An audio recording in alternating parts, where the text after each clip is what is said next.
Good morning, everyone. Getting a little early jump. Granted, it's not going to do much on this flight. It's about a 6 hour haul, coast to coast here in the U.S. Flying out of JFK. I've kind of hit it, but y'all had it in plain sight. I love when I do things like that. Um, Mather, Mather Airport. Actually, at the time, what we're doing here would have been Mather Air Force Base outside Sacramento. Was our, let's see, this would have been number 3 in my travels as a military brat. Yeah, started right out of the womb there at Norton Air Force Base. Off we went to Bitburg not long after. Germany, and now we're finishing that leg back to the next duty station, which just happens to be, we'll call it Sacramento, but we're going to Mather. Today, Mather is still alive and going. I am shocked at how many of these old Air Force bases were reconstituted. Now, some of them weren't. And some had already shut down flying ops long, not long, but some time before the Cold War ended. We'll get to those later down the road. But this airport, well, obviously JFK is still around. However, the World Port is not. And I don't know what JFK has intended for where the old World Port, Pan Am World Port is, what they got planned for it. Somehow TWA got to keep the historic, iconic terminal they had, albeit everything else changed around it. Why and what was the thinking here, and where was historical societies on that? So I don't know. I'm not stirring up hornets' nests. Hopefully not just yet. But that's where we're at now. Here's the thing, folks. I do not know specific footprints anymore. My thinking is it used to be actually here, and this was one of those additional terminals for Pan Am because they were such a rather large airline. However, I don't know. I think we lost the World Port. Let's see, did I have it in FSX? I can't. I think we did, and if we didn't, then it was a Century of Flight, the last one, which would have been close to when they were done with it. So Delta had it and all of that. But today, oh, we've turned back time. You can play that song from Cher. Um, we're turning back time to the 60s when we would have flown over to Mather. Now, most likely this would have just been a fuel stop and then on, probably in the same aircraft. Doubtful they'd switch them. I don't know. That's a long time ago. And folks, you know how little I would have been? A wee tide of 2 or 3 years old, if even that. So no, I probably was at least that. So let's get at it and see what we can do. Again, this is life. And I did not change my titles. What? Yes, I did. I did not save. Oh my goodness. I just happened to look up and say, why does it say TWA? Oh my. Sorry, folks, for that serious snafu on my part. Hang on. Let me make sure. You know what I think I did? I changed them here. Yep, but I didn't change them in OBS. Ah, silly of me. Okay, hang on. Let me do one more. Go here. You know, that's always sad when you look up and go, what did I forget? Okay, it is changed now. We'll go ahead while we're here. Take care of some stuff I usually do in the music, but little preoccupied trying to get this bird readied. All right, so we're on the ground, JFK. Be honest, don't know the spot. Oh, wow. We taxied in. Those were all blocked off by, that's cool. I didn't know that was a timer within the scenery. Not that I have any extra scenery here. This is default. So, but anyway, okay, let's explain the aircraft on the ground. You're all going, what the heck's a 720? This guy said that too. It's a 707. Okay. However, when Boeing created this, the airlines were actually a little on the proactive side here, going, we need a short haul. Lo and behold, not long after this version, there would be a very iconic aircraft that would bore out of that wish. You might know it as the 727. This is the 720. It is basically I believe, official name 707-120. And there's an A and a B model.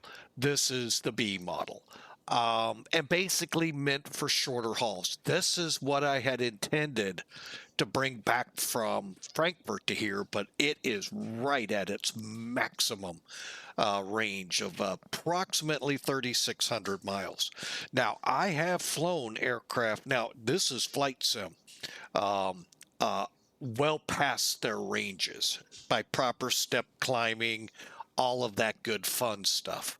However, I didn't want to risk it with this one, and we had flown it once from Tokyo to Honolulu, and we had to throw fuel in it mid-flight. It ran out. So those two images came together, and I said, 747 can do this just fine. That's what we flew in. We're going to fly this across the country. So the 707-120 is finishing off the job. And you may see it a couple more times throughout this. Now, I was getting ready to say life is a military brat. Before we really get into this, this is a series of flights that my wife, we were kind of brainstorming ideas. I was running out of ideas of places to go that were interesting to all. You all, the fans, the audience, the folks that watch, and the guy that's got to fly it. And she came up with this really great, why don't you do all the flights? Do flights based off of where you've lived as a kid. What an ingenious idea. Because I've lived quite a few places as a kid.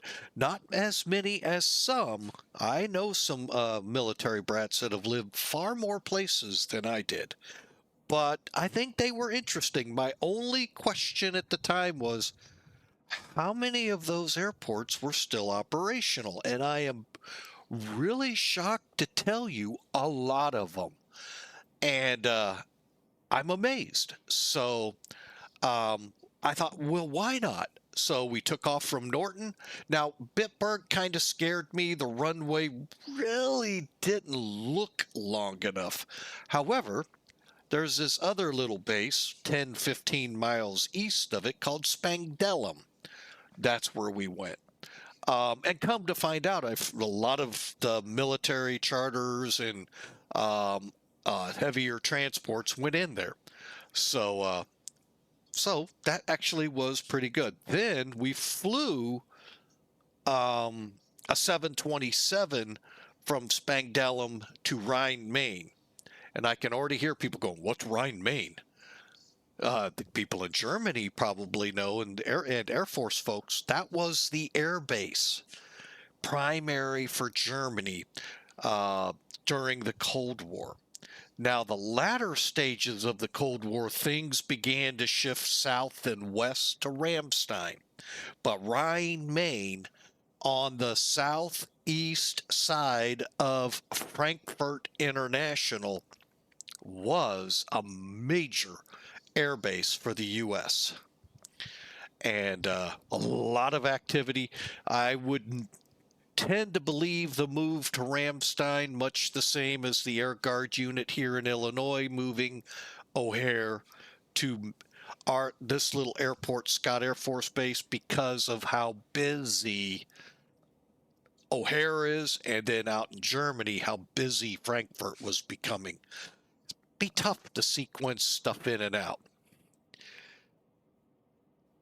So those were my first couple of experiences with being a military brat. Now, granted, at that age, I don't remember much except for what my father and my mom had in slides and photos. I really don't. We got to Sacramento, and then a short time later, we were on our way again. Many brats out there know that. Just a side note, a lot of people like this little factoid. 9 different schools, not necessarily within the same city. 9 different locations and schools I went to. Some move around in the area and this and that. I get you. That stinks too, leaving the friends from your old school behind. At least you might see them at a football game or a basketball game. I really doubt 500 miles, the chances of seeing someone is pretty slim. So I had 9 schools. I know brats that went to more than 12. Think about that one long and hard, folks. Traffic 73427 is 18 miles from 591 So that is life of a military brat. We're constantly moving in support of the service person today as well as back then, or back then as well as today. And to the service people, I will suggest you take it however you want. Up until middle school, it's not hard on a kid. We can make friends pretty easy, get along, and all of that. Middle school begins that teeter-totter. And then high school, it is a nightmare. And it's extremely hard on the kids. I can attest to that one. Moved my sophomore to junior year, and it really sucked. And I'm sorry if that's strong language for you, but it did. All my friends 300, 400 miles behind me, making new friends with everything else that comes with teenagerism. So anyway, there you have it. That's the reason this is happening. The life as a military brat. Now we're in episode 2, part 1, Spangdahlem to Rhine, Main, Frankfurt. Part 2, Frankfurt to here. The continuation of part 2 from here to Mather Air Force Base, now Mather Airport. Used to be Emory Worldwide, one of their big hubs inside within before they collapsed. So, and they're still being used by a lot of cargo. So, but the Air Force quote base part is closed. So, all right, so enough chit chat.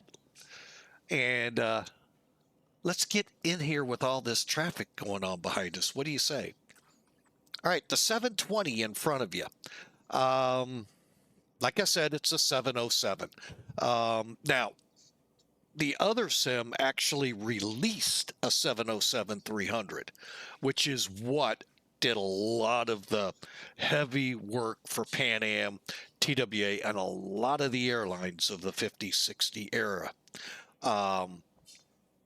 747 kind of came in and kind of took over the show because they even had longer legs than that plane.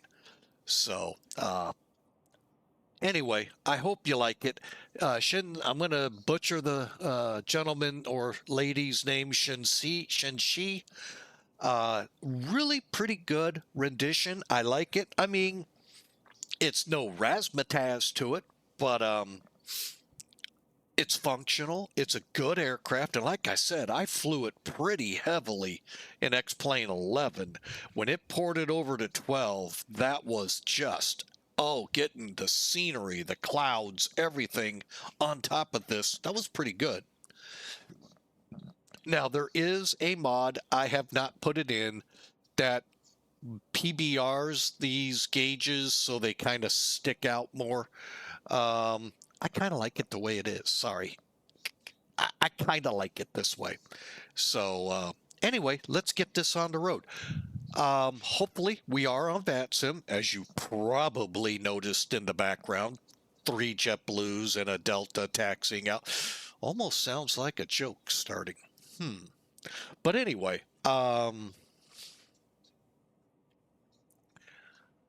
hopefully we'll be able to stay online. We had some problems over in Europe with the 727, and hopefully that doesn't translate over here. So here we go, folks. Basically, with this plane, it's a lot like that 727. Very easy to manage and fly. It really isn't gonna. The hardest thing in this plane, to be totally honest, is getting it started. Hey, if I can start it, can I fly it? That really comes into play here. So, all right. So here's what I've done to date. First off, this center pole brings up the menu. Okay. However, if you come over here, kind of lean down and click the table, it comes there as well. Now, to load the aircraft, you do that through the weight and balance. That's the only way I figured it out. Hang on, I am going to get this code in here that we got as we were coming online. Uh-oh, is this like deja vu with the 727? Oh, it is. Let me make sure. Where the heck's the transponder? Ding, ding, ding, ding, ding, ding, ding.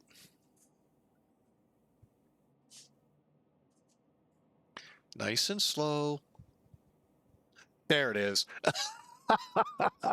Slow down, Mike. We'll find it. Let's see here. 1, 6, tree, 6. It is never a good start. Where the heck's the transponder? Oh, Lord have mercy. You already know we're going to have a great flight, folks. All right, so we're up. I want to see if, oh, I have to be on. Okay, altitude reporting's on, so hopefully everything's working good for ATC. Now, if you noticed on that menu, okay, we got ground services, so we called them. Now, you could fly it VOR, ADF. You're getting pretty close to how this plane really was. This was right at the start of the INS age, the inertial navigation systems. So flying VOR to VOR would not have been a strange thing to do, or the INS. Now, as that little menu tells you, you have to buy SIVA to use it, or go to the FMC like I am, FMS. And all it is the default FMS for X-Plane. You can also throw on the auto throttle and the auto brakes. Now, both items may or may not have been around for this plane. And in the auto throttle, most likely just the pitch, but it actually will hold your speed. This version will. Okay, so let's get going. Like I said, as you saw, the ground power's on. I've got it on FMS. I've gone ahead and done everything. And hang on, the first officer has arisen and she is on the deck. Hello, miss. Hi. I saw that. Hype. At 7 months, I could tell. That's what you just said. Hype.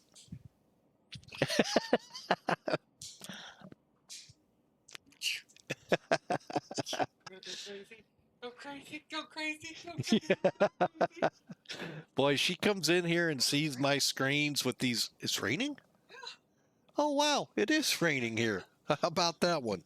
But yeah, she comes in here, sees these screens, and she just goes crazy. She starts flapping around. She flaps her arms and her legs. She just loves it in here. I'm going to be a pilot, aren't you? But she looks like she had a good nap. 2 hours. So that's a good job. She woke up for a little bit in the middle, but fell back asleep.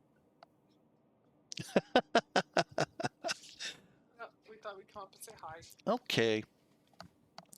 All right, and the first officer's gonna go down and jump about, go crazy.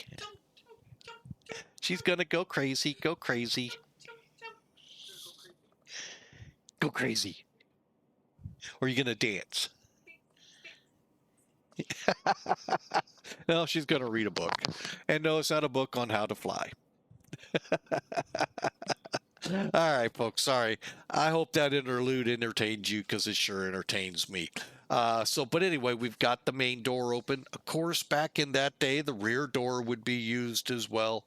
The vertical stabilizer, the high frequency antenna, I've got that going. And lights. Okay, so let's look at this flight. Real quick with Sim Toolkit. All right, so you can see we got Cleveland staring us down. We may or may not have controllers here. It does not look like it.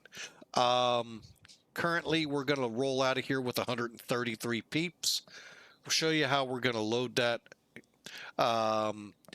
Block fuel at 81,222 or 27 pounds. And there's the routing. And in case you're curious, I'll put it in the chat. I would love to put her on camera, but it's 7 months and other things going on. Just not a smart thing. So that's why I don't have one. And secondly, I don't have a camera. So even if I did, or even if I wanted to, I can't. But even if I had a camera, I wouldn't. So there's the routing for it there, folks. And we're planning Mach 0.8. Again, we'll try to showcase 40,000 over Lincoln, Nebraska, up until that point, 38. So we'll see what we can do. Weather for today, not bad here in the Big Apple. Northeast wind at 9, 10-mile visibility. Got some clouds pestering us at 4,000, and then up at 25. Beautiful day here. Over at Mather, that usually could be a problem, but it's not today. Again, a southeast wind at 8, 10 miles clear, and a beautiful day in Central California. So Sacramento Valley. So, all right, that looks like a good deal. And like I said, we're already one of those items here at JFK. So let's get this thing loaded. So we're going to come here to the weight and balance. And then what I do is I'm going to come back to the sim brief and look at what my payload is. 29,260. 9,000. 260. Enter. All right. Now, unfortunately, we can't see what our zero fuel weight is. That's a bummer. However, we can come down now and load our fuel. 81,227. Enter. So the aircraft is now loaded, ready to go.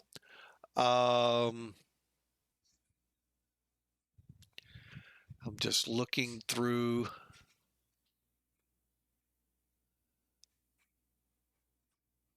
And it's saying about a 5.5 hour trip, which is 20 minutes shy of our flight time. Hopefully that's not accurate. And apply. And the airplane's taken on weight, fuel, all of that good stuff, ready to go. Now, let's pull this back up.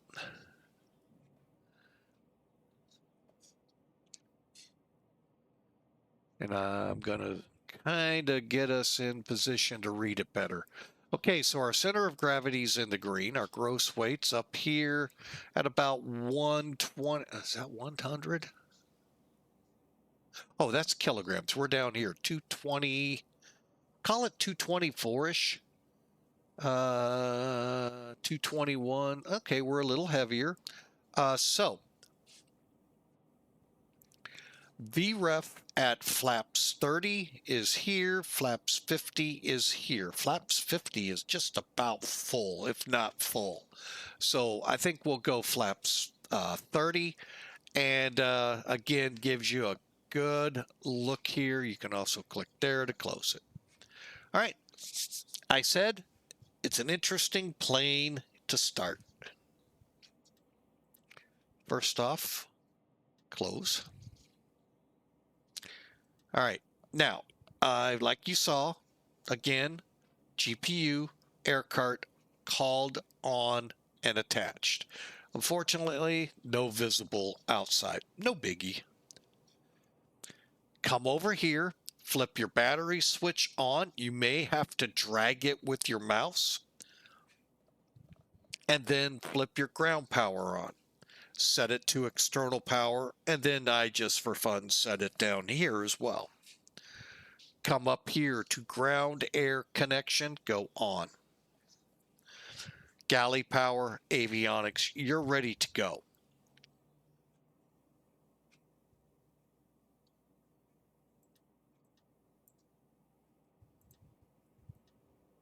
And then I close these top ones. Don't mess with these. These actually disconnect generators. And pretty much you don't have to really mess with much up here other than turning these on. Okay. They can be a pain.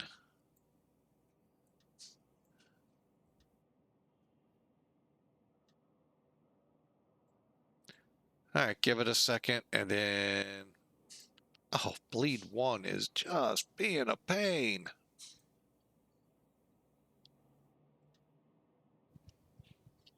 One of them always is.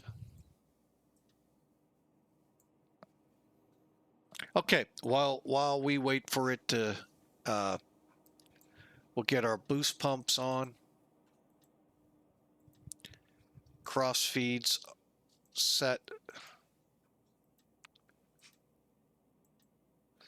Okay, all of our boost pumps are on. Fuel heaters we're not overly concerned with. There it goes. Like I said, one of them always has to be stubborn. And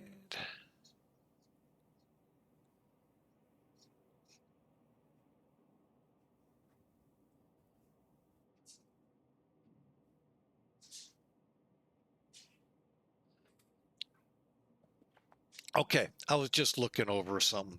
All right, so we're ready for engine start, folks. Believe it or not. Except we got one thing left to do, put the flight plan in.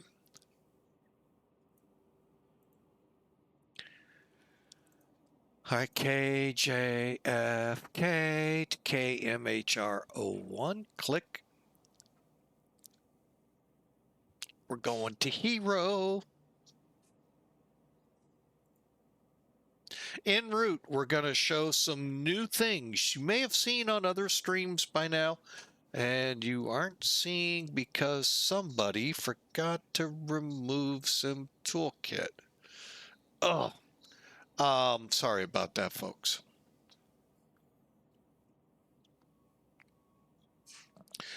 There's some new things that have come down. I stumbled upon it, so I didn't even know it had come down. We'll talk here in a few about it. But we're going to be a hero. And I'm trying to see where that fix is.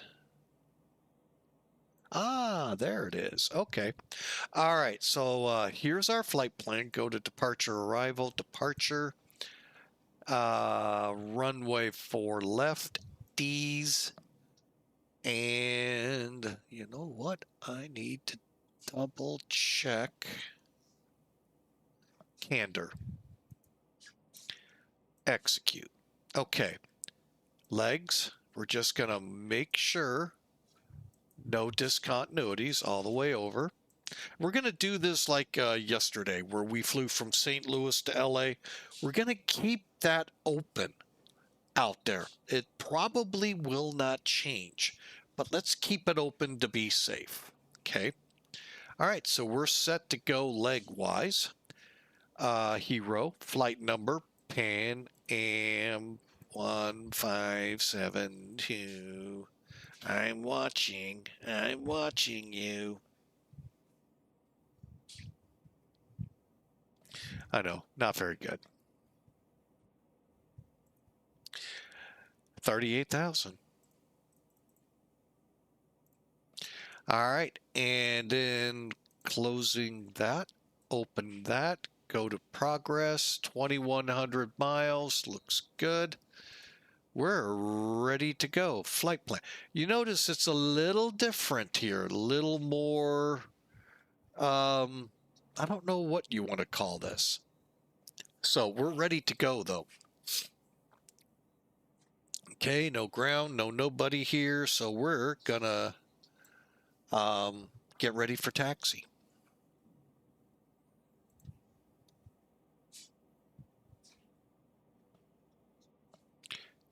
Plugins. Better pushback. Ground to cockpit. Please show me where you want to go. I want to go right here. Maybe.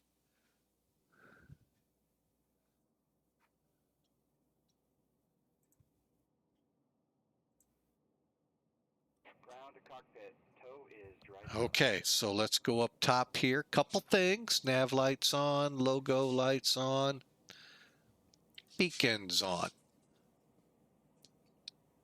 Armed. And they're on. Cockpit lighting set pretty decently. For a lunchtime departure, it seems kind of dark in here. What did I do time-wise? And we are not flying for an airline today.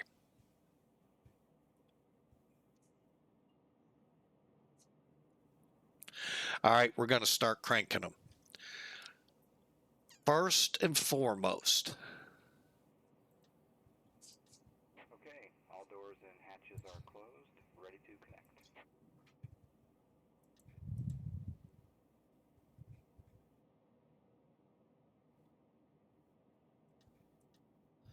Okay.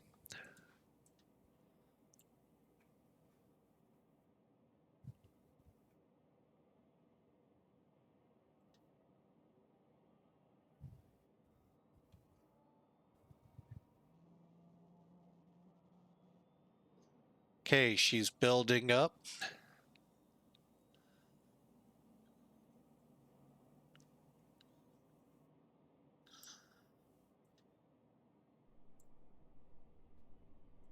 So connected and bypass pin inserted. Don't close on me. If you shut down, I'll have to do it again. Okay, good. Now, one tip, if you want to turn all of these on, that's great, but that's what it takes. You're going to have to hold it with your mouse, come down, watch your build up, and then go from there. Now, before, I used to say you could cross bleed. Not anymore.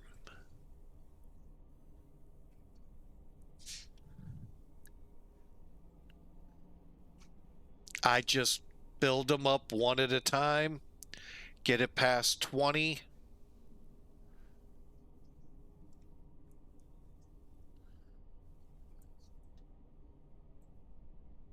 and let it start up.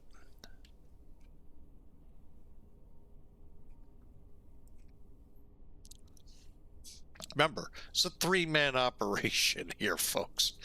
One guy's holding the starter while one's getting ready to pull the fuel lever, and he's monitoring in the back. Okay, all the two engines are up. Let's go back up.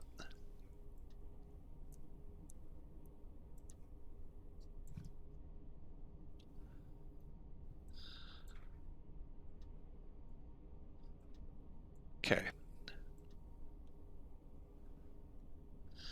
All right, number 1.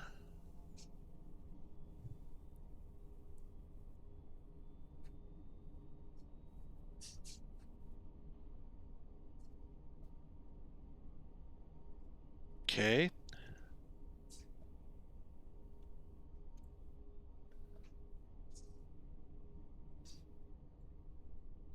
Oh, maybe all I got to do is click on them.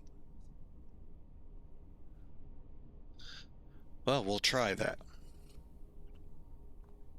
I'm actually trying to pull it up at the same time. This is a really tricky aircraft sometimes to start. But again, I'll show you it here one more time with this one. Okay, come up here. First, make sure this is what gave me so much trouble. My first flight back, and it was probably a year and a half since I'd flown this thing. Make sure you turn that ground start select to low pressure. Don't even think you're going to get high pressure out of it, okay? Now, take your switch, hold it down. If you have your numlock keys set for different views in the cabin, great. Wait for the third line there, second from the bottom, past 20. I just scroll down. It is. Just click it and you've got a light off. There it is. See it building up. Your fuel, your EGT, and your N1 pressure, and your EPR. So everything's on and running right now. We're about green. Everything else is green. Okay.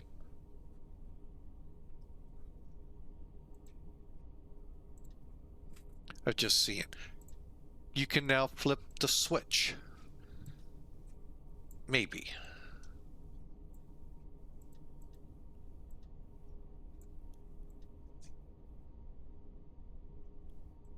There it goes. Anything that requires you to hold the mouse on it really can be complicating. And, whoa, sorry about that. And then we just come in, close, close, close, close. We are now off ground power. Air pressures are up. So we can now come off ground air, ground power. And you are ready for pushback. Now, back in the day, these aircraft may have pulled in, offloaded, onloaded, pulled right out. I don't know. I'm not a historian of JFK history, but jetways did come around during this time frame. So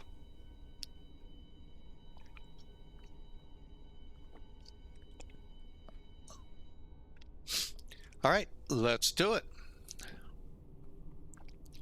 Starting pushback.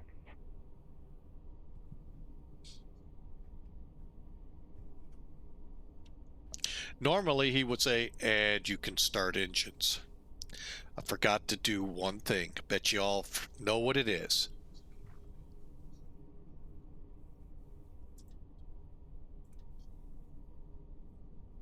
Okay.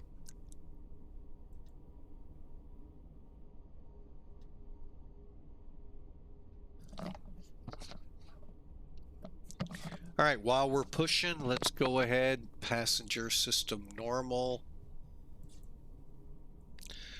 On, armed.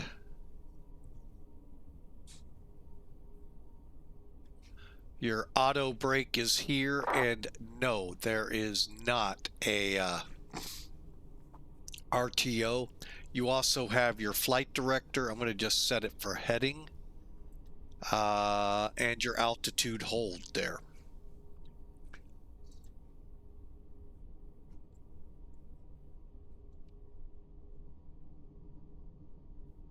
It's a fun plane. I will tell you this right now, folks. I hope you enjoy it. It's a free download, so take advantage, folks. There are rumors somebody is looking to build and bring the 707-300 versions to Flight Sim. I hope so. I know a lot of people that love flying this. So great airplane. I hope you enjoy it. We're getting ready to taxi out. We'll talk about the radar also in flight. All right, so let me dial in a few things here. Operation complete. Set parking brake. Brake set. Disconnecting tow. Stand by.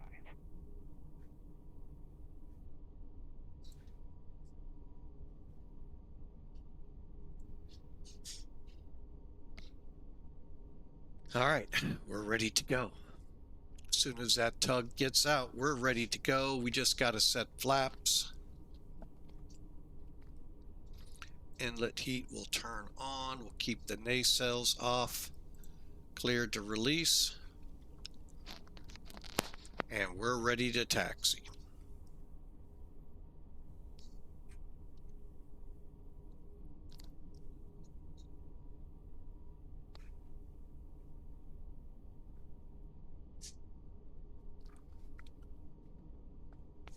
Tow is disconnected and bypass pin has been removed. Hand signal will be on the right. We'll see you next time and have a great flight. All right, let's just make sure we see him over there so we know he's cleared away. I see the buggy. Now, one other thing, when you technically see the guy with the pins, that also means all the workers are away from the plane. All right, we're ready to go. Taxi lights.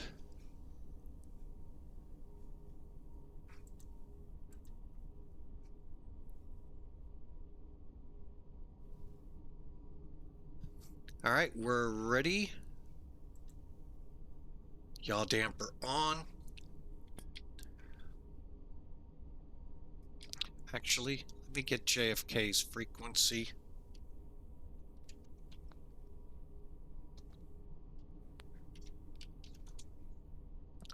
$119.1. One unfortunate thing with it.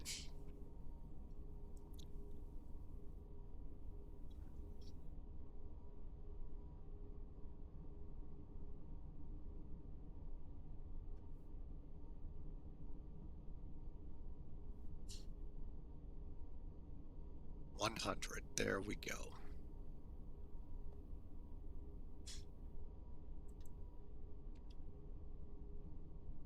Is the fact we don't have standby frequency, so we have to set each channel change. All right, here we go. Flap gauges are right here. JFK traffic, Clipper 1572, taxi to 4 left.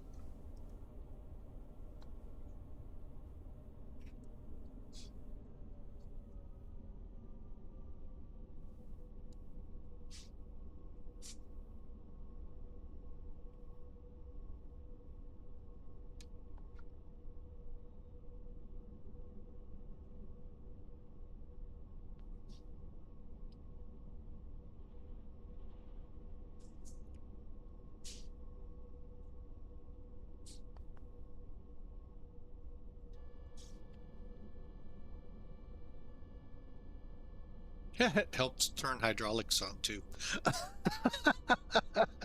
I'm like, why do I not have control of this plane, and why are the flaps taking forever?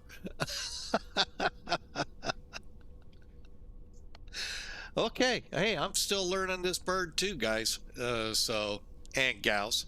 So, Alpha is a clockwise direction. Bravo. Counter. And we're going to be going counter. So we'll go over to Bravo.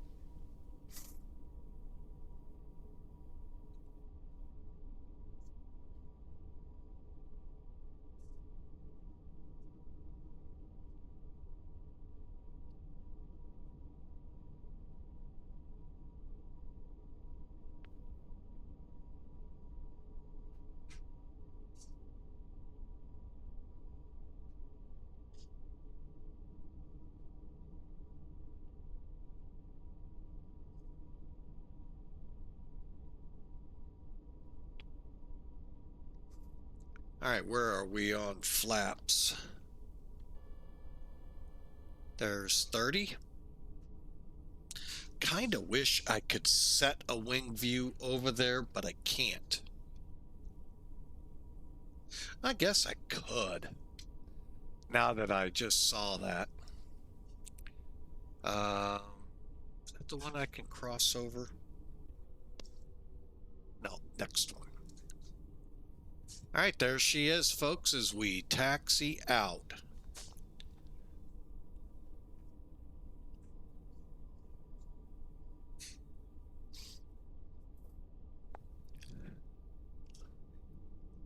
Not so much new anymore, the A380s.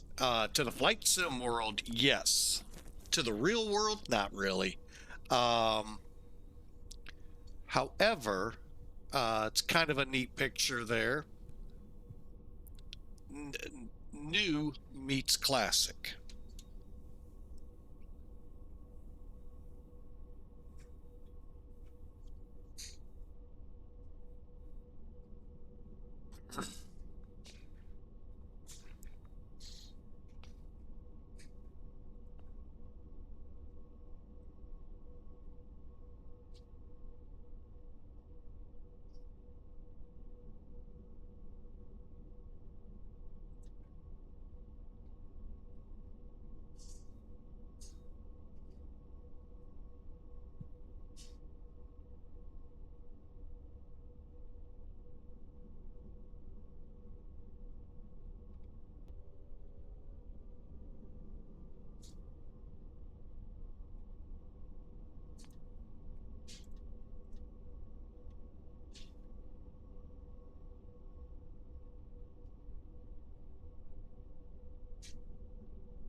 Well, that was weird.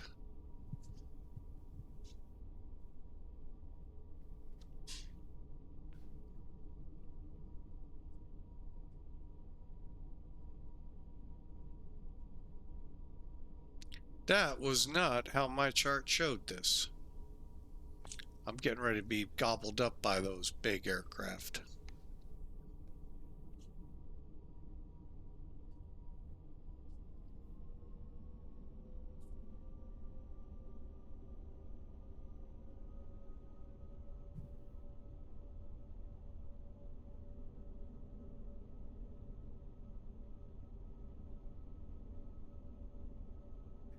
Good traffic, Dollar 22, we'll be cruising 31 left, kilo.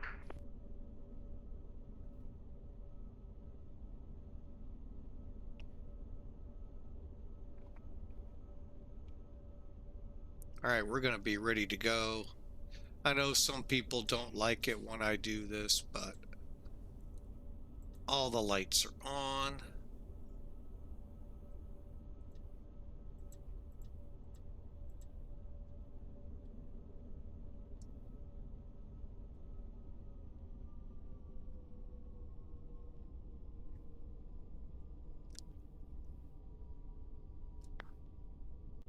Dollar 11, crossing runway 31 left.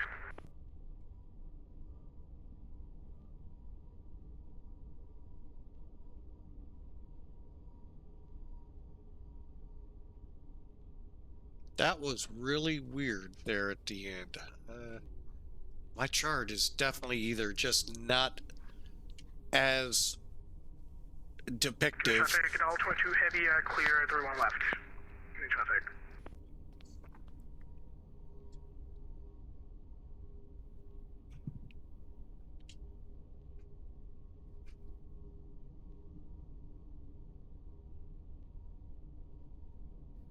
JFK traffic, Clipper 1572 departing 4 left.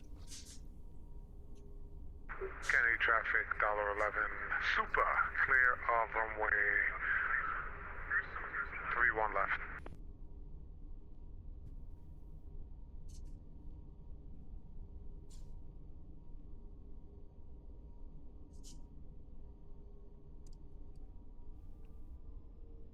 Kennedy traffic, longboat 70 Alpha Heavy, descending to 9,000 feet overhead Galverton, will vector for right, downwind runway 4 right.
Traffic at all 22 heavy, lighting up 04 left. Good traffic.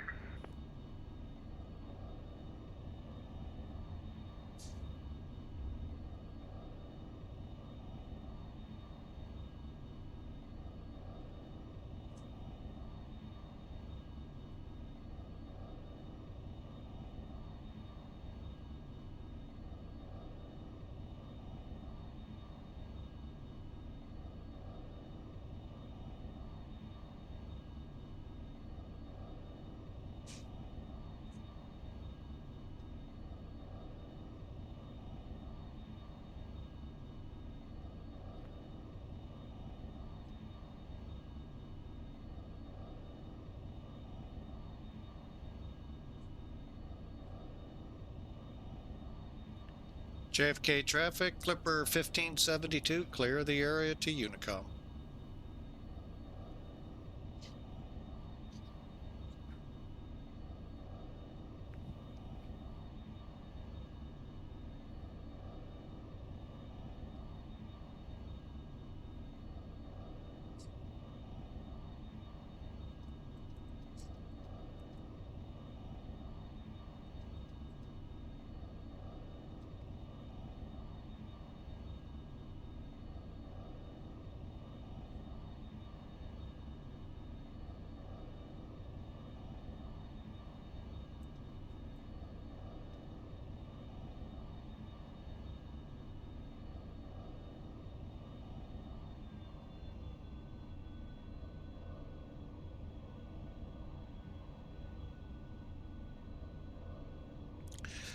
All right, let's see if I remember how to do this.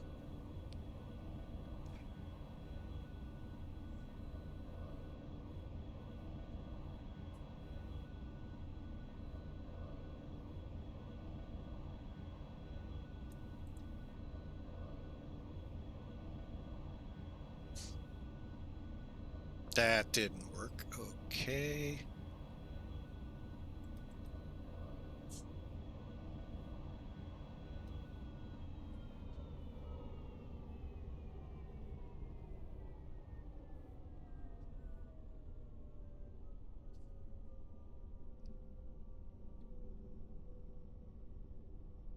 Good traffic, dial 22 heavy, taking it from 11804 left. Good traffic. All right, we're gonna hand fly a little bit. And Kennedy traffic lining up behind the departing aircraft.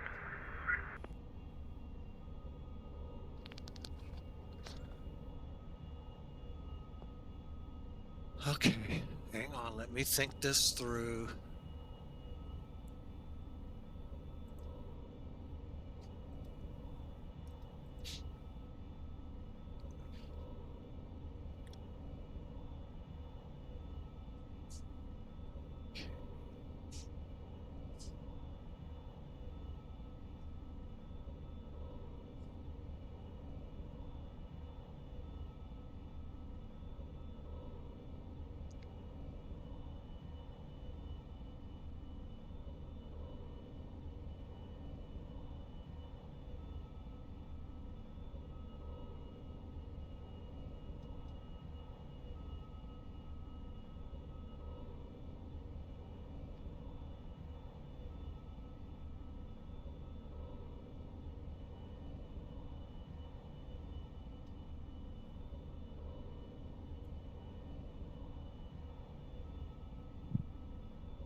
Think I figured it out. Sorry, folks, took a little bit.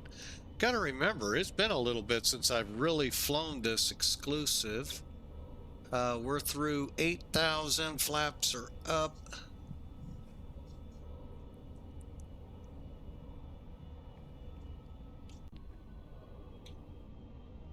Good traffic, dial 22 heavy, clear, 4 left, departing to the south.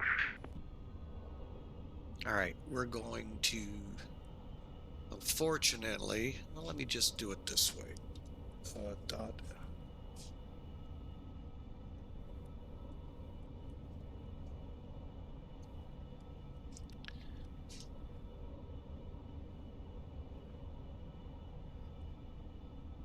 Good. All right, so that's how we're going to be changing frequencies from now on. .coms, .com 1 space and whatever frequency we got to go to. And we are directees. All right. Let's get this thing more into cruise. Let me make sure things are not too shabby as we climb out north of LaGuardia.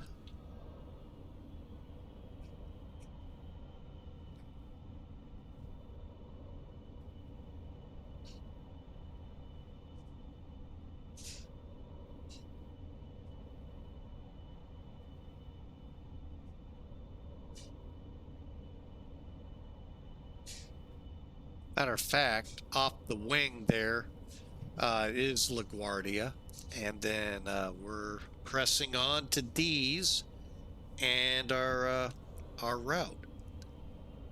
We're coming up to 10,000. So, all right. So let's explain the autopilot a little bit. As you saw, I had troubles with it, so I know a lot of questions are coming up. All right. Up, down. You do not have a vertical speed hold here.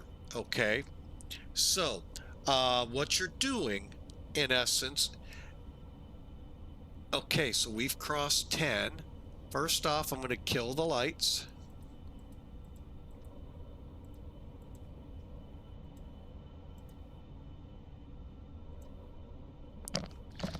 Sorry about that, folks. Oh, my ear had an itch. All right. Let's go ahead, set climb. I'm going to go on up to about 300. Now, it will probably take us up. I, for now, want to disconnect. I don't want to be maxing these engines. If they're anything like the 727, you could put one on fire.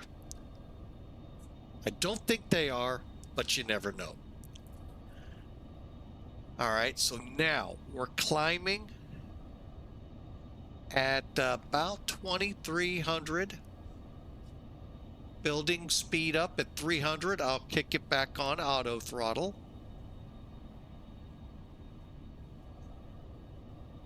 Now, if you want to lower the climb rate, you come down here to the autopilot, and with either this one or that one, lower it. I am going to just switch on. We're at just about 300, so I'm going to go ahead, kick it, and make sure we continue at whatever rate we're showing. So really, the best way would be to look at it this way, come down a little so you can see, and nose, let's come down a couple clicks.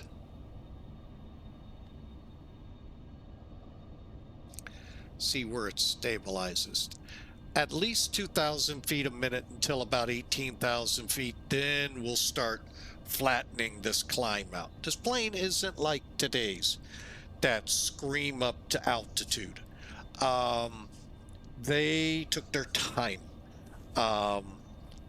Remember, the pilots, one, were coming out of the prop age into these aircraft.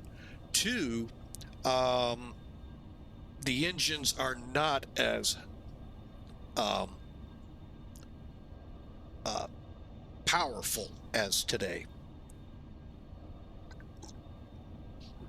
You would to build a 707 today, you would probably be able to do it with two engines.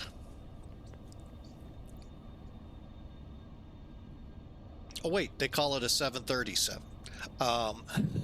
Sorry, I've just offended a lot of 707 aficionados, but technically that's what you would call it today.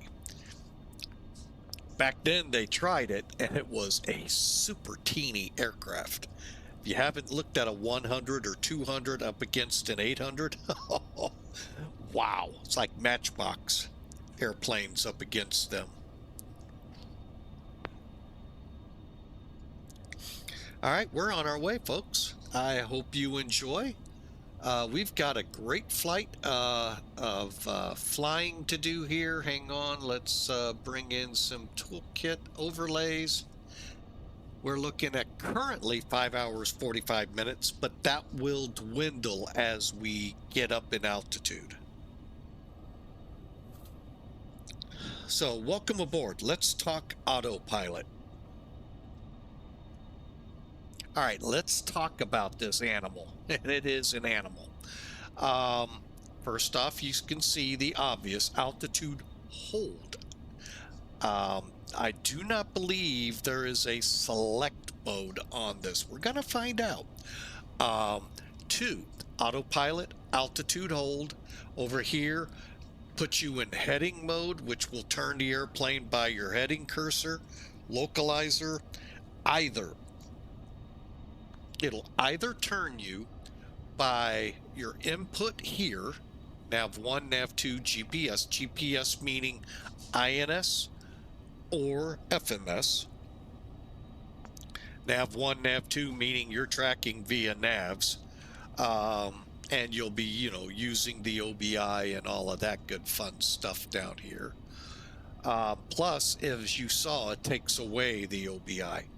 But you can still keep your heading bugs centered or as close to your route as possible in case of an autopilot failure. I hear them all the time, folks. So don't think they don't happen. They do. And then the other place, more of a display type on your flight director right here. So that's your autopilot. Currently, we're in the 20s, I believe now. Yes. First, I'm going to set transition 2992.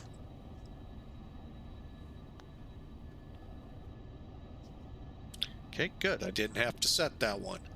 I don't know if we have a backup altimeter. I don't think we do. We do not. Oh, wow.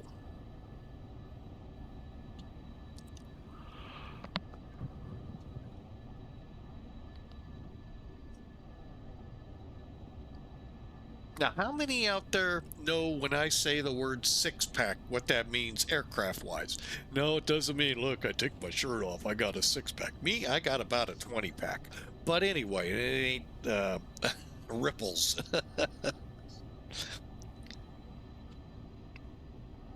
Six-pack is your primary flight displays. Now, you can see this is broke up a little bit.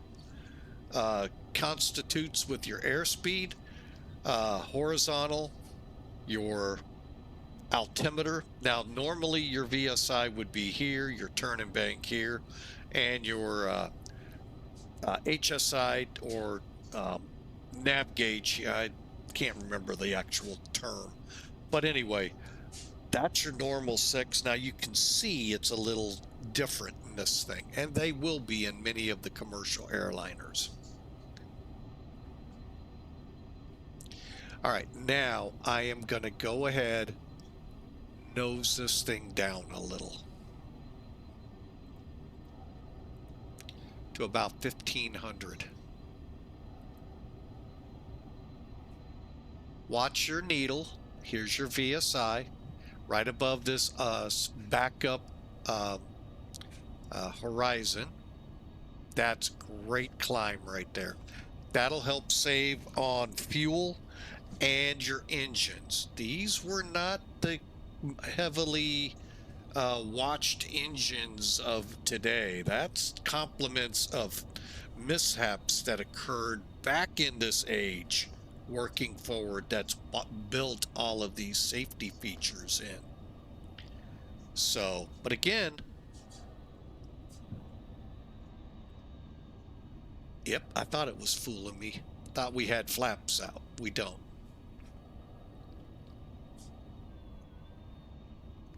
But there she is.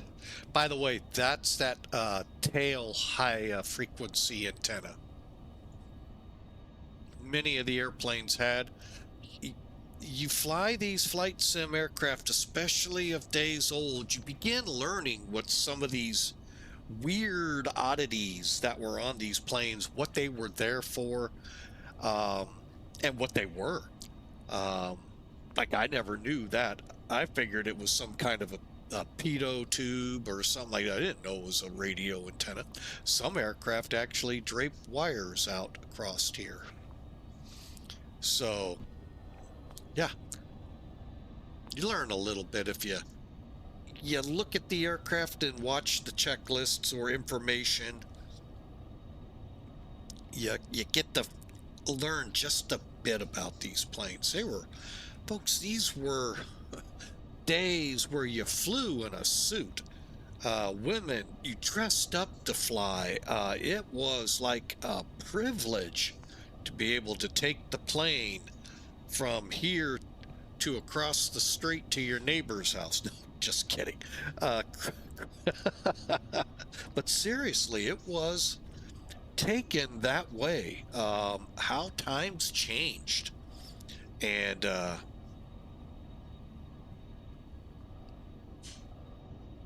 it was interesting. Now, let alone they were smoking in the back and in the cockpit. Um, they were serving meals, not potato chips or peanuts or pretzels. Meals you would get on the flight. And then that became only first class. And then this and that. The stewardesses were the worst. I don't mean worst in service, but they had it the worst when the transfer from prop to jet. What they used to be able to provide service wise for the airline between, say, LaGuardia and Washington, D.C., it was like a blink of an eye in comparison between the props and the jets. They could do and serve and take care of the customers um, like you couldn't believe. But then the jets came and they're like up, down in that kind of a flight. It's literally up and then now we're descending. So a whole new type of service had to be figured out with these faster aircraft. So anyway, I'll stop talking. Long way to go on a life as a military brat. We're headed for Mather Air Force Base.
All right, folks, let me come back in here. Told you we were going to talk about a couple of things that have changed overnight, literally.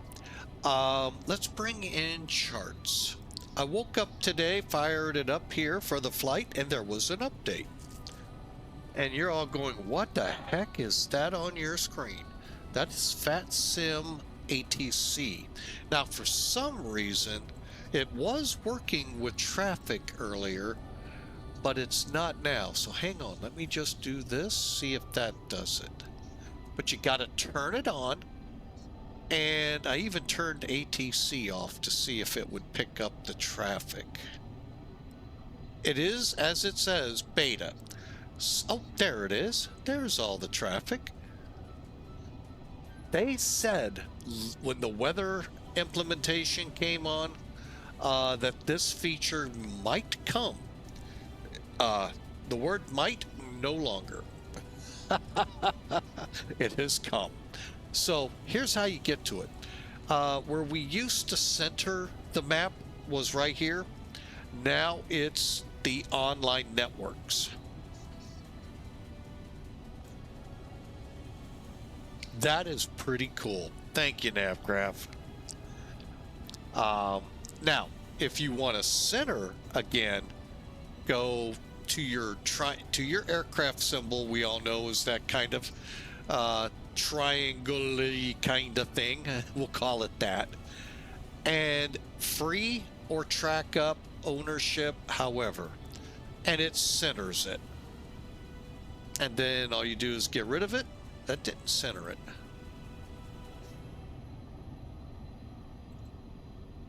Track up or free. I guess that is centered. More I look at it, if I do that, that would help. But anyway, yeah, there you have it, folks. A new feature on here. Like I said, when I fired it up, I went, what happened to the center thing here? And then I saw all of this aircraft and I went, huh? And then it wouldn't do anything until I hit the power button. Same thing here. And then lo and behold, as you select what you fly on, IVAO or VATSIM, traffic is now on our maps. How cool. So accept the update if it asks you for it on NavGraph charts. And enjoy. That's pretty cool.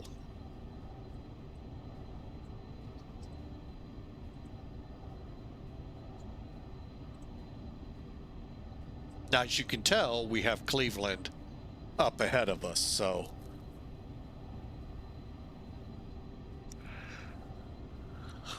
And we are leveling, folks, at 38,000 feet. So I hope you all enjoy the ride.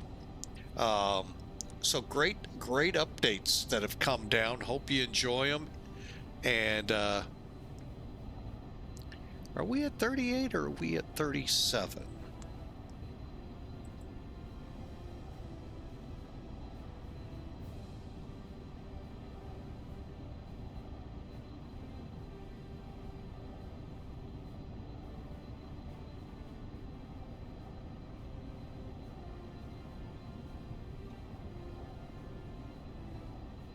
Hang on.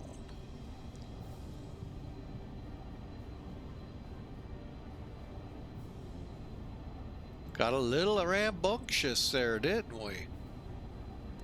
Let's drop her in. The only bad thing about this, we don't know our Mach speed. I can tell you at this speed, we are way faster than 0.80.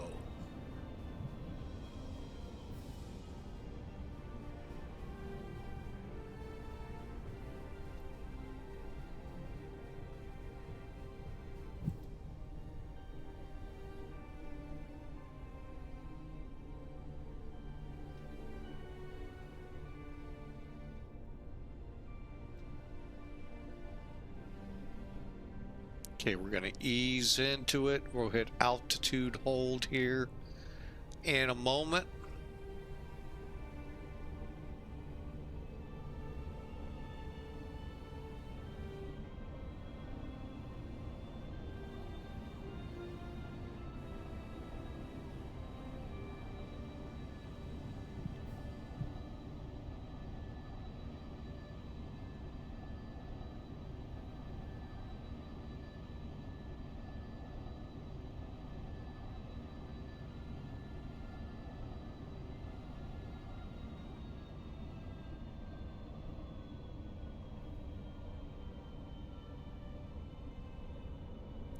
Ah, there's, oh, look at our Mach number way up here.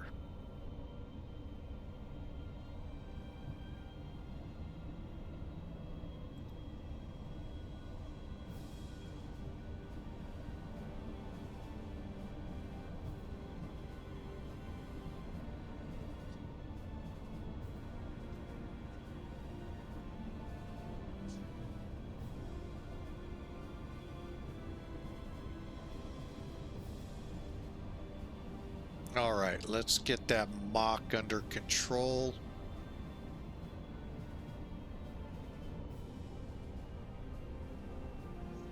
See what 270 does. I know we're going to be around 260, 270.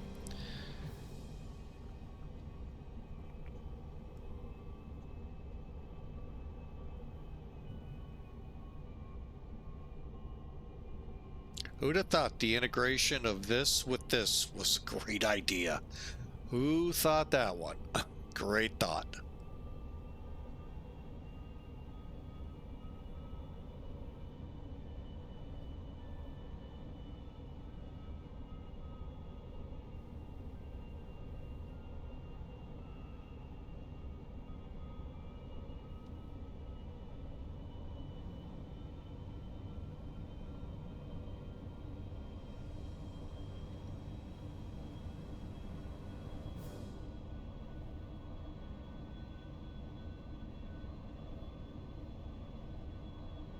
Okay, and one last thing to show you before we get completely quiet here is this lovely gauge.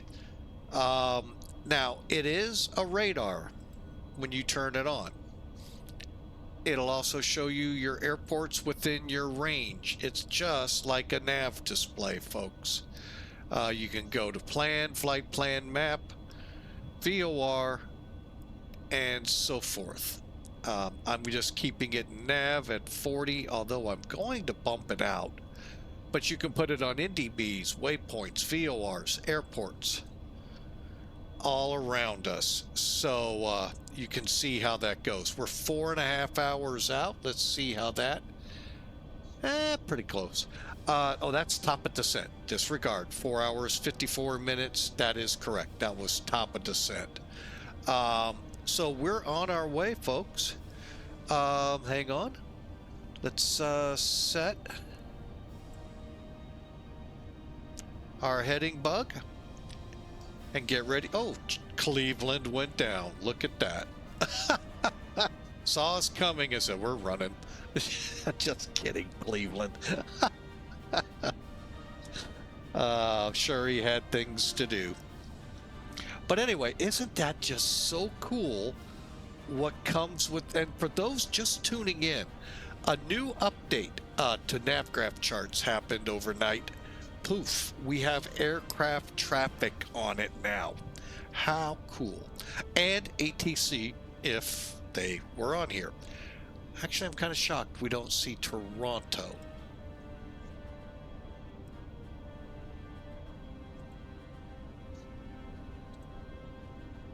There they are. And Jacksonville, obviously, way down here. So, pretty nice tool now to kind of see what's going along. More and more reasons, folks. Be careful out there. Flying into zones with ATC coverage and getting walloped.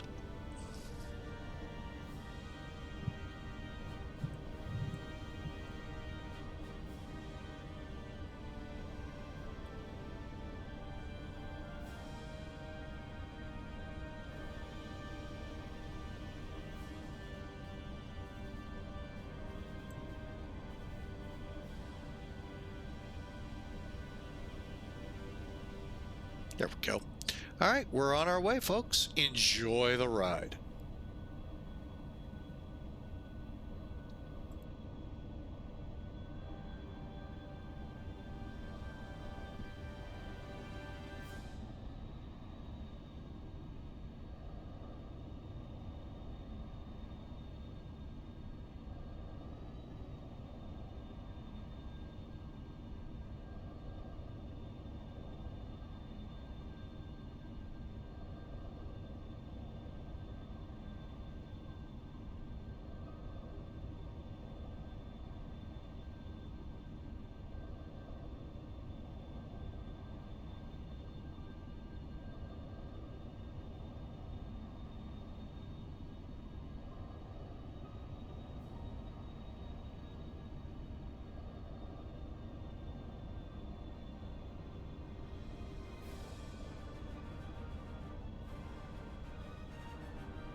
Oscar Bravo is a Piper Seminole 6000 right above the field, a little bit to the west.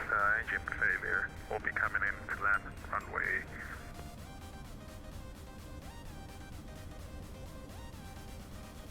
Would leave runway 3, November 785 Oscar Bravo, Ken traffic.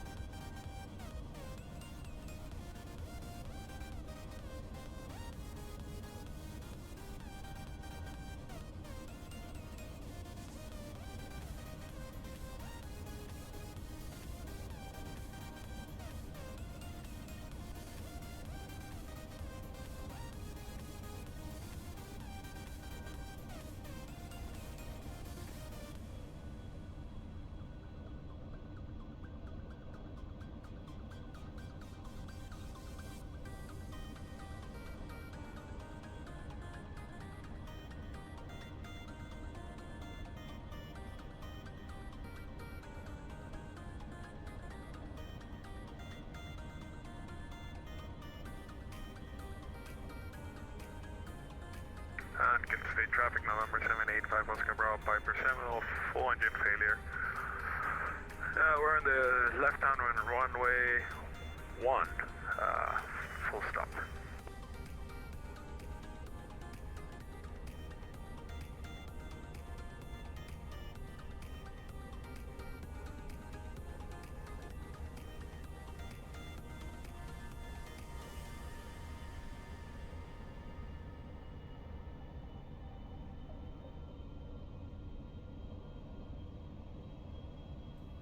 All right, folks, back at you here. Took a quick break, had a couple chores in the house to get done. And we're cruising along.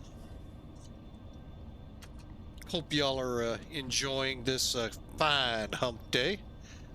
That's right, middle of the week. We're getting over that hump, headed for the weekend. Hope y'all have great plans. We're currently cruising, but not bruising.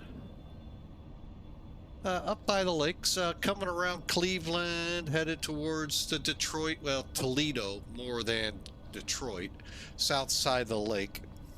And on our way to... Good state traffic, November 785 Oscar Bravos, and short base, runway 1, full stop. So we're on our way to Mather Air Force Base, continuing our Life as a Military Brat series. And as we said in the beginning, let me give you a little background how this came about. Brainstorming between me and my wife, flights, streams that I could do that might be interesting to people. I don't know the words military life and brat were all that inspiring, but the places we've been, maybe, and maybe y'all will tune into them. We started at Norton Air Force Base. Now that is no longer called Norton Air Force Base. That's San Bernardino Air Park or Airport International. The airport itself is still there, and Avalo and Breeze, I think, still are now using it.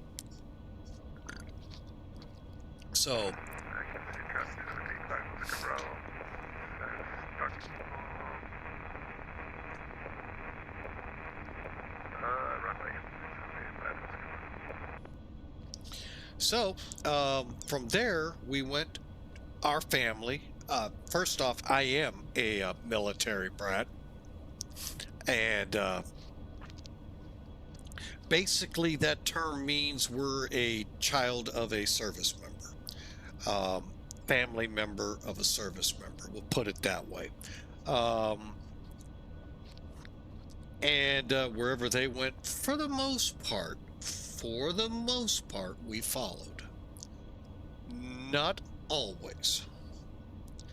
Today, many of the military brats know that as their parent or parents, and in some cases, they had to You know, when you're in the military now, you got to make sure they're taken care of. So there may be guardians and all of that out there. But they might go to the desert for a few months, come home, or up to a year. Oh, that was a nice picture. Or do short tour, long tours, you know, out there, depending what the requirements are, does the family get to follow. So it is definitely an interesting life, so to speak, as a young kid who has no say in it. Absolutely, we have zero say in this, and literally the spouses don't either, other than to say, I wish you wouldn't, and then it's up to them to say, yeah, sit down. And then many of them do that, and I'm sorry for that. So we proverbially get drug around the world. Most of the time it's around the country, but there are many in government service that get drug around the world. Like I said in the beginning, 9 schools I attended, from kindergarten to the end of high school. Now that's a lot. That's not as many as some. Some of those brats, more than 12. Not because they repeated grades either. So, to that end, that is what this is dedicated to us, the military brats of those service members. Now, lo and behold, I went on and became a service member in the 80s, in the Cold War. Trying to think, did the Cold War actually end while I was in, or right as I got out? I think it ended while I was in. I got out in 1990, so those of you who know dates and all of that can chime in.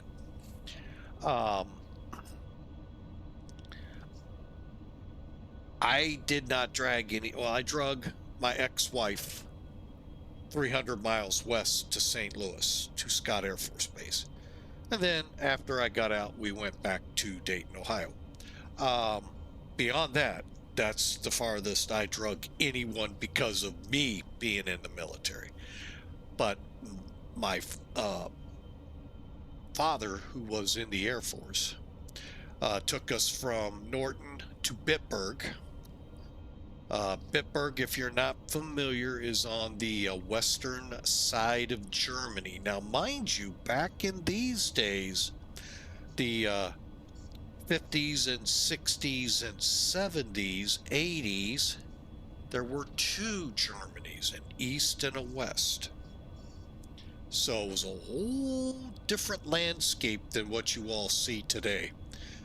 Berlin had the famous Berlin Wall, splitting Berlin. Half to the Soviets, half to the NATO. So, a whole different world back then. And some say, while the boundaries aren't there, in many ways it kind of still in place, just not in the, like I said, where the boundaries were drawn. So, Bitburg is where we were assigned. I flew the aircraft from San Bernardino to Spangdahlem. Lo and behold, and I did not know until I flew the flight, was 5 to 10, maybe 15, 20 miles east of Bitburg. So that was interesting. Also, again, remember the timing here, 2 different Germanys.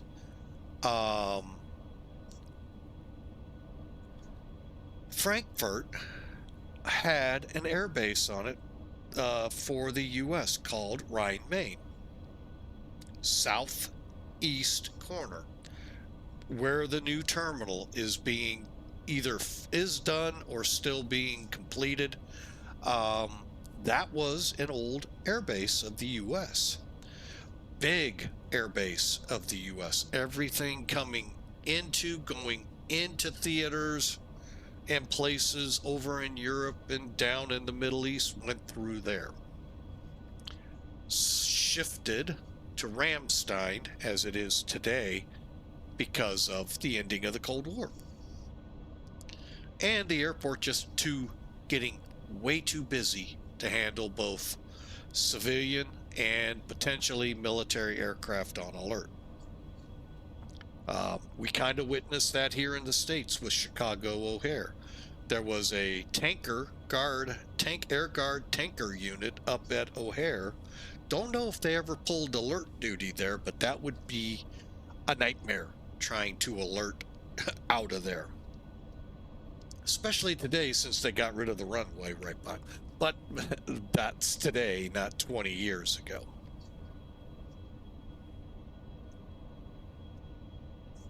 So that's a little lay of the landscape here. So we went from Norton to Bitburg. Bitburg, we then transitioned back to the States, the family, to Sacramento, specifically Mather Air Force Base. And that's where this episode number 2 will end. Then we'll fire up episode number 3 here shortly. In a week or two, we'll kind of put a little pause on it, but just to kind of see how y'all are liking it. Like I said, 9 schools. However, I lived in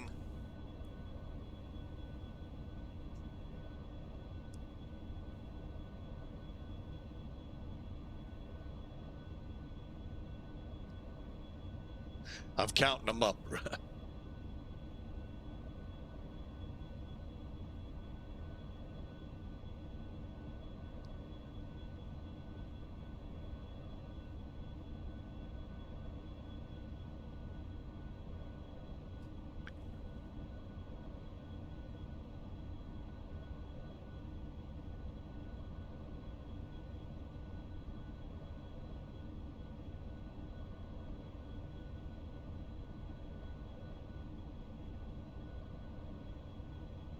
And oddly enough, in 9 different locations till the graduation of high school. I had to go through that double because it didn't seem right. But that's because, you know, a lot of the assignments of the military brats would watch their families go through are 2 to 4 years. So in those 2 to 4 years, you may do a grade of at least 2 or 3 grades in your school systems. Today, some of the kids out there who just stay in one spot, let's just say you're born and raised here in St. Louis. Well, you may actually go to 2 or 3 different schools just do the basic education, elementary, including kindergarten, middle school, and high school. Throw in a couple out there that have a freshman high school. That's 4. So that's if you stay in one area. Now, if you end up moving to another area, you may still only tack another school on, you know, if you're mid-school year. So 9 is tough, but it's like I said, there are some kids I know that went more than 12. That's hard to believe, but they did. Some of these assignments are year-long, and the family gets to go, so they pack them up and head them on out. Now, let's also put a little perspective to the life of me as a military brat. This would have been the only flying we did. Matter of fact, we may not have flown. We may have came into the States somewhere on the East Coast. Don't know where. I'm just saying New York City because I got to give Pan Am Virtual some good needed flying time. I'd love to have done it here to Mather, but we don't have flights there. May have back in the 60s charters, but we don't in scheduled service. So let's give this some justice. We would have came in, probably gone by road, maybe train to Ohio, where my folks were residing. And then, well, let me put that back. Where they grew up. How about that's better? And then drove out to the West Coast.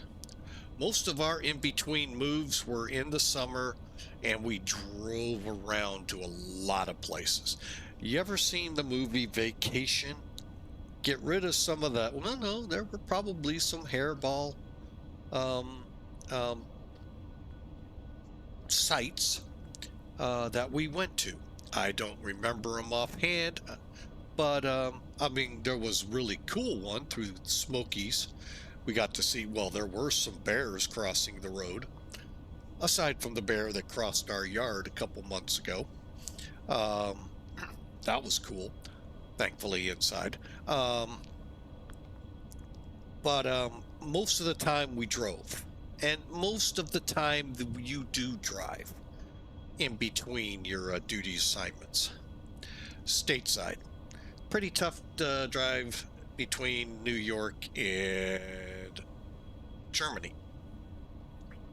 That's a tough one.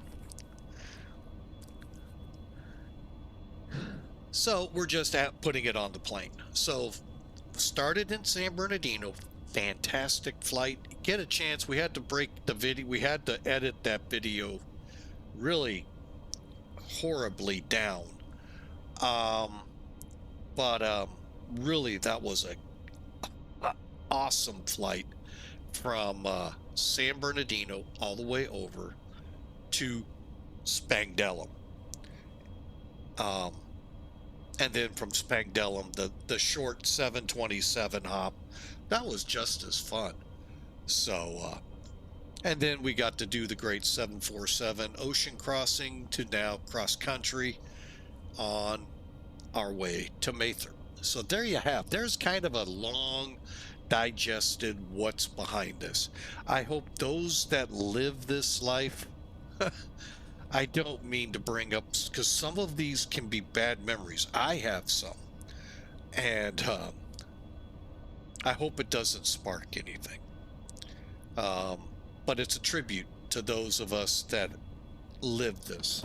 That's why on Veterans Day, when I say, you know, thank you to our service members. I mean, without what they do, our rights would be useless. And we squander them. Let's be honest, folks. Many of the people in this country make up what they feel is what's in the Constitution, and it may not be, but the service members give you that right. They give that protection to you by keeping this country free. So, but I also, in talking about the service members, always remember the people behind those service members, the families that are left behind, the kids, the wives, the husbands, because, you know, back then it was just husbands that went. Now, government-wise could be women, but militarily was only men.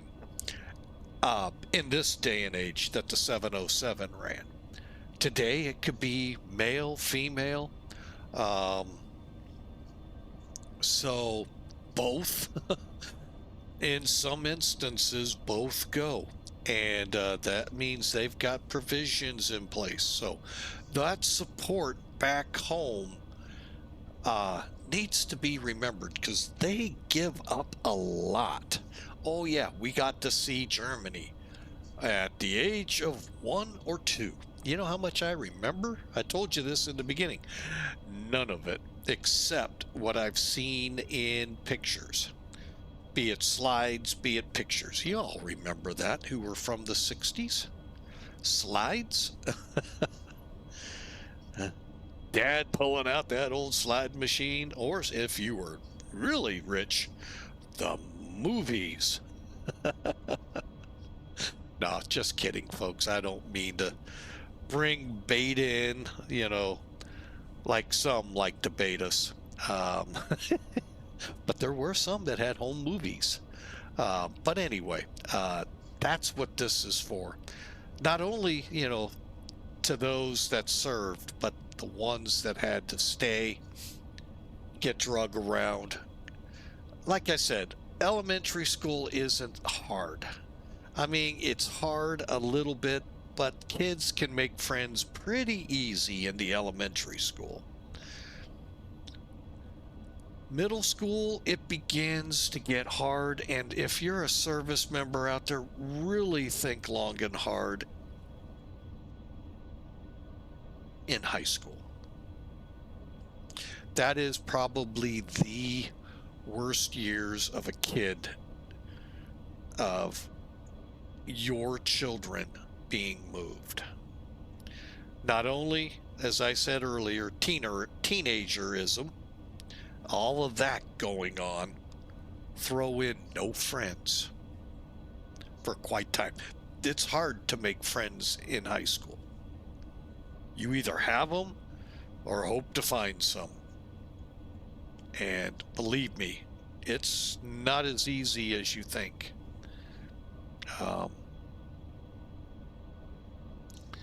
So think long and hard before. I know some will say, well, they just have to suck it up. Yeah. Just realize what that can bring.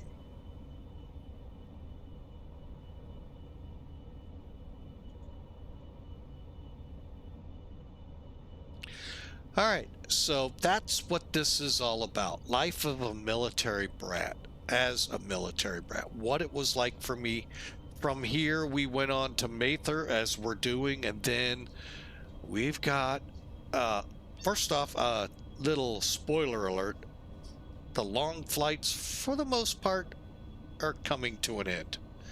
But you're going to see some of the fun of at least my life as a military brat. Others can tell you, oh man, mine got worse. Oh, I'm sure it did. I've run into a lot of you that had it worse than me. I'll tell you, the worst one happened when I was 4th grade. Not a great place to be to start with, and an extremely short tour. And that's what a lot of these kids know. Short tours. Another one, not too long after Mather, we end up at a base, start in one school system at this base, move to another in the same area of the base. So I don't know how we're gonna fly that one out yet. But yeah, I mean, if I throw that in, then there's 10. So yeah, it's definitely a life that, folks, is not easy. I mean, I'm not going to say it's easy on the service member, but I think they have the easier end of the deal. It's kind of like truck driving. Truckers have a hard life. Don't get me wrong. We have it hard, but you know, the wives or the other halves and the kids have it worse because you're not there. They have to solve all the problems. They can't get in contact with you. Nowadays, it's a little easier, but cell phones aren't 100% out there, folks. And they're a hell of a lot better than they were when I was on the road. I was out on the road when they came into being. So cell towers are more plentiful, but yet still not full coverage. So, all right, enough on that, folks. I know I'm boring you. But that's what's behind this life of a military brat. Give you an idea a little bit what I went through. I'm almost 60 years old now. So I lived through the 60s. Well, I barely remember them. And no, not because of that. Drugs. No. I was 5 years old, folks, when we hit 1970. So, just don't remember much. A couple of things we'll revisit along the way here. But it wouldn't be until starting at the, not this base, but the next one, that I actually have some physical memory of. Okay. So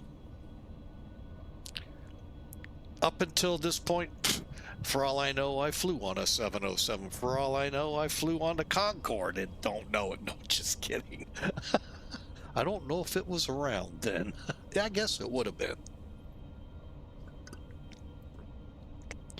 And I will admit, I think we have, I was around when aircraft were supersonic over the Midwest. Rules got put in place, and that's what also helped hurt the Concorde, because plans were for it to fly from Dallas to Paris and London, and I think Frankfurt, but I don't know. Frankfurt still, this is a time when Germany was, one, still rebuilding, two, still split. I don't know, but definitely London and Paris. And because of the supersonic rules being put in place, that didn't help the Concorde. So it limited it basically to where you saw it. JFK, Dulles.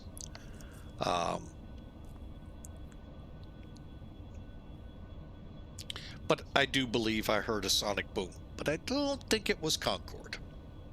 So, all right, well, enjoy your flight, folks. We are... Really? Let me just double check that number. I don't feel like setting up much. 3 hours, 45 minutes out. I hope you've enjoyed the week's worth of flying, St. Louis to LA yesterday. And we let it off with a really good flight too. What was it? Now that I can't remember. You know, this is what stinks when you get up to about 60 like I am. That memory just kinda was pretty good in the past, kinda gets... Oh, that's right. MacDill to Offutt in the E4. So I hope you enjoy. We're on our way right now. There is no ATC up, and folks, if you haven't seen it, heard about it yet, update your navgraph charts if it asks you to. Why? Real quick, I'll show it off again because I just think this is really cool. You notice this has changed over here. Remember, we had the little click here and it centered you? Click here now and you click the power button if it's not highlighted like mine. Online network, beta. How many of you all remember when the weather came out? They talked in that email of traffic eventually coming. Eventually has come. Give it a second. Well, right now there isn't much ATC up. Looks like the Northwest is it. But give it a second. It'll pick up all the traffic here shortly. But yeah, you'll actually get the traffic around you. Matter of fact, we may not have any. There's a few, but not many. Let me check VATSIM.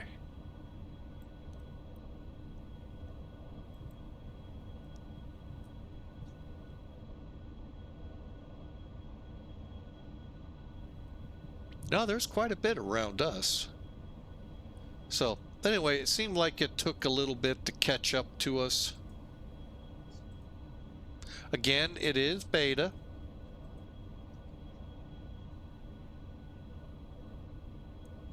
But right now, there's no ATC up here. There's the online traffic. Like I said, just takes sometimes a little bit. But actually... How up to date am I on this? Because Unless he's... Oh, yeah, there is one right behind me. What altitude? He's headed for Midway, and he's below us. So, neat stuff, folks, and pretty cool. I'm sorry, I do like this update. This one I like. So yeah, if you have navgraph charts, take the update and you'll have this. I know some streamers are just starting to fire up. Don't forget to check and see if you got the update. When it says it, update it and enjoy it. It is in beta, so, and I don't know how long it takes to, you know, whatever it does to find traffic, so. Pretty cool.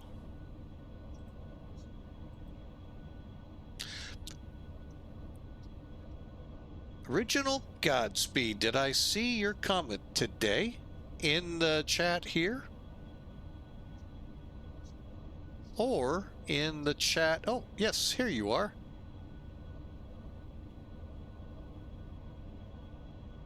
Ah. I will first see if there is an update, for the Neo Tolus. The A320, as of today, got an update. That's all I see is the A320, not the 321. But cool, that is awesome. Thanks for that. Update Wednesday, folks. Update Wednesday. A lot of great stuff. The A320 Neo took an update. I'll have to read into it and see what all they did. I don't have the 747. Let me ask you this. I've had some people ask me to fly it. What is your opinion, Original Godspeed, of the 747-800? I'm sorry, said it all wrong. 747-8.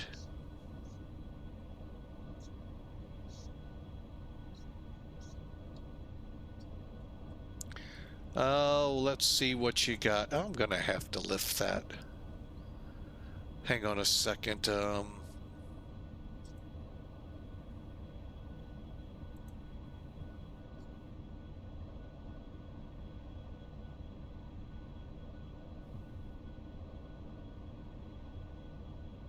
You have it download. There's something about it that keeps me from pulling that proverbial trigger on it. And I don't know what it is.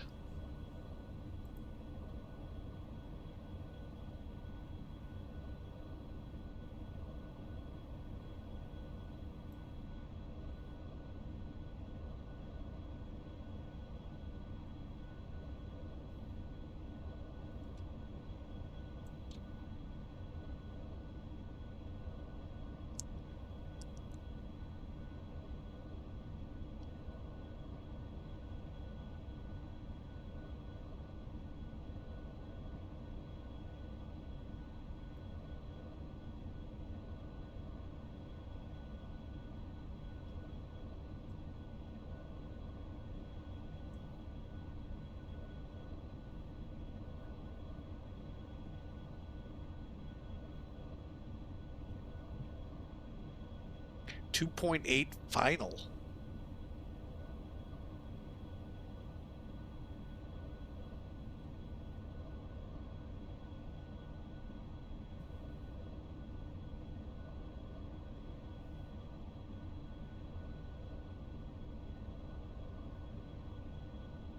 Yeah, they got the weather service back up and is it working? It looks like it is. Unless maybe wind servers aren't. But I know a couple days ago I saw a post that said it wasn't. Hang on, what all did they do?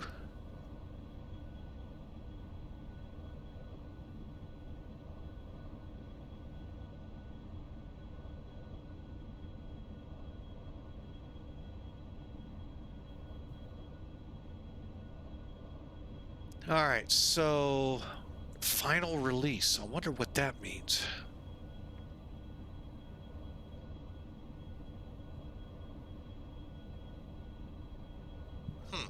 Interesting. So yeah, there you have it, folks. Thank you, original Godspeed. Yeah, I think I'm gonna have to ease up.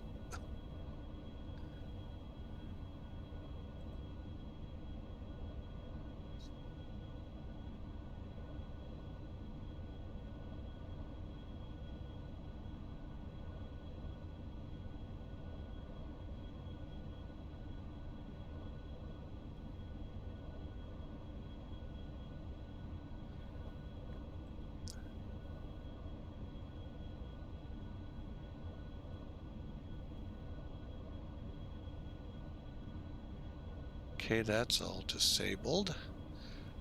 Are these disabled?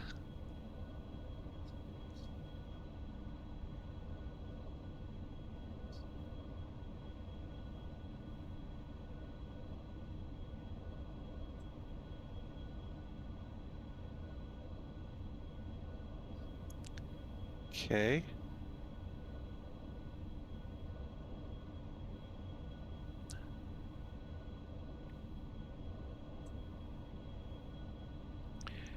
And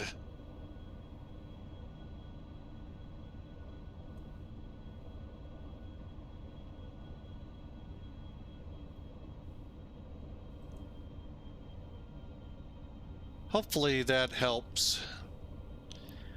Oh, I still got that up. But anyway, yeah, there you go, folks. A lot of updates today. A320neo, 747-8, and navgraph charts. Big update there. Plus some other programs out there have had some pretty good updates as well.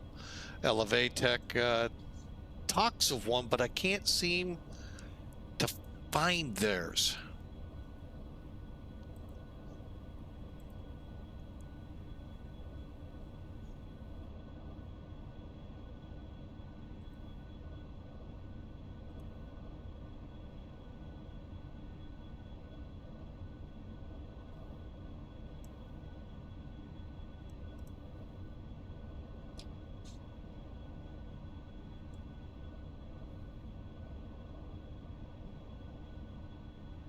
Oh boy, looks like we got us some rain going into Sacramento. Just took a look out there. Ooh, doggy. A lot of rain.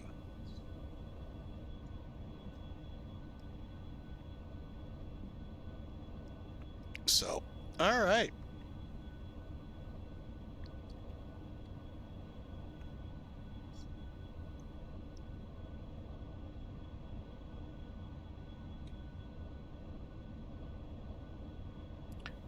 A lot of good flying ahead, folks. Hope you all enjoy. Hey, love to see you up here on VATSIM.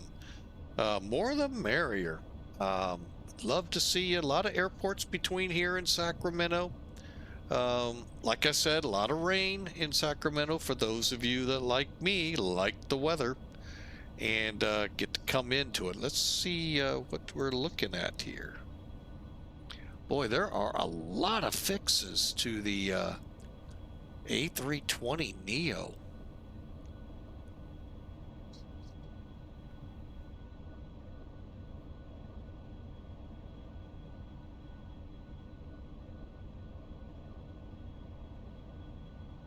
Holy mackerel. This is going to take time to go through. Tollus has been really hard at work on this. Now, if we can just get them... I don't know if the other two need what they've done here, but if they do, would be nice. And Felis, I got your updates. Okay, flight factor any. Something came out. 7 triple.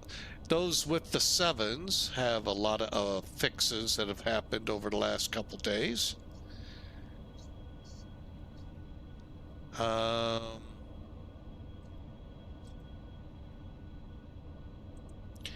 And like I said, Elevatech got something with navgraph routing. Um,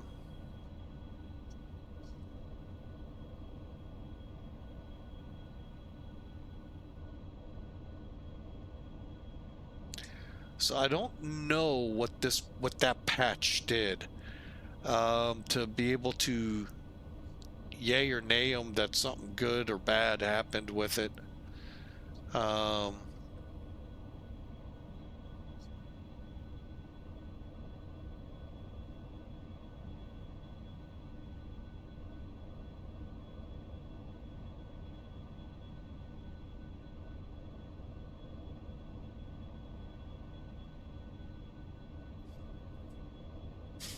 So, really though, great day. A lot of great updates. Oh, we can get rid of that. Let's take a look at our fuel tanks, make sure we're gonna make it. Looks good to me. The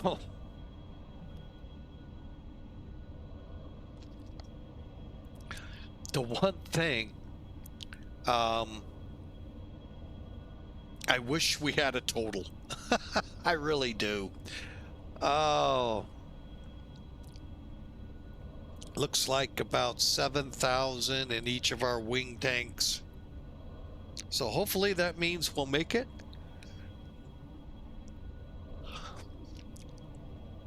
We'll see. Oh, I wonder if those reserve tanks were supposed to work the same way. I didn't even think about that. Oh well, we'll try it next time. But anyway, we are on our way, folks. I'd like to tell you how far. Well, we're into the flight. About an hour and 40 minutes. 3.5 hours left to go. So, not bad. And we'll enjoy a little bit of music here as we cruise along at 38,000. We're just on the south side of Chicago as we cross over and start our onward downward trend towards Sacramento, the Sacramento area. Promised you some weather.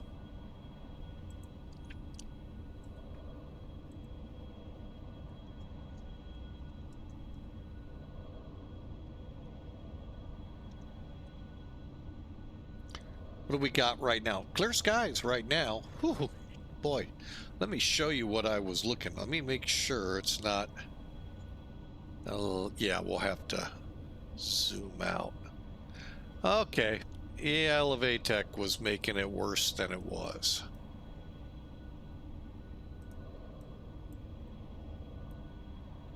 Yep, that's fine. We'll go back to centered on our plane. We do have a pretty good wall of water up ahead of us. Over Des Moines, pushing back to Omaha, Lincoln, Nebraska, and all. So we have that. Plus, what just came through here in St. Louis is pushed east. So, but currently right now, south wind, 10 mile clear, and a beautiful day out there in Sacramento. Could change though, as you see here. So you can see where the line ends. That's about Sacramento. Got a wall of water there. Here's that one I was talking about in the Midwest.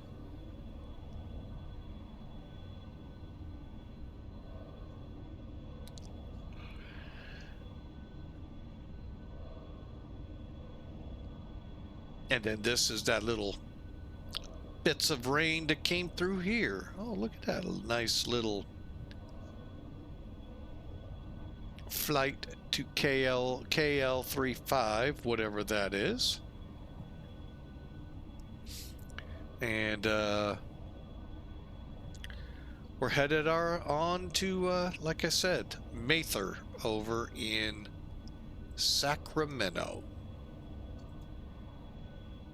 Hope you enjoy.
All right, folks. In the background, you may hear we're kind of watching CVW 20 as they have some fun over in DCS Combat Arms.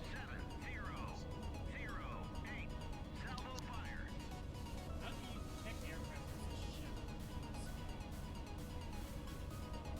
Detect aircraft. Oh! I think I see the confusion. Okay. So, when your aircraft, when your ship is spawned in, 9 out of 10 times it's spawned in, 9 out of 10 times it starts in the MCOM configuration. MCOM stands for emission control. Right? So what you want to do is you want to go down here where normally says MCOM. And you'll turn on the radar that you want to activate. It's aircraft in your location. You want to turn on the air search radar. Air search on. Radar high. You can also do that across the whole formation by going to formation, formation order, sensor order, and then turning on the relevant radar. In fact, I'm going to turn on the active sonar. Transmit active sonar. Sonar eye. And then any aircraft that should start popping up. I hope that answers the question.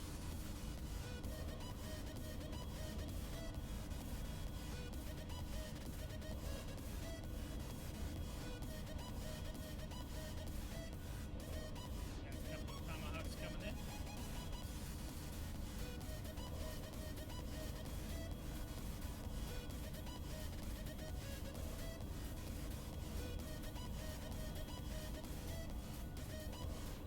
Engaging track 7017.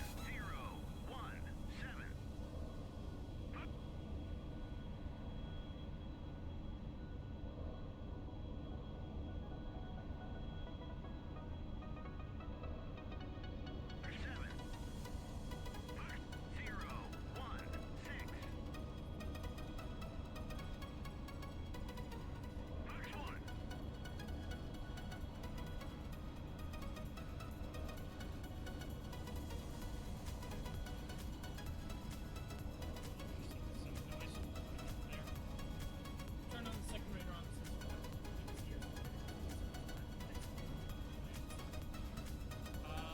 That could be a number of things.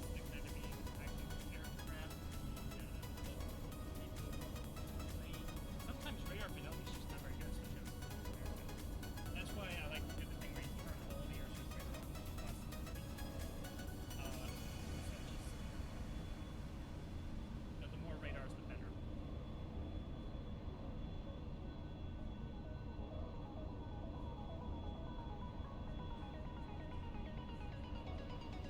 Yeah, if you're turning it on, you still don't see them. And then also, not every ship has an air search radar, so that's thank you for the call. I appreciate it. So as you can see here, this particular ship doesn't have an air search radar, so it's like the tab is showing the surface.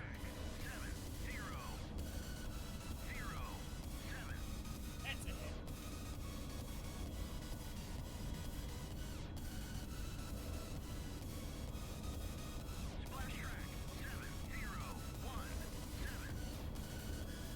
Oh no, the Soviet fleet is being absolutely decimated. What could they possibly have done to stop this?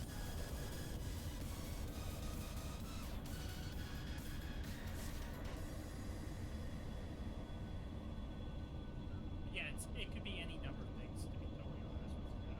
It's situation based.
appreciate it.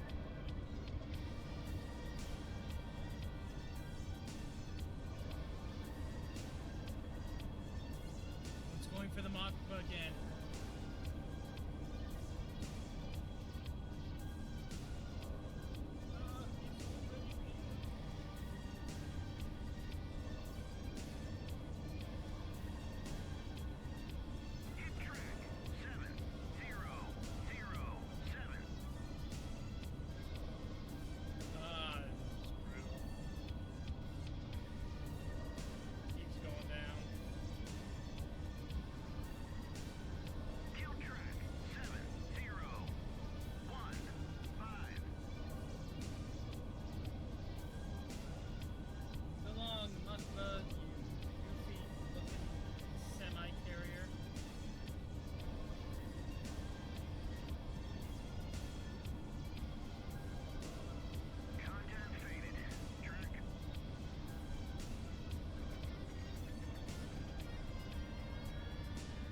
Started it. They should have my folks first.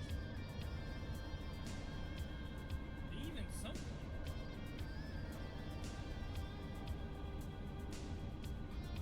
It'd be really unfortunate if I decimated their entire navy in the bench.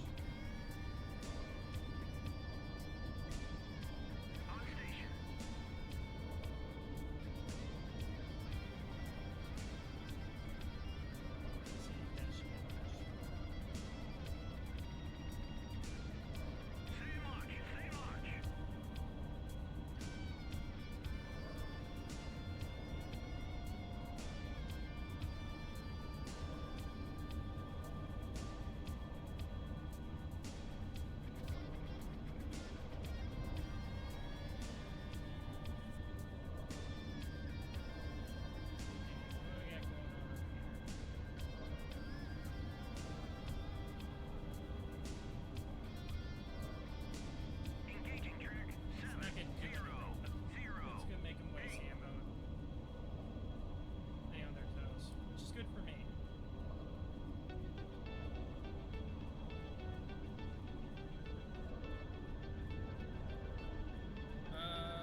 All right, folks, we're just like I said, listening in to CVW20 out somewhere between here and there, playing in the world of DCS. Looks like combat arms. And hope y'all are, you know, trying to figure out what the heck is that background noise. They're out blowing things up. So, but anyway, we're 2 hours and 50 minutes out of Mather Air Force Base, and hopefully we'll have good weather for the arrival. We're right now over the rain that's up here in the upper Midwest around Des Moines. We get up to around Denver-ish, we'll kind of smooth out. But thank you so much for being a part of Flying with Mike today, and I hope you enjoy the background chatter, and we'll be there in a couple hours.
KMHR hunting.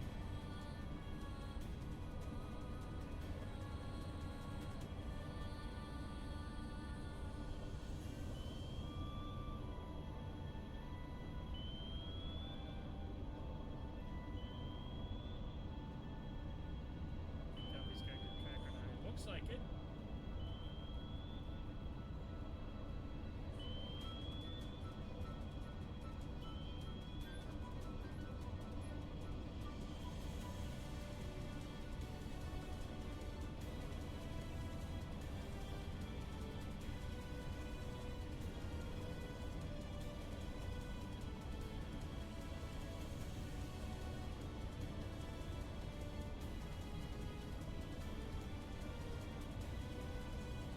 There it is.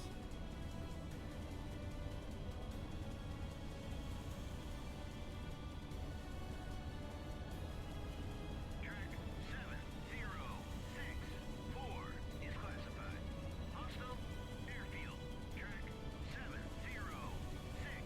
Up east to stage complete. Good for them.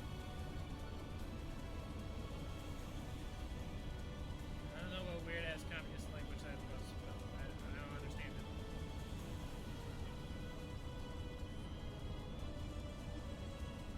Better run, squirrel.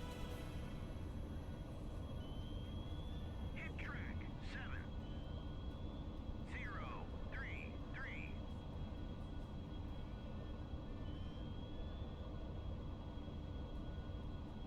Contact faded. Track. Contact faded. Track. It's from 2 Mark 48 torpedoes. Hunt for Red October? Yeah, it feels like it. I don't know if he can shrug that off. I would kind of doubt it, though. Contact was faded. His main propeller's gone. I guess he could blow his ballast, but then I just blow him up on the surface.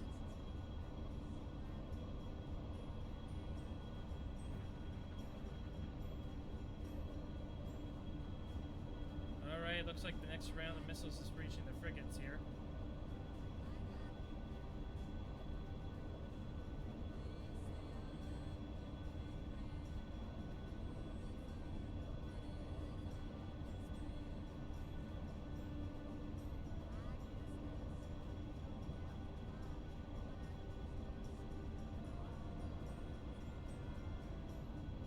Yeah, cool. Mind check.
All right, folks, 2.5 hours out of Mather, listening in to CVW20 in DCS. Interesting to listen to. Don't understand a lot of what I was watching. Maybe one day, maybe collaborate, let you all see what's going on. But basically, it's like war games, except all naval war games where air, surface, and below surface targets are engaged, along with excuse me, I'm not sure where they are in the theater of operations, maybe out in Guam, I don't know, but Yeah, Mac, I'm sorry, I'm still on the phone, but how many people are actually playing? At the moment, it's just me. This is single player. As you can see, that's what's going on. huh, interesting. Very interesting. Oh, well, you know, I don't understand what I'm watching here, but hey, they come in from time to time supporting us, so I thought I'd get over and, while flying a little bit of a longer haul, give some love and support over to our Yeah, commander. That was a line check. I make it a point when a Navy man fucking was with fucking calls to just drop whatever the fuck I was doing in private spot. Because you never know what it is.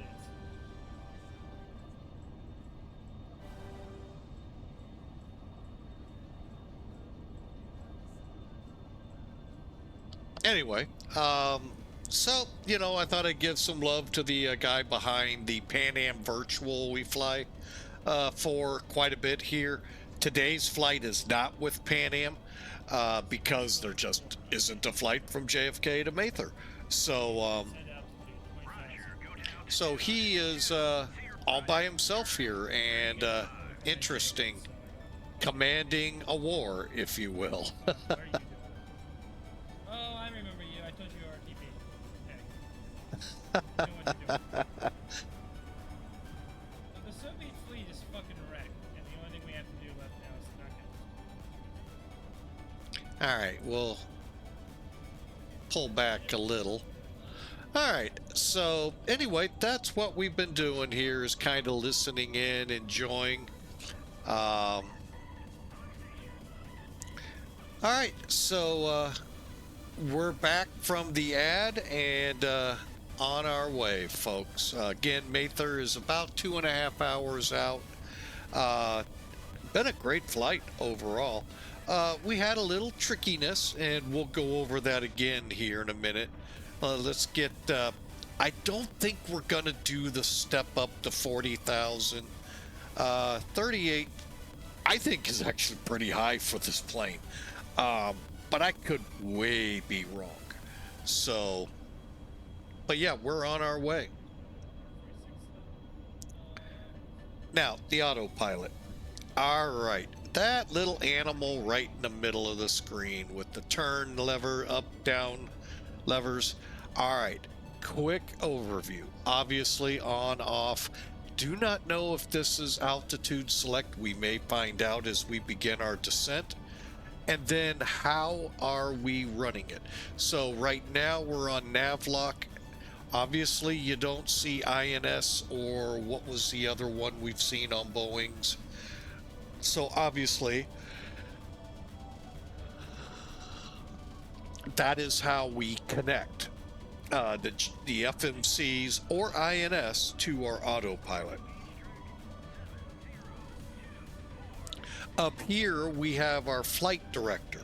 So what you see on our artificial horizons is reflective of how we're set. So if we're set for heading, wherever the heading bug is, it's moving on the HSI right now.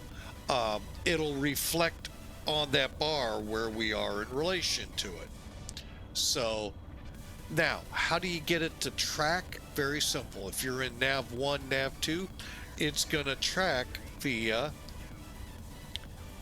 nav 1, nav 2. VOR is what it says here. In nav lock. So, it ought to be fun coming in here. Mather was always an interesting place to land at. I flew some, what airline did we fly in there with? Alaskan? Anyway, we flew in here quite a bit, and it's a little interesting. Back then, none of the ILSs matched. This was the years when you had to wait for a simulator update to get updated nav data in the sim. That's not always been around, folks. Now we, with our NavGraph subscriptions for the FMCs, not only keep our I'll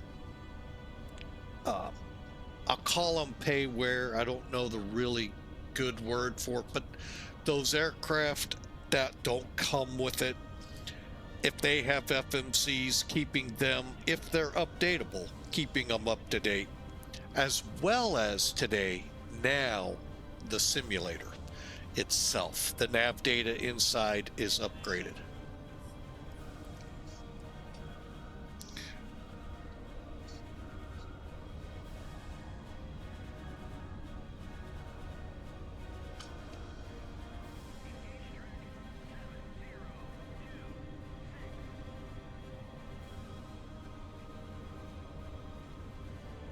So, and the other interesting thing to this airplane, aside from the nav display here, remember, most of our aircraft we fly today, your Mach is included in a window or something like that here.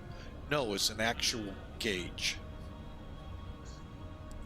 So, very, very cool stuff here.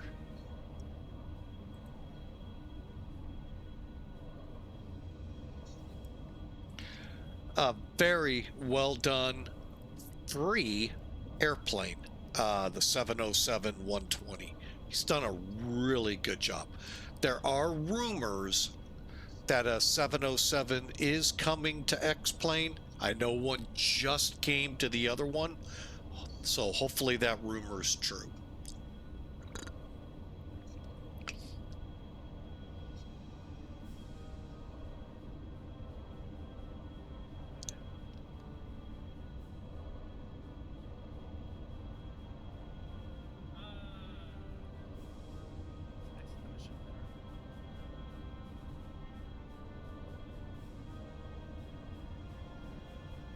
I have no idea what CVW-20's up to now.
Yeah, none of what he's doing over there, Spaceman, you've seen over here, makes sense.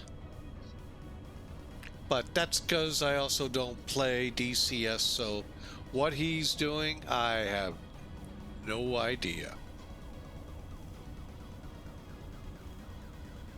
But it was nice getting over there, help support the channel. The man behind Pan Am Virtual, or part of behind Pan Am. I don't know that. I don't understand that whole story, but that's okay. All right, 2 hours to go. Enjoy the music, and if Okay.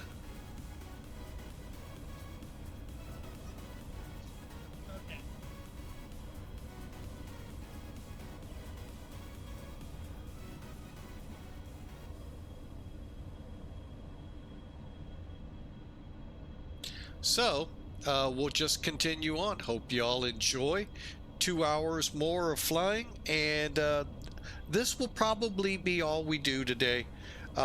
We have, well, I don't know if I'll be, we'll see. We do have a chore ahead, but we'll go from there. Enjoy the music, and let's see what's going on with CV20. Looks like he's setting up. Yeah, okay.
All right. Looks like we're pulling out of this weather here.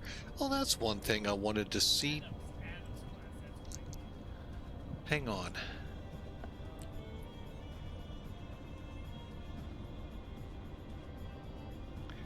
Yeah, we're not getting much weather returns.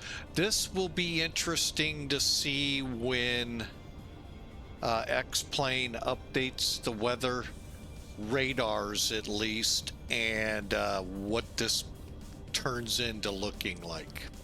I don't know when that update's coming, folks, but that is going to be awesome. All right, so we are...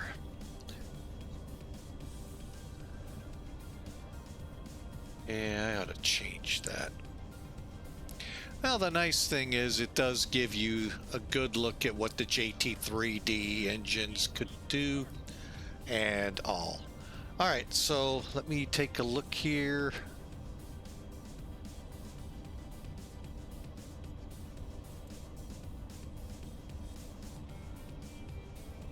Okay, center tank obviously was empty. Now the rest, I think these reserves should have waited, but oh well. Everything up here looking good. And up top here looking good.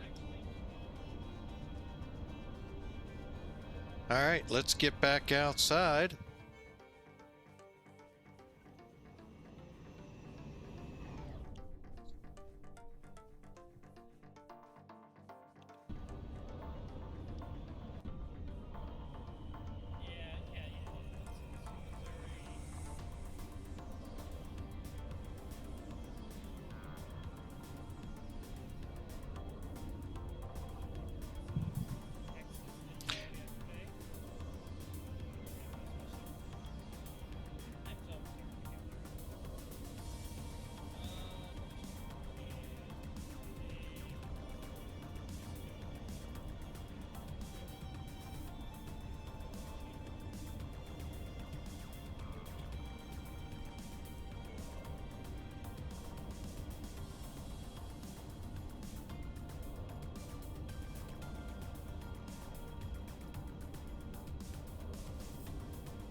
Kind of looks like a lot of work.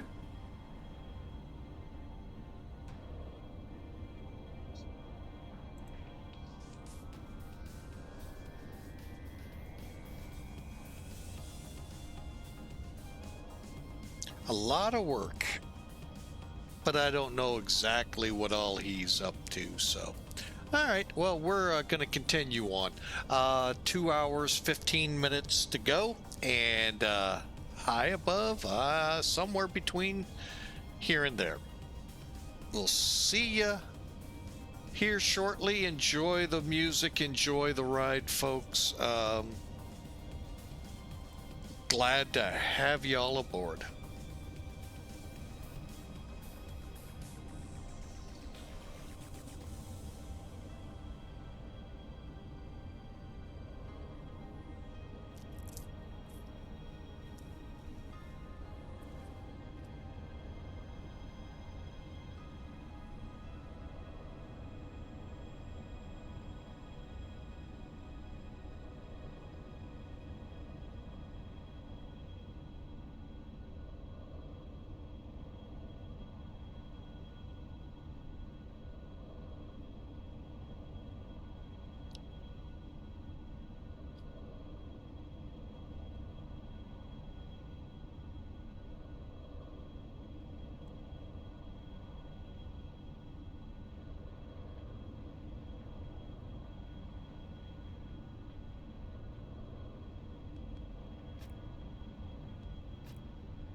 concerns about the validity of Contact this drone. faded. Track.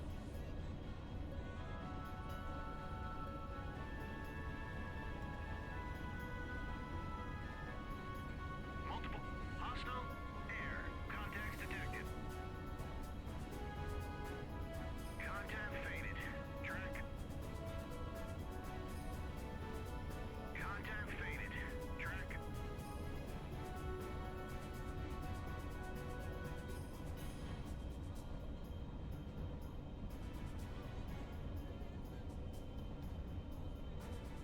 Ahead full turn to course. 018. Hell my.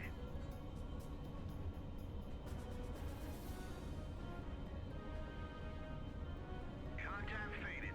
Track. Multiple hostile air contacts detected.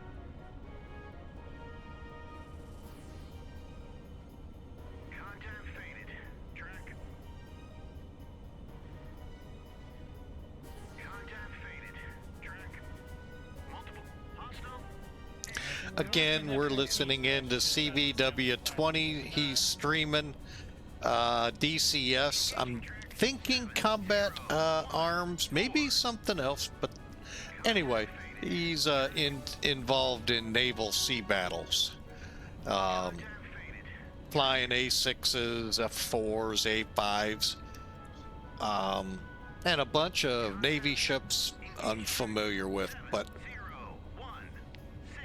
interesting to watch. Don't really understand much.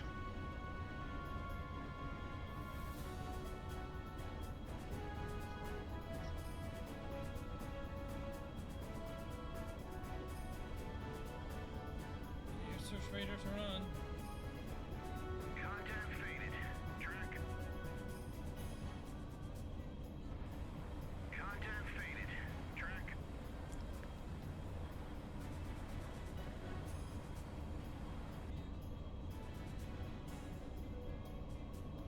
So, but that's what we've been listening to, folks. I hope you've kind of enjoyed a little bit of additional radio traffic that's not on VATSIM, and I hope you've enjoyed it. Screw can.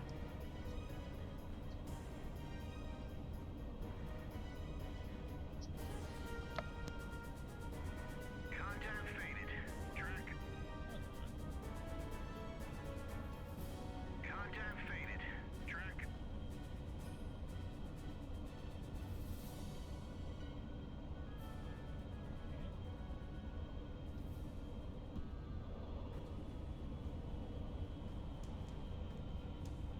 Birds away. Track.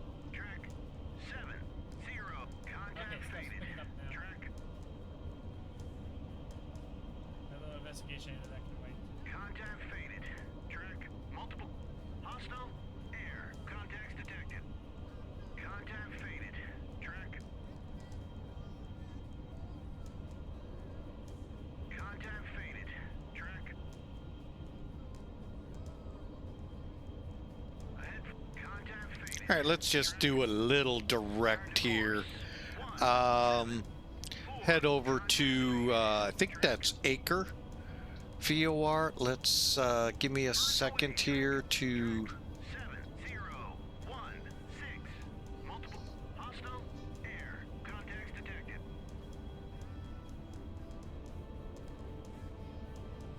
Track 7. Contact faded. Track. Multiple. Hostile. Air. Contacts detected. I wish we didn't have to Meeker. take this, so we'll go direct Meeker. Kind of miss a little bit of that heavy traffic in the Denver area and just track on over Hostile. and work our way there. So enjoy.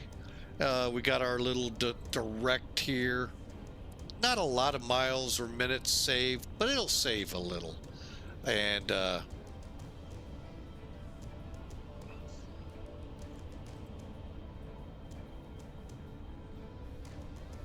Birds away. Track. Track 7027. 7.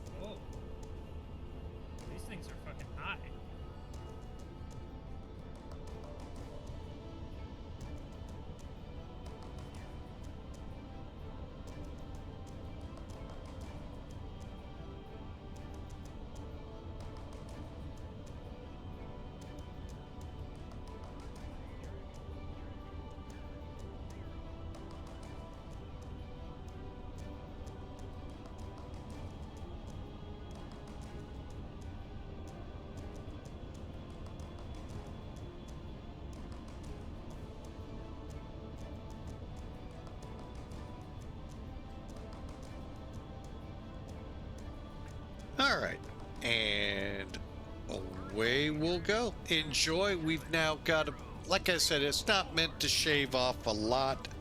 Gave us about 2 minutes. So, all right, enjoy the ride, folks. Enjoy the extracurricular radio traffic as we're headed for Mather. Birds away, track 7036. Contact faded. Track. Air. Contact detected.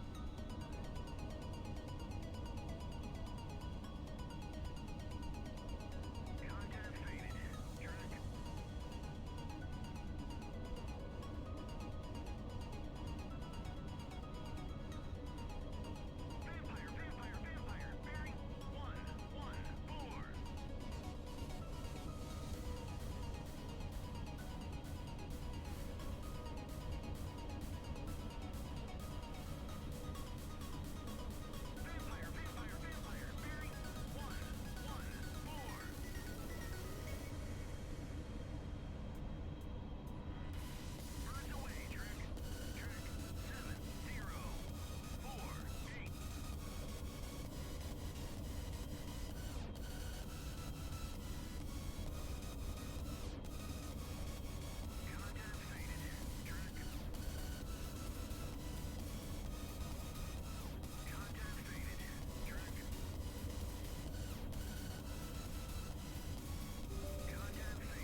Why didn't you focus on the shipwreck? Contact faded. Track. Birds away. Track. Track 706. Well, whalers. 0. Contact faded. Track. Not sure how much that is my fault though.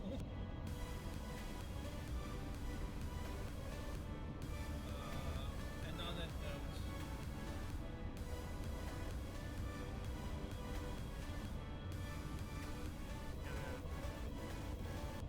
wrap it down for today because I have to head to work early tonight. Also, literally from the end of my shift to the next day of work, I have effectively done nothing but sleep.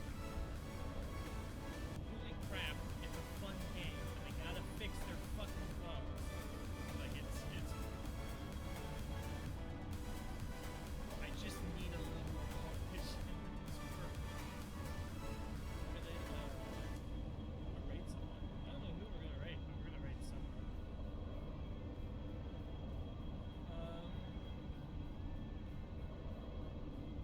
Hey, thanks, Roden. Welcome back. Oh my god. Hold on, there's so many chat messages that didn't load in. Hold on. Damien, what? Go Navy. Looks like the scenario needs a lot of things. It needs a lot of fixes. Yeah, there were some F-14s, F-4s. MCOM, who needs MCOM? Not me. They already knew where I was.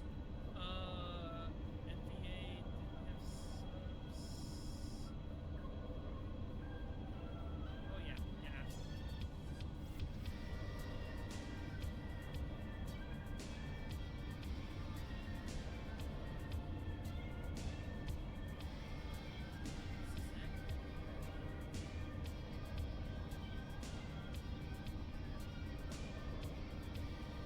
Oh no.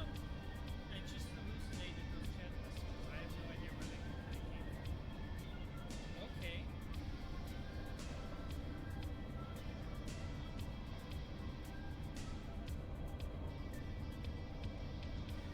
Very bizarre. Alright, let's find someone to rage. Who is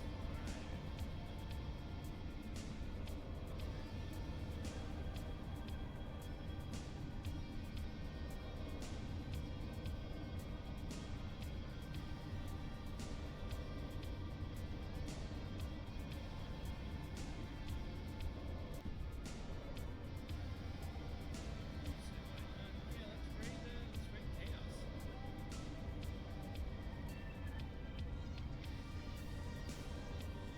Alright, everyone, make sure to say hi again. Dear, sent you. I hope you all have a fantastic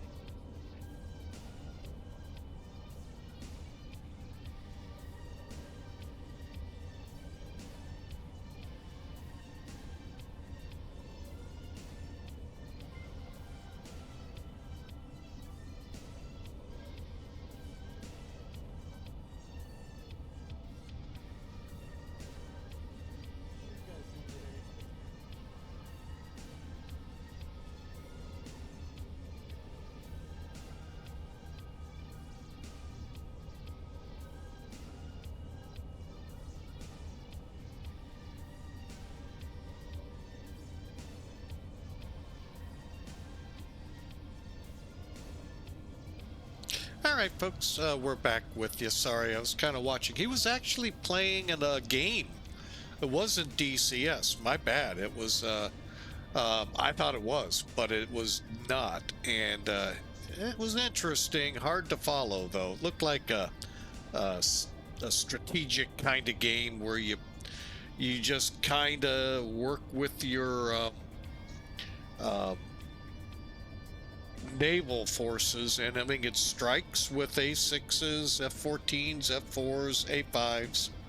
Pretty interesting game. I wish I would have got the name of it, missed it. I just noticed something though in my activity feed 8 hours ago.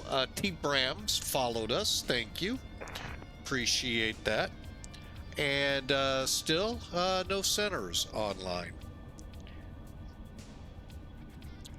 So we continue on over, well, we're gonna kind of clip Denver But the goal here was to get a little bit north of the general flow of traffic. Matter of fact, speaking of Denver, there it is, just above the tail there.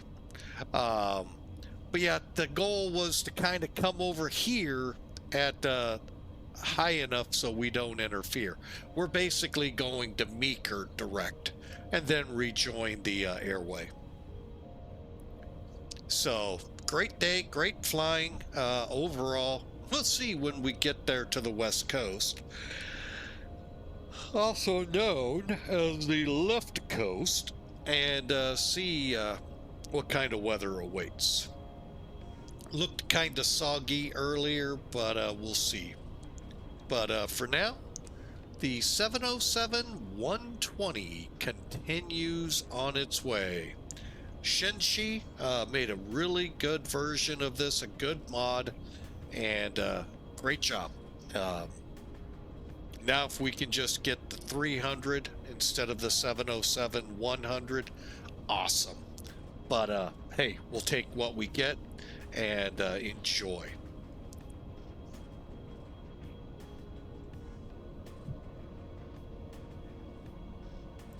The big thing here is, like I said in the very beginning, Boeing put out the 707, we all know. Changed a lot of things in aviation, followed by the not Boeing, but the DC-8, the CANDR 580, and all of those came out at about the same time, ushering in the quote-quote jet age.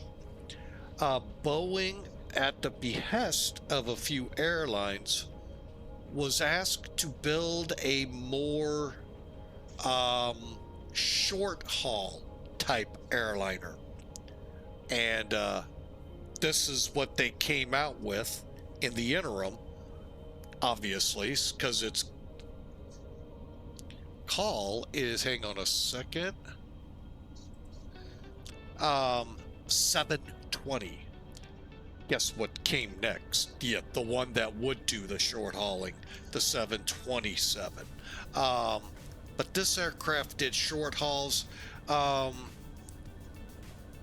was a little smaller in overall size to it. Always kind of in the back of my mind wonder if this is a derivative out of the KC 135. Just because it's a little smaller. You really see this with the KC 135 up against, say, the AWAC or J-Star, or even the old Air Force One, the VC 137, I think it was. Anyway, you see the size difference. However, the big difference is 135 could pack a lot of fuel into that plane, hence what its job was.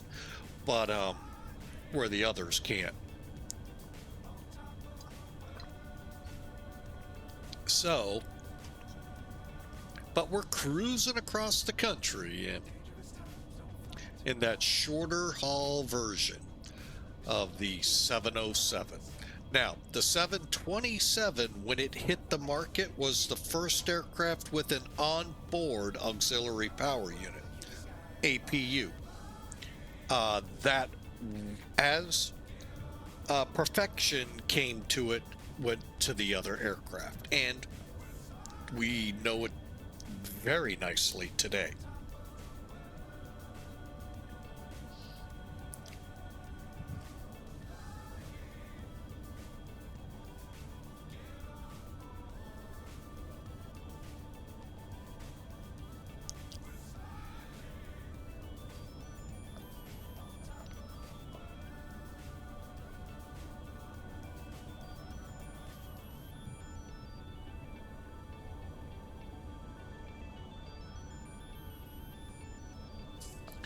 But that is today's flying. We're flying the 707 from New York to Mather as part of life as a military brat. Basically, a series of flights of where I've lived from my birth. Not up until today, but up at least through high school, maybe a little further. But I hope you enjoy them. It's you know, if you live near a military installation, you've obviously encountered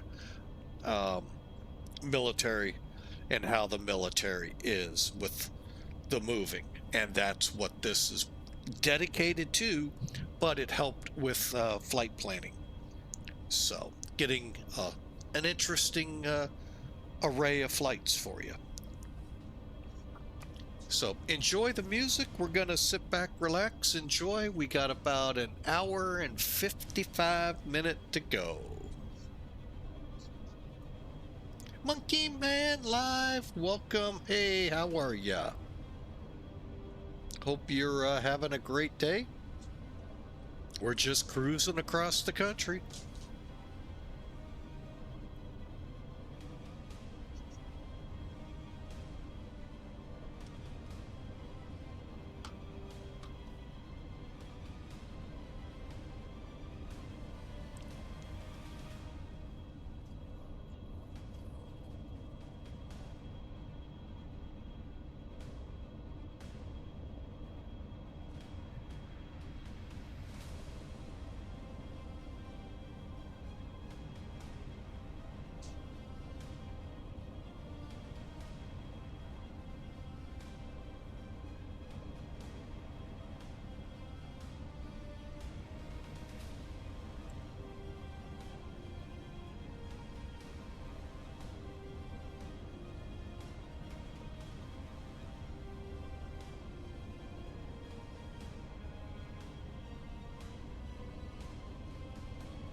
All right, we are over the Rockies.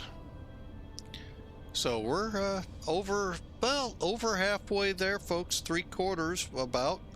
And we'll be in Mather here shortly, Sacramento, California. Part 2, well, that'll be, the flight out will be part 3. I'm sorry, episode 3. We are finally finishing up episode 2. Broke it up because the flight from San Bernardino to Germany came in just over 12 hours. And YouTube didn't like that, so I had to go in and do some editing to get it down and get it to be able to be published. So that is why we are doing this in parts. Part 1, we went from, now granted we couldn't go into Bitburg. Bitburg I think had a too short of a runway for us, so we went to Spangdahlem. From Spangdahlem we went to Frankfurt, which is actually Rhine-Main Air Base back in the day, along with Frankfurt International. Now Rhine-Main has basically been moved to Ramstein. Then this went from Spangdahlem to Frankfurt, Frankfurt in the 747 to JFK. That was part 2. Part 3, the finale of this episode, headed to Sacramento, Mather Air Force Base. Then we'll pick up episode 4 here as we move along the interesting places I've been. And that's the neat thing. When you talk with a military brat, they have been to sometimes some pretty interesting places, sometimes some pretty awful, not so great. So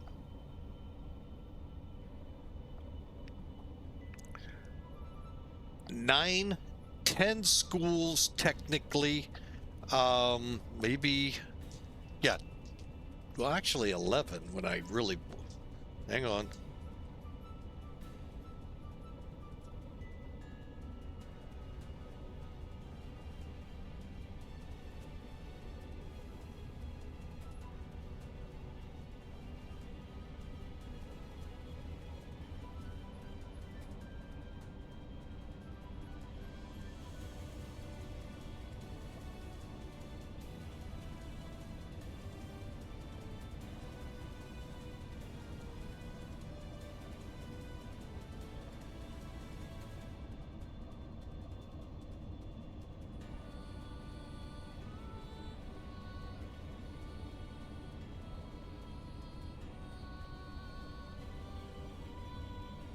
So yeah, 9 to 10 schools I've been to. I had to actually go through and double check my arithmetic.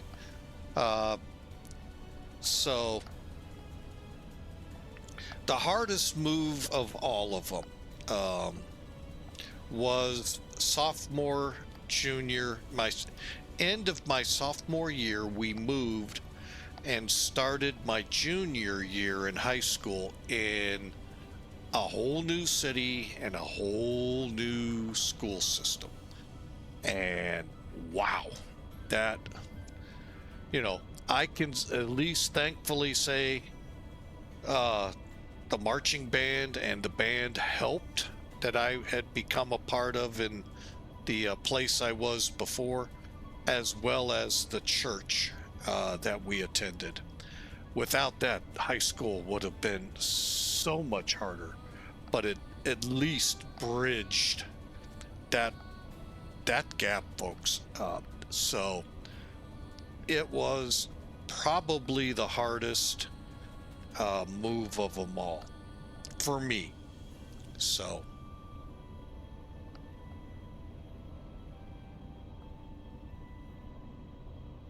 but anyway, that's what life as a military brat's about. We're kind of keep the focus on, you know, yes, thank you to the service members, but also remember for every service member, or just about everyone, there is a somebody behind.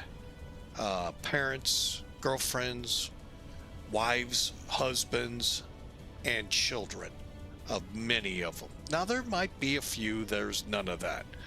But, we tend to forget about those who sacrifice a lot too in the support thereof, the service members.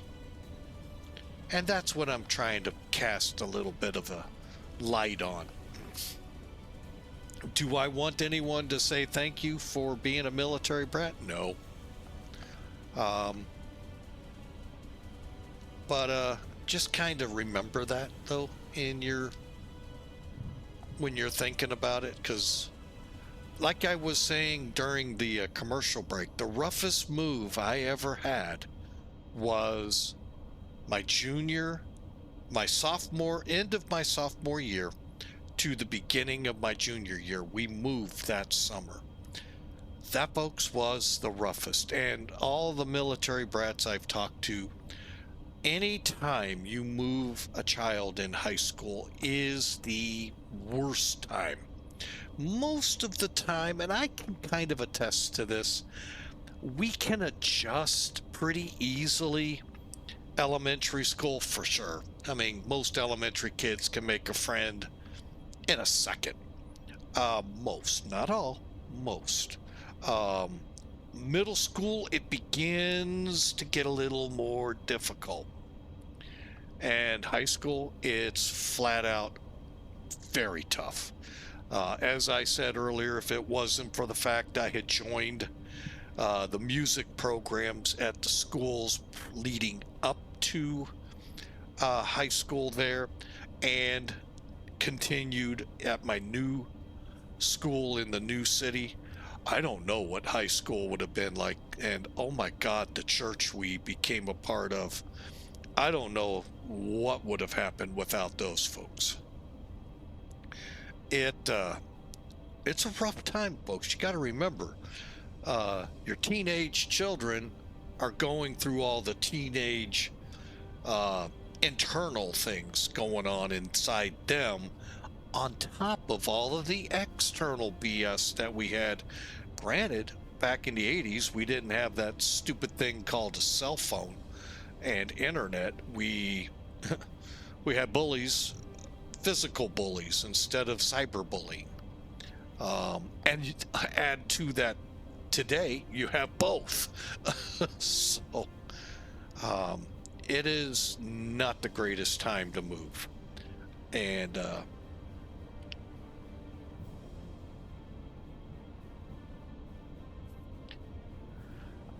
so a lot of the military brats I talked to, that was their roughest moves, is when they were going into high school. Is this the Wilson 707 what is that? Siaco says? No, it is not. It is the Shishan 3 mod 707-120. Hang on.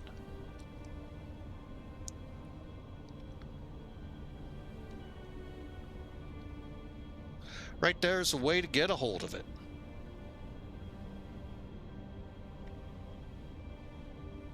It is very nice. Takes a little getting used to, but not a very heavy learning curve in it. For me, and I'll be honest, when I first got this, it was XP11. A lot of people were asking me to do a video, so I did a video on how to start it. And on into X-Plane, actually was X-Plane right at the switchover point, and to X-Plane 12. Did the video.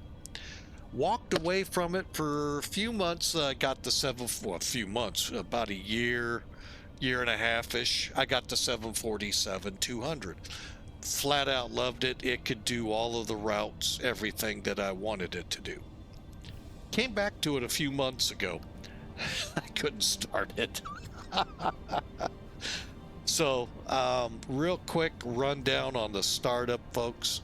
Even though I may do another one just for refreshment. First off, come into the plane, click here, or the table over here, okay, where you see brings up the menu. Turn the top lever, ground services to call. Decide what you want here. I'm running FMS. Now, if you want to run INS, you have to get the SEVA. Okay, flat out gotta have it. If you want to go with the modern day, and again, I really don't know if the auto brakes were a thing back in the early 60s or not, but the auto throttle might have been just not this sophisticated. I do not think. I'm not certain of that. It probably would have been more where the pilot or flight engineer would control the throttles to maintain speed, but the pitch would have been, in essence, the auto throttle. If you guys fly the FJS 727, you know exactly what I'm talking about. And then do whatever with everything else. Okay, so once you have this on call, head over here to your panel. Next, turn your make sure the battery is up and on. Turn your ground power on. Should see the lights. Turn your ground air connection on. Then go through and set everything up. What I'll do next is open the top layer, not the red ones, but these right here. Close the circuit there. And then make sure each essential power and synchronized down here, wait a minute, and AC paralleling are on external. Now they should be on generators. Duh, I didn't do that right. And then come down to your fuel panel. Yeah, I have selectors. Make sure they're on, cross feeds are open. Okay, and then here's where the trick begins. You have to open, just like the 747, the start valve. That's it right there. Open this, turn the switch. It can only go one way. I have yet to get it to go high pressure. Turn it to low pressure. 3, 4, 2, or 3, 4, 1, 2. Fire them up once. You can come down. Turn them, each of your fuel levers up as you get over 20%, or turn them all up to start with, and you'll get the plane to start up. Like I said, I'll probably do a more in-depth or more functional video here in the near future on it. But it's great aircraft, easy to fly. The other tricky thing to this plane is a bit of the autopilot. I have the FMCs in place. I don't have SEVA, don't plan to get SEVA. And VOR to VOR, while can be done, and I have flown this plane limitedly that way, I'd prefer going this route. So, speaking of routes, okay, we're going to get into the FMC here in a minute.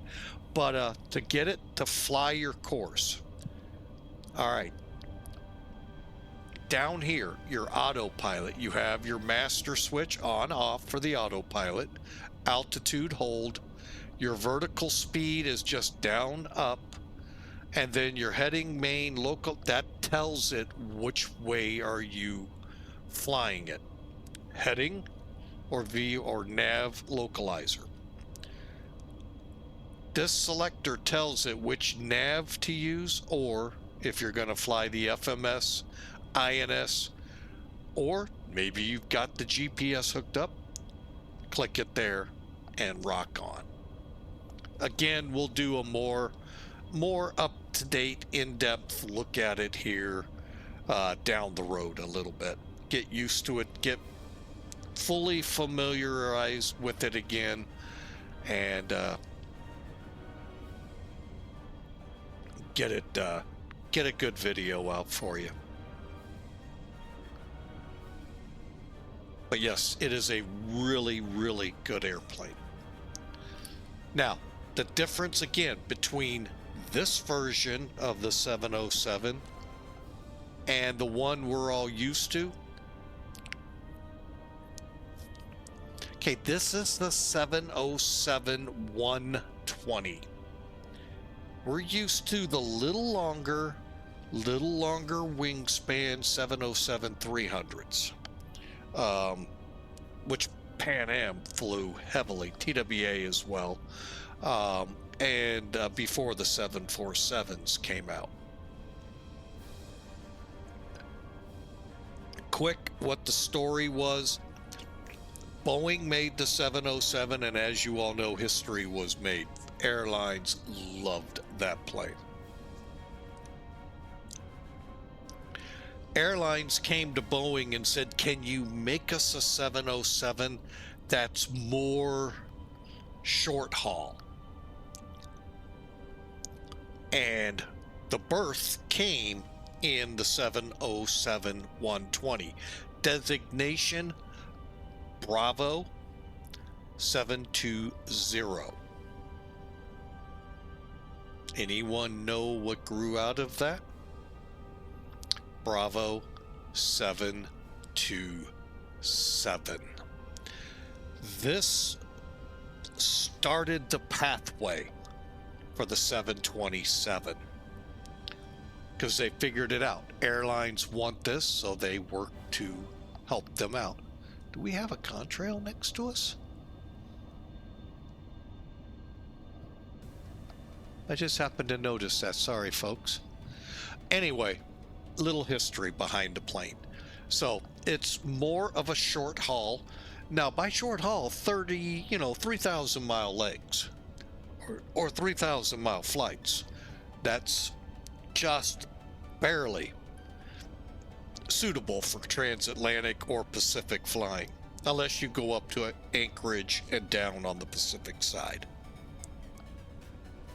Whereas the 707 can embrace it.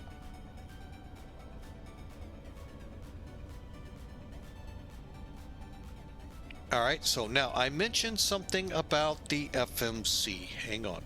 Yeah, we got to get our approach put in. So I'm going to pull this. Again, this is nothing more than the default. However, down here, Shenshee kind of made it fancy. But over here, it's just the default. All right, let's bring in another big, interesting toy. And it is the NavGraph charts. There was an update overnight, folks. It allows you to see traffic and ATC. Remember that email many months ago? Well, it came to fruition overnight. Now, mind you, the word beta means that. Beta. So there are some bugs. We just saw one. I had to restart it. But you turn it on, turn your traffic, see the traffic popping around. Yeah, there is a plane over there. Huh. And if ATC is up there on here as well. And then you can turn it off. I'm going to keep it off because it blanked out on me, so I don't know. MVA is the start of our arrival. The ARM RVR2 arrival. Currently, wind here is 140 at 16. Affording. Ooh. Wow. 140. That's almost a direct crosswind. Well, when you think about it, 40 and you have a 140, that's a 100-degree cross or 100-degree cross angle. Guess what? That means we're coming in 2-2, obviously. But yeah, it's a pretty good wind here. 16 knots, few clouds at 5,500. We got a ceiling at 7,000, 8,000, and just double checking, no ATIS. All right, approaches available. So we're coming in. I'm going to go ahead, shoot for 22 left. Hopefully we'll be lucky. Come off at Fox, taxi back to the main ramp where the terminal is. Okay, so let's look.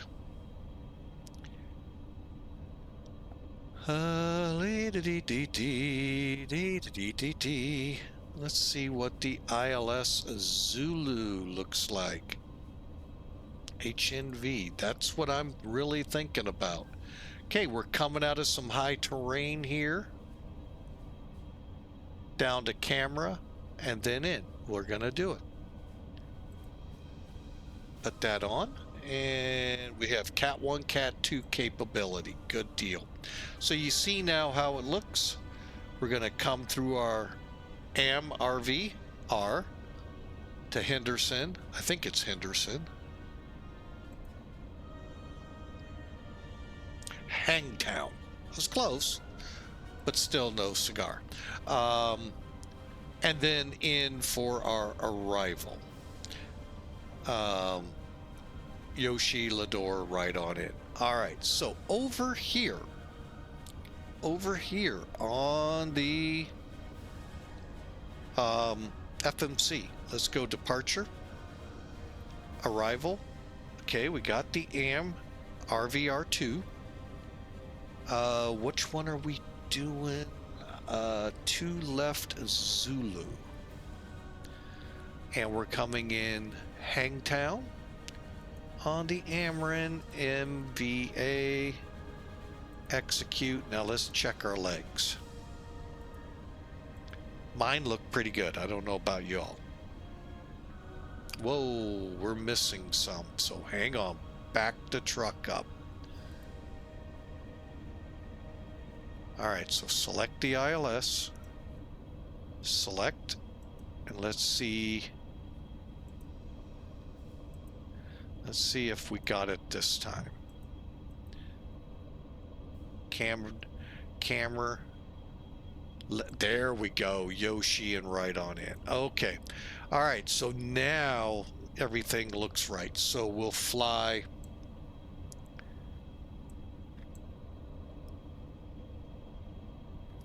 to hang on, let's back it up. Okay, we're back at DTA. We still got another fix before MVA, Mina, and then we head to Crassley.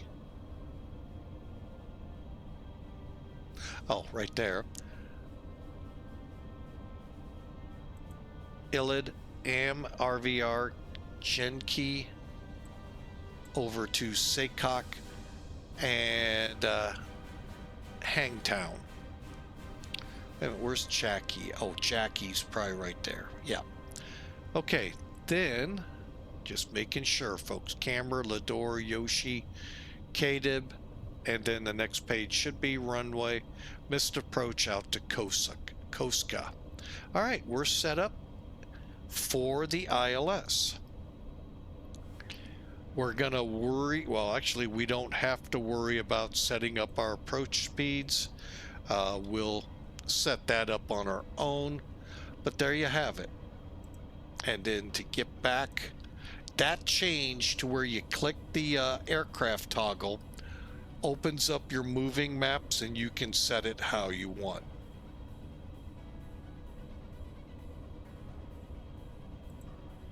And there you go. Pretty cool setup here, folks. Great work over there on the part of Navgraph, and great job. Love this update. Like I said, I'm waiting. It's still got a little buggy, but overall not bad, and I hope y'all give it a try. Just make sure if you don't see anything, hit that power button and it'll eventually come to life. Just remember, it is beta.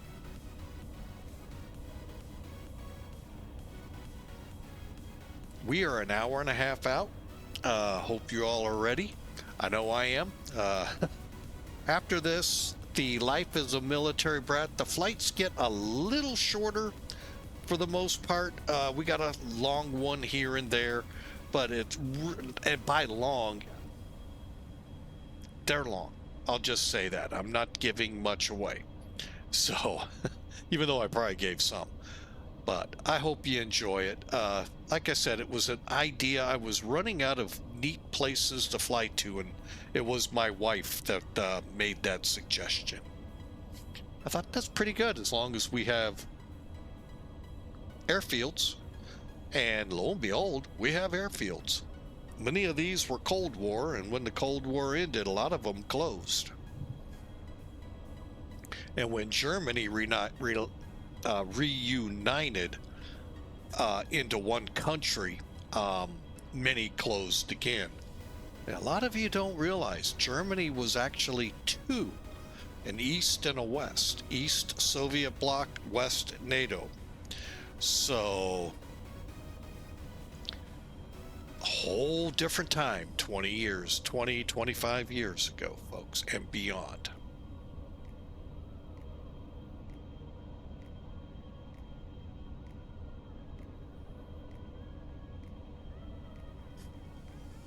That's why it was kind of fun watching that, whatever the game's name was that Spaceman was playing. I thought it was DCS Combined Arms. I was wrong. But seeing the aircraft that we used to see at the base out here in the 80s, the A6s, the A7s, Tomcats and F4s.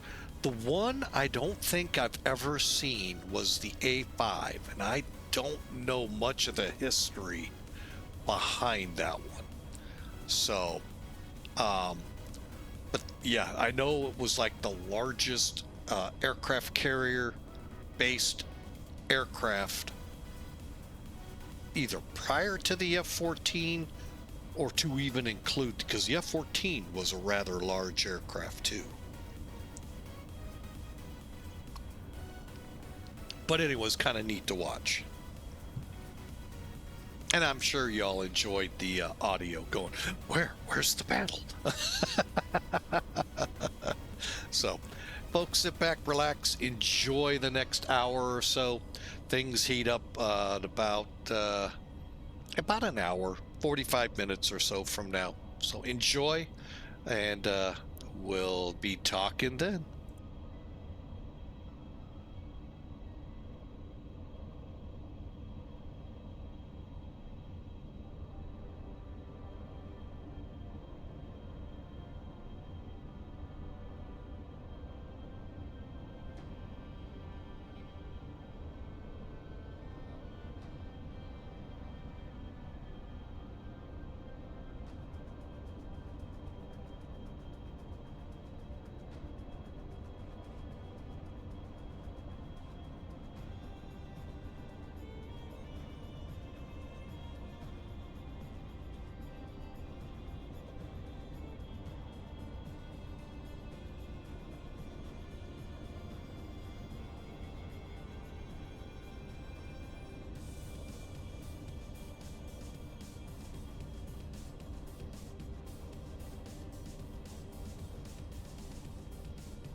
And Spaceman 631 in with a resubscribe.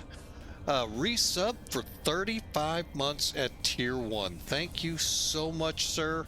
Welcome in. I hope you have a great day. Sorry we're not flying for Pan Am Virtual. Unless you're putting a flight from JFK to Sacramento Mather in. But yeah, thank you so much for the resub.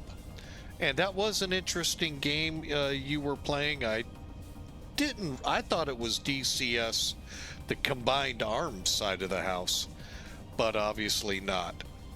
Neat seeing the A5 though. Wow, never saw that one while I was in the Air Force. Grace, our Air Force base.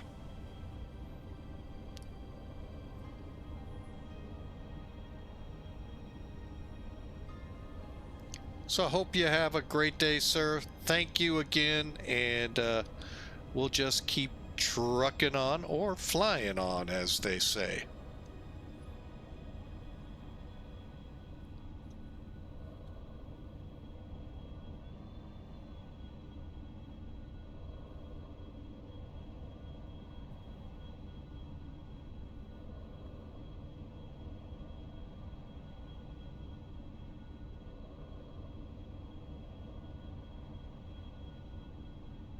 And anyone new to the channel, if you like what you see, we'd love you to hit that follow button. If you're watching us over on the YouTube replay later, I'd love for you to smash that like and subscribe. It really would be appreciative, and we do thank you ahead of time. But yeah, the 707-120 on its way.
All right, let's see how that storm is doing out west.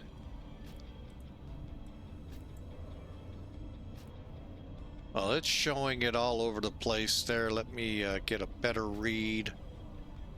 Hopefully off Sim Toolkit. It's not showing it there yet. So we'll kind of see who's right when we get there. Yeah, there's weather moving in. So it's always fun to come into Mather with weather, especially back in FSX and Century of Flight. Oh my goodness. The airports wouldn't be fully up to date until the next sim update, which, as we all know, FSX didn't update after 2008. Some of the reason why I don't come back to them. But anyway, yeah. Back in those days, folks, you had to have the simulator updated by the developer to get an up-to-date nav data. Where today, you subscribe to organizations like NavGraph, or I've heard of a couple of others. Don't ask me to recite their names. I know of a couple others. And you can actually, on top of keeping your FMCs up to date with your aircraft, update the internal navigation systems, airways, VORs, waypoints, and all with these organizations. So now you're flying up to date. So you could actually couple into Mather. So, unless you knew how to update the airports yourself. But then it's just yourself, unless you put them up on a place like VATSIM or FlightSim.com to put them out for other people to also enjoy.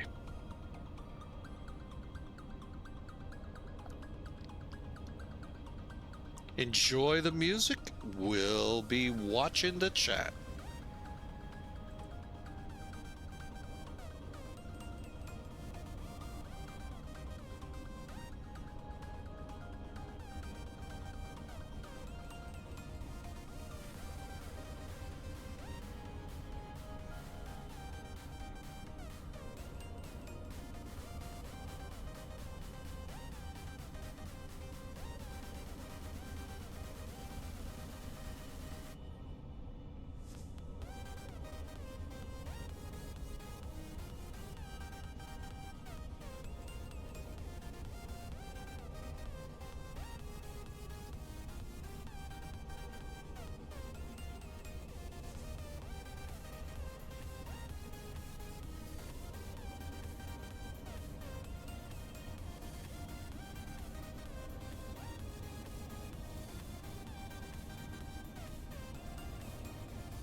All right, let's kind of brief this up, shall we? We're about an hour out, so half hour from top of descent-ish. All right, so here we are crossing DTA. All I did, folks, was hide all of this over here. So, again, let's look at our weather 28 minutes ago. 140 at 17, so that's why the 17 knot crosswind. It's going to be a fun approach. 10 miles scattered at 6, broken at 7,500, and 11,000 feet broken. So no wind or no rain, a lot of wind, but no rain. All right, so let's look at this approach. All right, we're coming in on an RNAV. Now, technically, this aircraft would not fly in RNAV, but with the FMC, I'm going to go ahead and stretch it a little. So we'd fly 265 all the way to AMRIV, and actually, I think we get very close to losing MVA. And then track in on Hangtown to then track to Cammer. All right.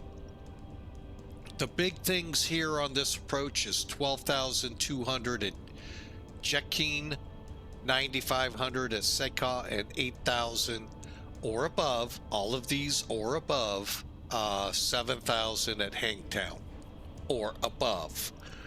I'm going to be trying to get close to that. The problem is, if you go to 12,200 here, you're in a 12,700 minimum here. So you gotta kind of play it out if you can see. Otherwise, hang a little high. Okay, from Hangtown, we got an ILS approach. Okay, here's the radio frequencies we could encounter. CTAF's up there, 126.65. Mather, 1135. Final approach, 221. And Gadby at 1,800 feet. The airport itself is only 100 feet above sea level. So, not tough at all. Our minimums for this are 200 feet above the ground. Now, granted, technically, yeah, 298 MSL, but 200's the key. Why? Your METARs read above ground. So, what that is helps you out. You got your missed approach out to Koska, 24 miles off the Sacramento VOR. And some additional information.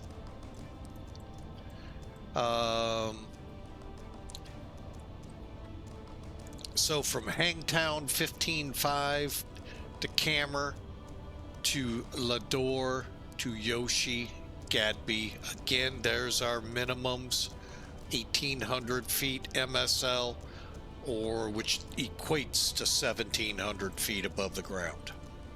So there you have it, how that works out.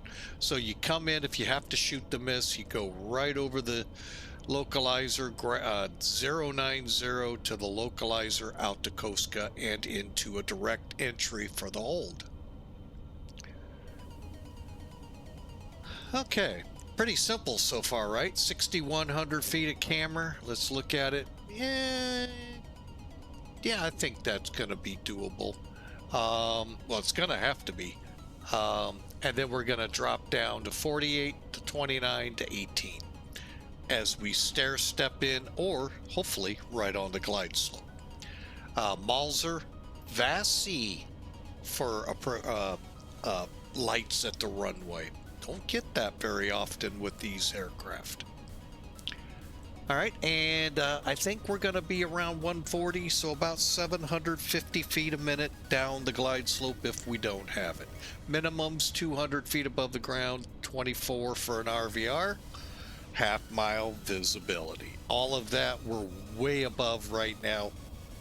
We'll check back in as we get closer. We're 32 minutes old on this weather, so we'll give it a little bit more time. So there you have it, speed-wise. Let's check that out. Okay, so we got Polly to MVA, Mina. And I can't believe I thought I clicked charts and it didn't come up. Real quick, I'll just recap, let you see it. Why did my phone die? I just realized that.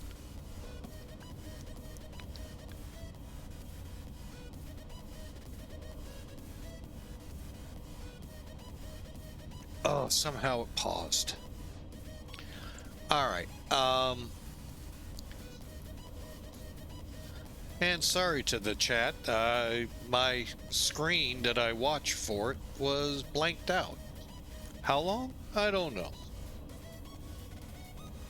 Looks like for quite a while. But anyway, there's the approach.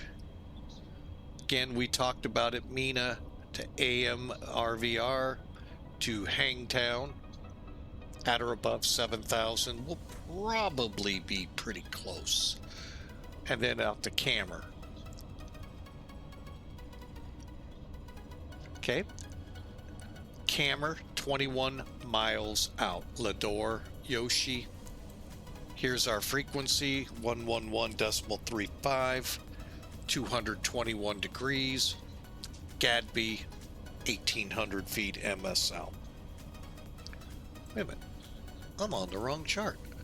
Let me try that again. Yeah, 1,800. There we go. I was on the special Cat 1.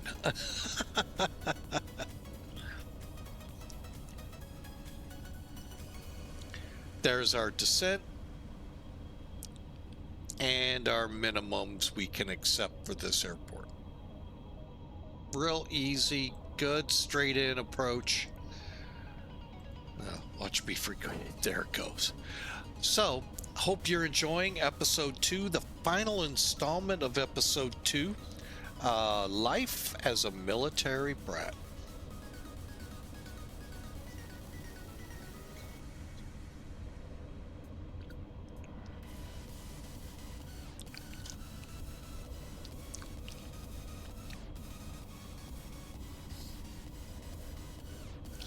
Currently about 20 minutes or so to top of descent. I am starting my calculations right now. 38 minus 7, 31 times 3, so about 100 miles from Hangtown. Let's see if we can pick up Hangtown.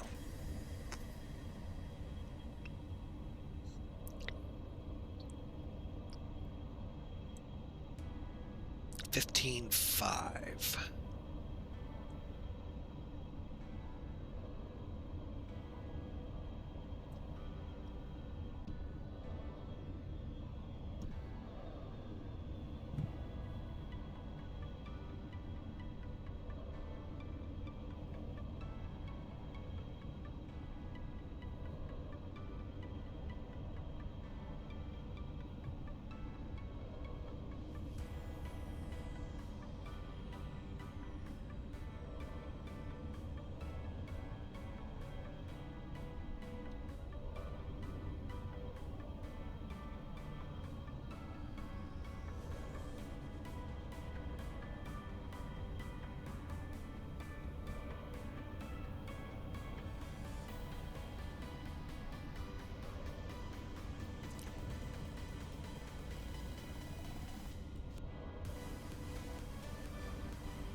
That does not look like we're going to be able to pick that up. That's a bummer.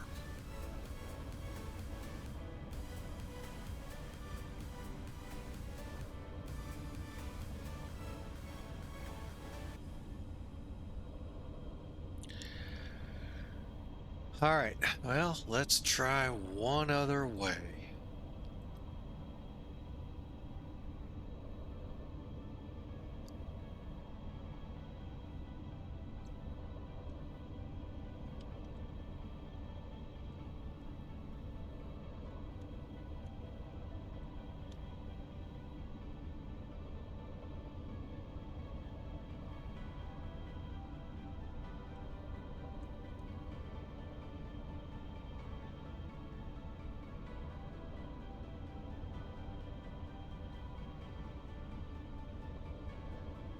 All right, so it looks like about 30 miles into Elid off of MVA is where we'll begin our descent.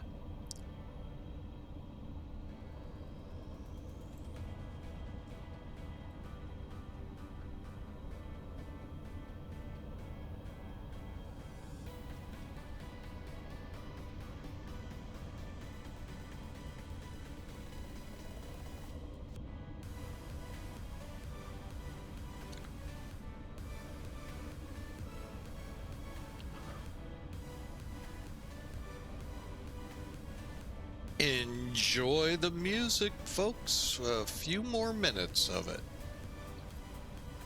And then we'll bring us in.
You know, I really hate that, folks. I've been talking and I've been trying something new. Bit me again. I've been talking, but you all didn't hear me because I muted it at the stream as well. The 707 120 is what you're looking at. Shenshee 720 Bravo. All you got to do, actually, if you just do exclamation mark 720, I think it comes up. That will get it for you. If you want the INS, you have to buy the SEVA for it. It's not like the 747 where it comes with it. 200, that is. But I'm going to tell you something. The toughest thing about this plane, we'll talk a little bit about it in just a second. The toughest thing in starting it is the fact you don't have an APU. So you got to make sure you have those ground carts connected. And the start valve open. So I plan to do a video. We'll go through it again. Also, I'll give you a little tip. If you know how to start the 747-200, you're halfway there. So, all right, and there's a few other little things like the autopilot it's there. It can be a tricky thing, as you saw with us trying to get out of JFK, but a few flights under your wings and that's a piece of cake. So, and it will be for us too. So I hope you enjoy this. And the 707-120, just in case people aren't kind of like, what is that? I never heard of it. Joined a club. I was one of those too. The 707-300, which we're still hoping will come to X-Plane. A lot of rumors about that somebody is working on one. Rumors, you know how far they go. Till you actually see it, that's about as far as they go. So hopefully that is true. But we do have this lovely 120. And what the 120 was, when Boeing came out with the 707, the airlines, of course, flat out loved it. Pan Am, TWA, all of them just flying heavy. You know, most of their international and all of that with it.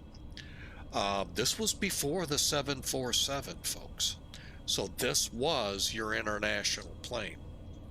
The airlines came to Boeing and say, can you make that 707 as well fly short haul? Get into the smaller airfields and such. Well, that's what sprung out of that discussion, the 120.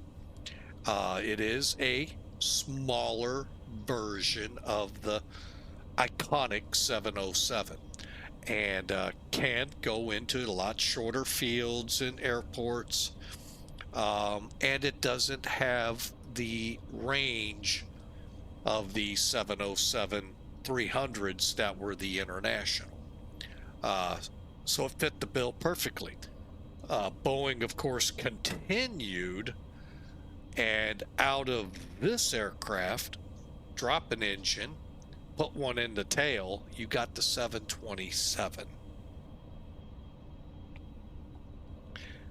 The ICAO code for this aircraft is Bravo 720. ICAO for the 727s, you're either going to be in a Bravo 721 or a Bravo 722.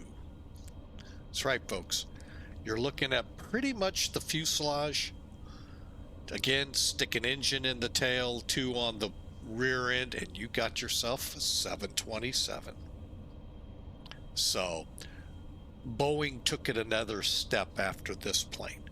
And, oh, by the way, threw an APU on it. First plane to have that on board. So, and then once that was a huge success, put that on all of their Boeing aircraft and others. So, there you have it. We're getting close. Let's see where we are.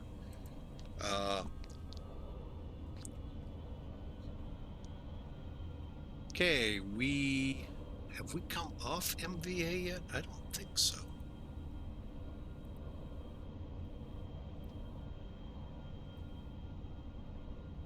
No, not yet. We still got a little ways to go. So relax, enjoy, folks. We're going to keep the music on hold. I can hear people go, oh, thank God, I've heard the same music over and over. I don't run a lot of music. It's risky enough to run music out here, folks. But if you get copyright infringements, that can end streamers' careers. So I'm very careful with what I play. If it strikes just once, boom, it's out of the rotation. Some great music I used to have gone because they copywritten it. And I'm just not going to take strikes. I don't want to take that chance. I know Pretzel Rock's out there, but you know, I'm just going to stay safe with the music I have. And if it becomes copywritten, it'll come out of the rotation. All right. So let's see. We're at 40, and we got about. We still got a good 90 miles to MVA, and then another 5. So Elliott is where I think top of descent will be. Let's see if it shows up here. Now over here is an interesting nav display. That was definitely never on a 707, but it's nice. I don't know if it would be there with the SIVAs or not. I don't have SIVA, don't plan to. You have to buy it, folks, to have it on the plane. It doesn't come with it like the 747. So I hope you enjoy. We got an interesting approach up ahead. Storm front moving into the west coast, and we're probably gonna get into it.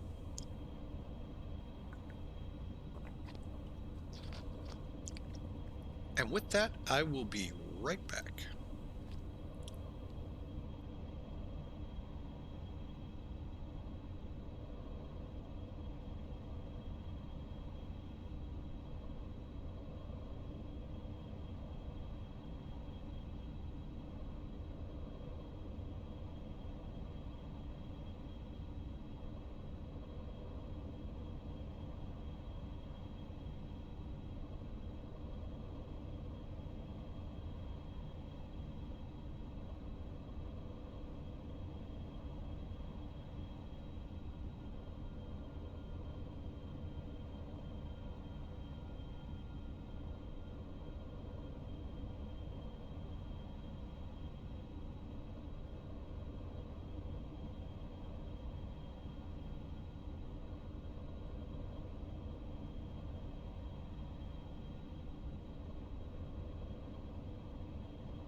I try to walk around a little bit, but we're back.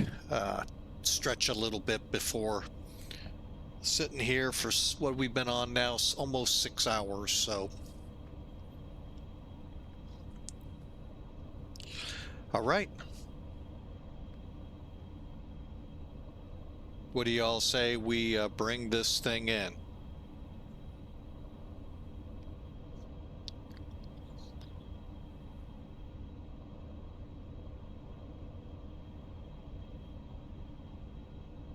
Well, we got to get past MVA first, and then we have...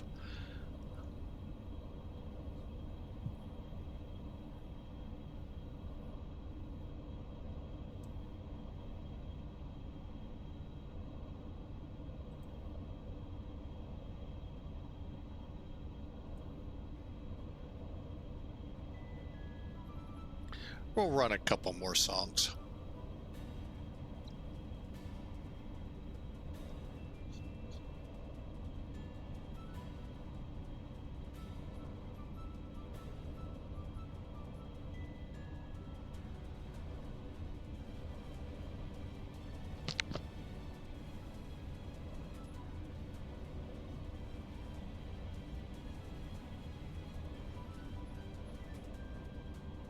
But I hope you all have had a great Wednesday. It's hump day.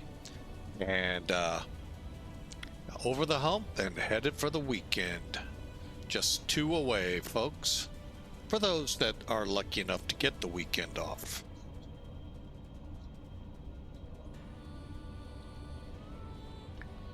One more look outside, folks, at the 707-120. In this case, the 120 Bravo.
And here comes JetBlue coming across status. So let's check something out.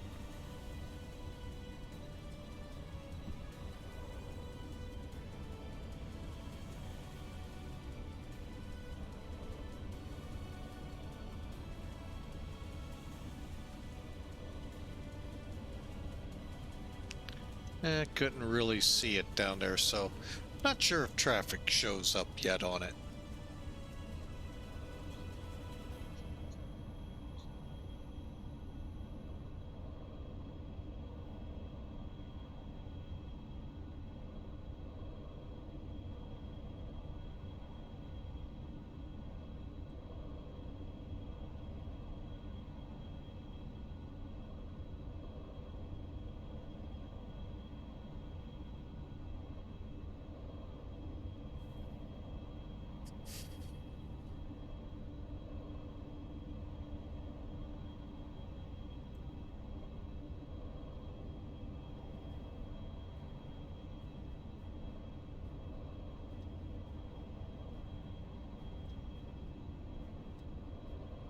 All right, in about 4 or 5 minutes, we're going to begin our top of descent. So let's... I wonder, did I ever turn them out? Nope, they're still stuck in their seats. Sorry, folks. Let's set the brakes, though. We'll go 3. And,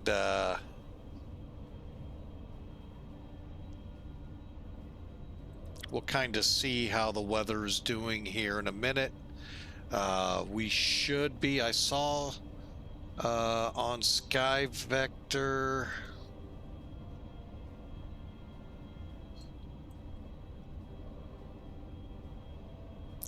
we got a batch of rain that has gone through, May 3rd to fly through. Hang on, I'm going to try something. Perfect. So we'll fly through a little bit of precip. But SIGMET, severe turbulence. Oh, lovely. Lovely. We had that once before. All right. Hopefully not too bad. Especially, let's see if we can find out the flight levels.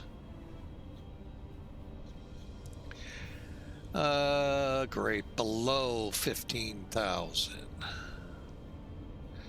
FMG.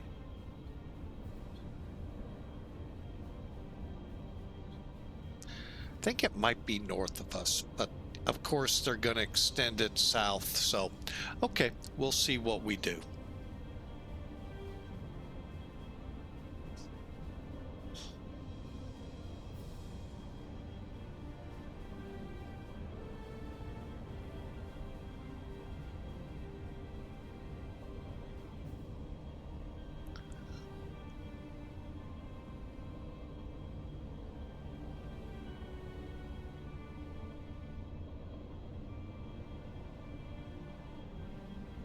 Ooh.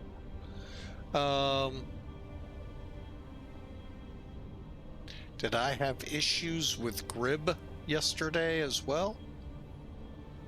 Not certain what we're speaking about here. ILS ACO?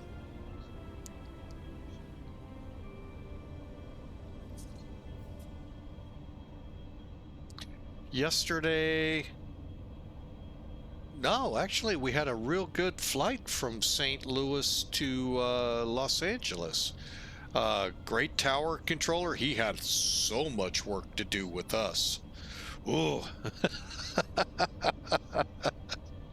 And as well as our ground, although the ground guy actually, oh, did I have trouble with the live weather? No. The last I heard when I started my stream yesterday,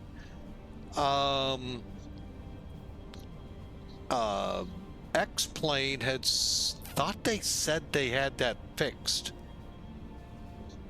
Oh, normal service resumed today. I haven't seen any big problems. I wonder how that really was. But anyway, no, I didn't have any troubles live weather, I don't think, yesterday. Well, we're about to find out. It's now I see where original Godspeed was getting at. I thought they had it fixed yesterday. Because I saw all those pings, went, uh-oh, new update coming. It was down all day. Wow, because the weather looked a lot like this. I mean, seriously, a lot like this, which to me coincided with the weather coming out. Now, granted, yesterday's, when we took off from St. Louis, LA wasn't looking all that great, and I'm trying to figure out why the heck are they landing west with a 070 reported wind. Not talking VATSIM, I'm talking real world, with 070 at 17 to 20 knot winds, and they're landing west. I'm sitting there going, how many pilots said can't do? But then again, I don't know these commercial guys. But yeah, I didn't notice a thing. So even my weather en route winds seemed as reported, unless that was the bug. But over time, like usual in LA, winds did flip around. You could watch it as we every so often went to the page, shifted to a more western operation. But boy, I was really shocked that the real world was launching them west with such heavy winds, landing them west. But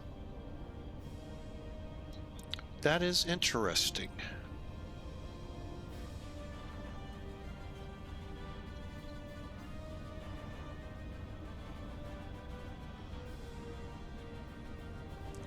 All right, here we go, folks. Let's see where we are. No, we're not past MVA yet, so I'm not in the mood to start a descent. Way too far out.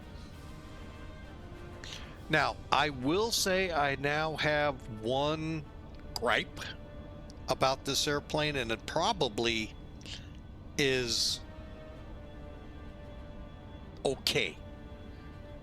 What am I saying? Hang on a second here. Let me show you.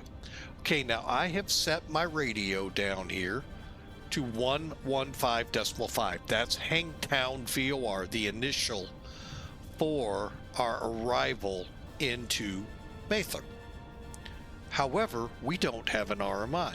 Now, my guess is RMIs were not maybe around at the time of this aircraft, other than just as a point you to the VR. Plus, it's not pointing any of them. But anyway. But yeah, there's no DME equipment on here, and I don't know if that would have been after the 707s or after further along in time. I don't know. So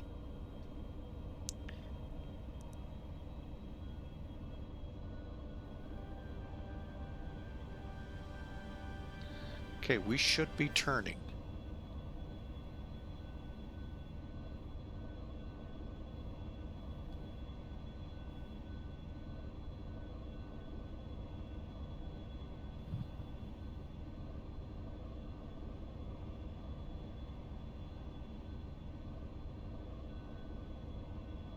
Why are we not turning?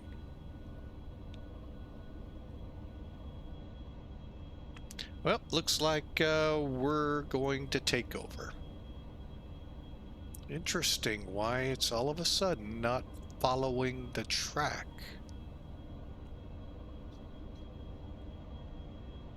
Okay, well, let's get on track.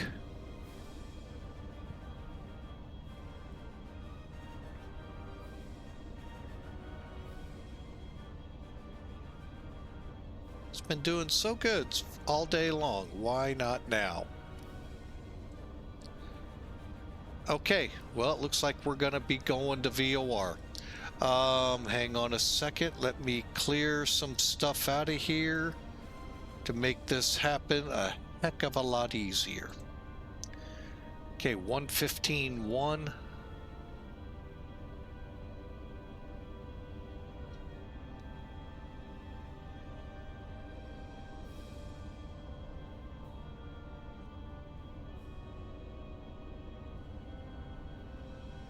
I'm going to try something here first, folks.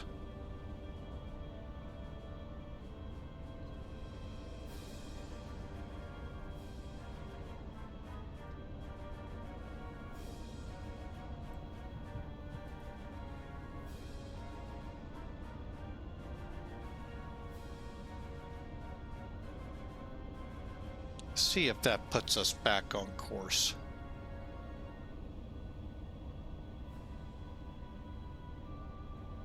Don't know why, but for some reason, it didn't take that. Let's see how it's doing.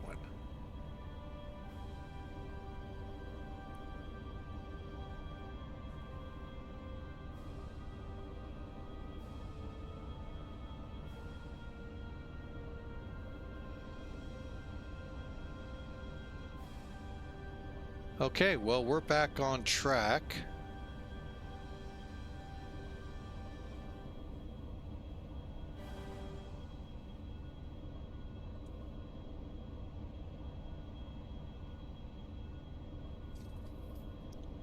Downwind sim.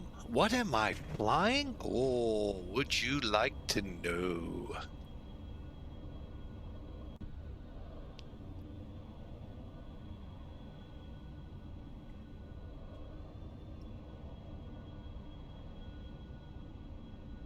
Yeah, Stretch, thank you. Thank you. I've got to get sounds and I'll put to these still. It's actually not bad. I've actually had it in the fleet for a couple of years, just haven't flown it. Compliments of the 747. But it's not bad. I don't know why we just had that little glitch. Oh, stand by. Heads. But yeah, it was pretty cool. It's a good airplane. Let me see where we are, because I think we are at top of descent. Yeah, I'm going to start it.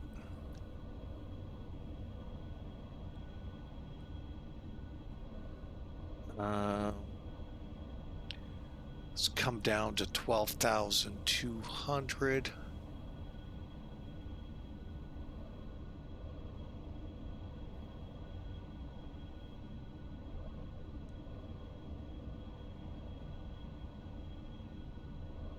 Okay.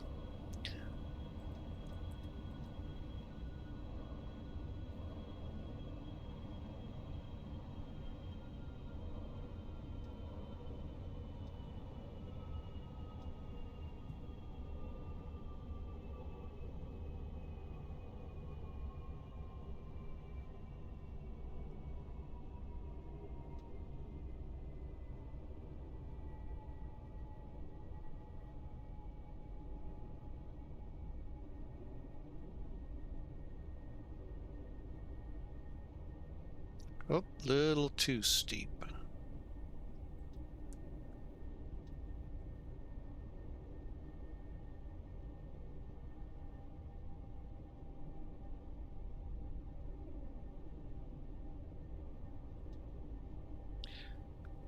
Okay, sorry about that. It's actually pretty good. I've had it for a couple of years. Like I said, the 747 kind of shelved it for a while. But it's really not bad. There's some, you got to be remembering the era of the aircraft. No onboard APUs, so ground carts to start. Technically, I don't even know how jetways, if any, were really interacting with it because of the ground carts. So, but it's overall, it's a great aircraft other than that little snafu we just had. But we're back on track, and I'm trying to keep an eyeball on it. We're starting into Mather, old Mather Air Force Base, now Mather Airport in Sacramento.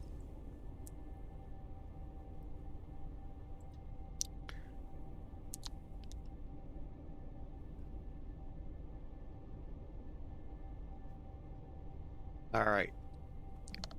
Trying to run around 2,000 to...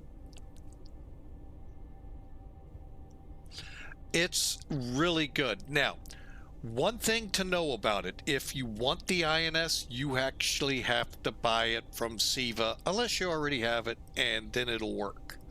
Otherwise, they have the FMS version, and you can fly it VOR ADF. I hate ADF, so we're going to use the FMC. I hate that kind of flying.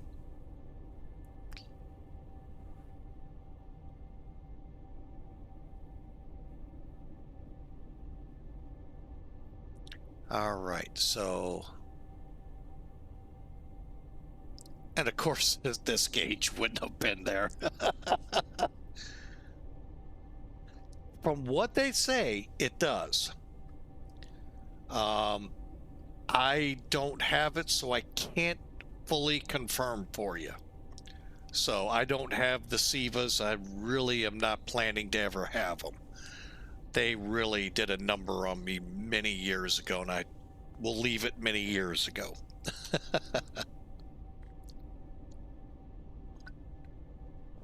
But to those of you all contemplating it, it's fun. Just realize, go through all the procedures, because I think that's what screwed it up, and I could never get it fixed.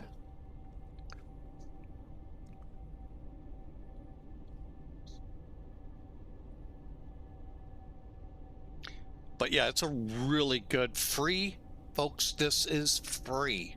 If you need a link downwind, there you go.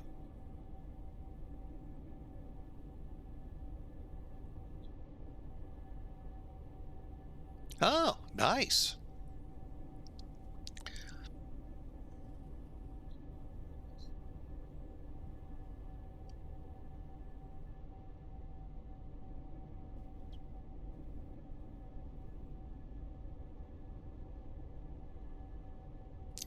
All right, now the fun begins, because I'm gonna be transitioning off the FMC here.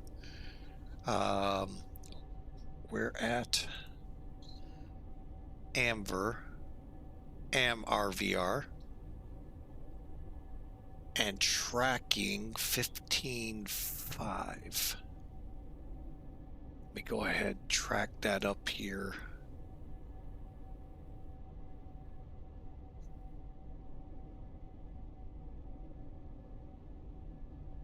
Okay.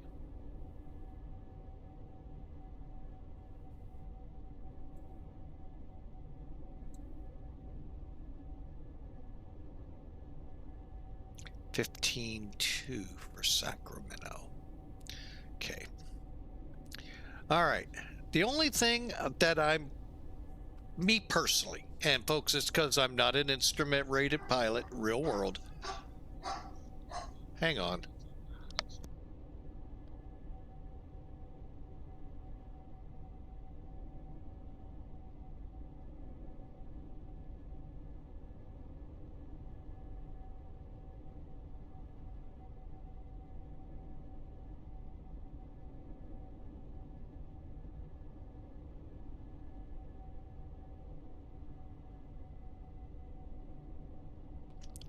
Oh, dogs.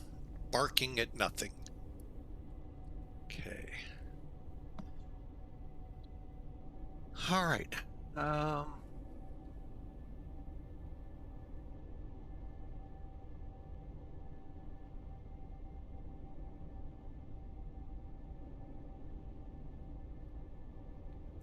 right, here comes Amber.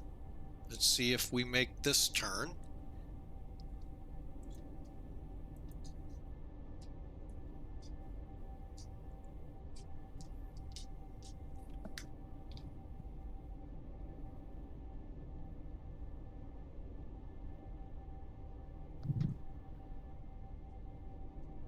Hang on, dog's trying to make an end run, and don't even think about it. I will start squirting.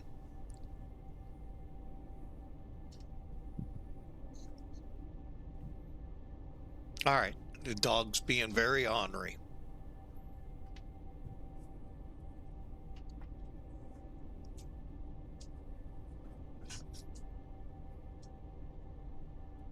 All right, he's on his way out. All right, so Ambar is 22 miles out. Okay, so it's that turn there. Deciding when I'm gonna come off the GPS.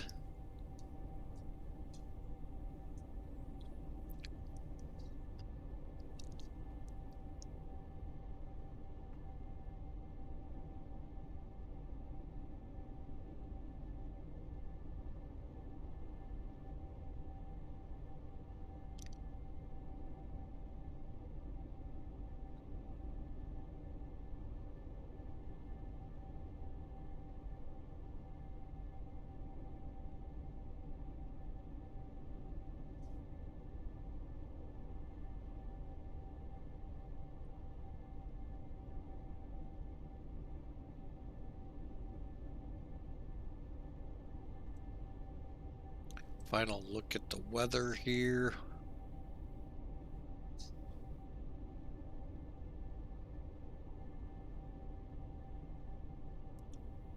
"18 minutes ago, we're looking at an overcast layer now, 4,500 feet, 15 degrees. I'm going to go ahead, spring on some anti-ice.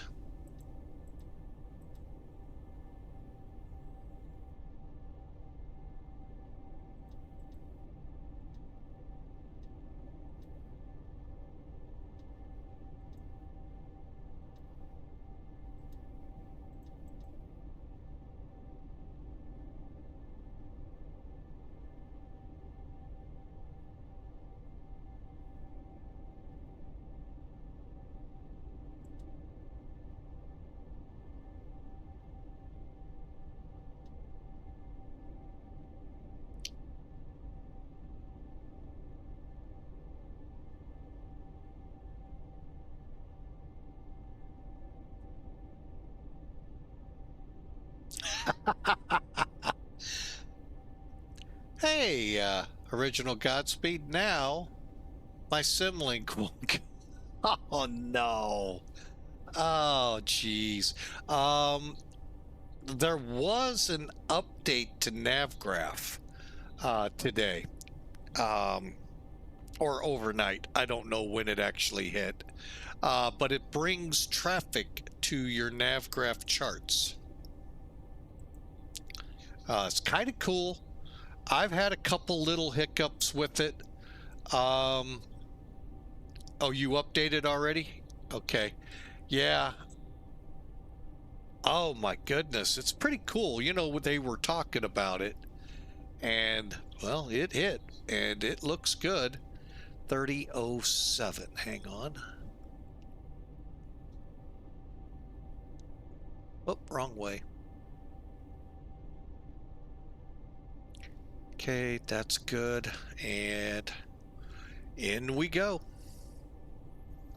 Okay, we're coming up to that. I think I'm going to play this one safe since we're already in the clouds.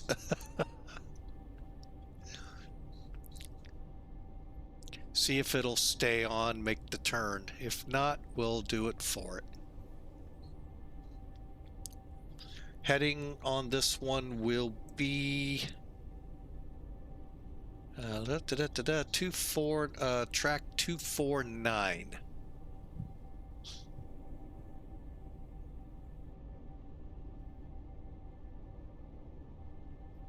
All right, we'll see how that works. 15.5.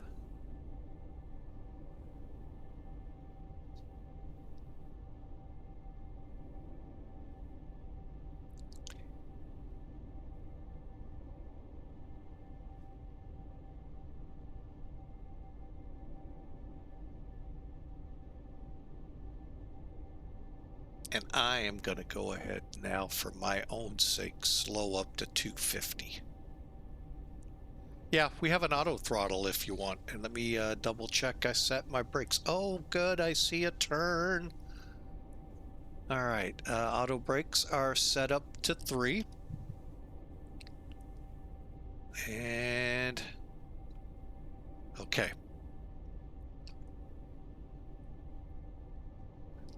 So I'm going to go ahead and set the ILS since it seems to have begun to behave again. 11:35. Don't think about it, Winston.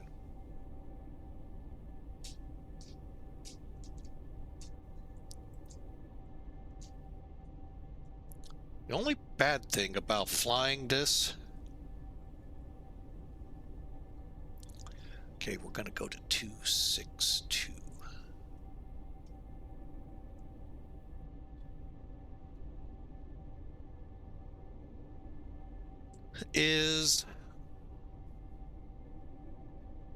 I guess when we get to Hangtown, I'll set it for 262 and fly it. Ooh, these clouds look cool.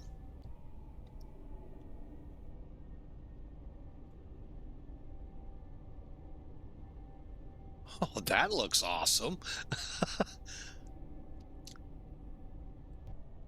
All right, back in.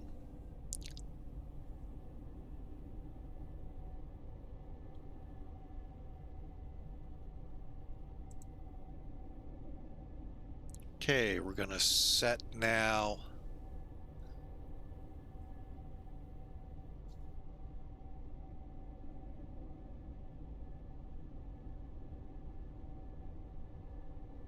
$9,500.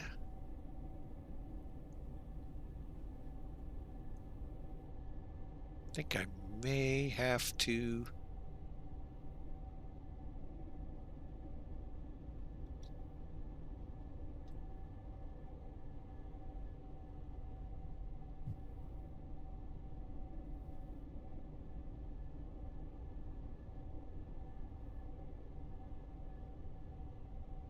That was setting it.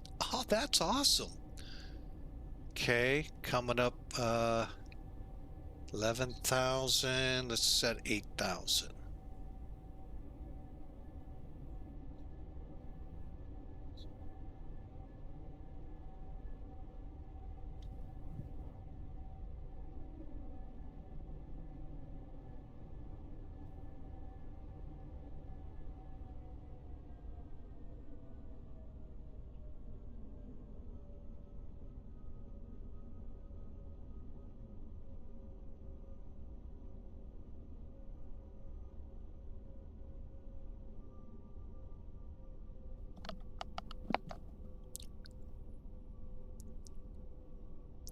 That 10,000. Yep, lights.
All right.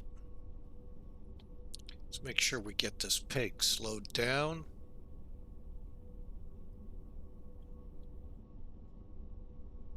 Oh, doggone it. I just blew through it again.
Sorry, folks, for being a little on the quiet side here.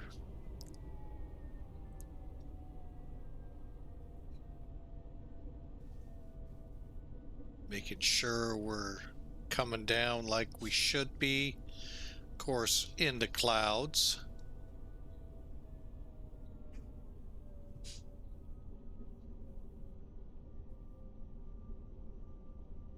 Okay, we should, according to the METAR, which is 30 minutes old, come out at 4,500 feet.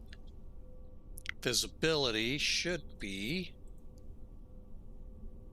9 miles, and we should be okay. We'll see.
Okay, I can't see nothing.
Part of me thinks I see it, but I'm not gonna until I can actually make it out. We should be 7 mile final.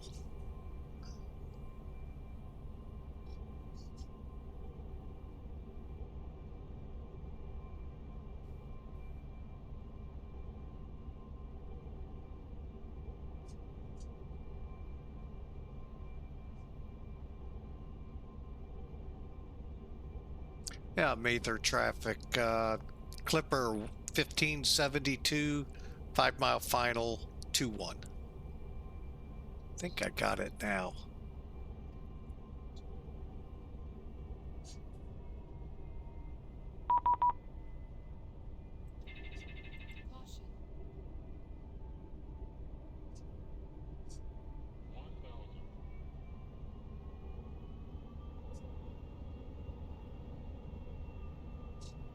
No, not contacting you this close.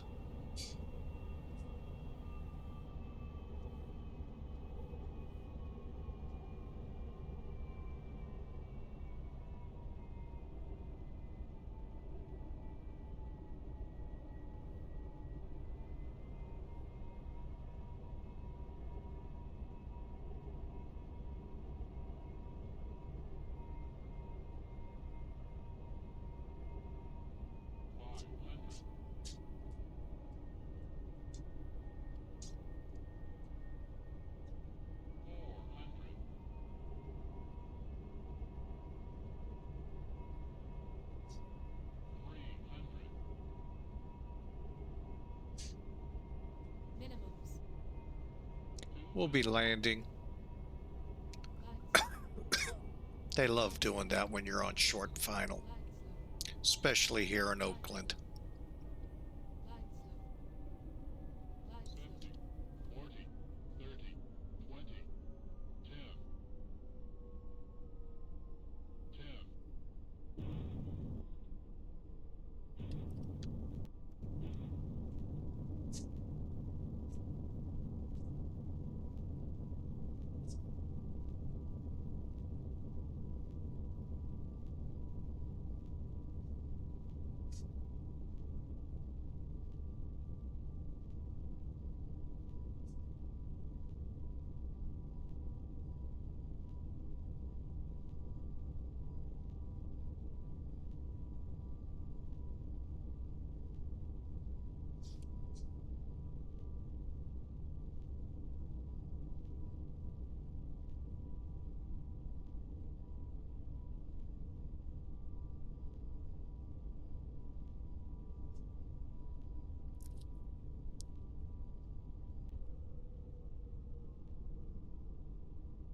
All right, welcome to Sacramento, Mather.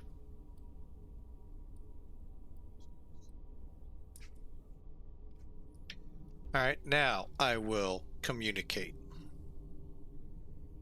What frequency did he yell at me at? 132, 200.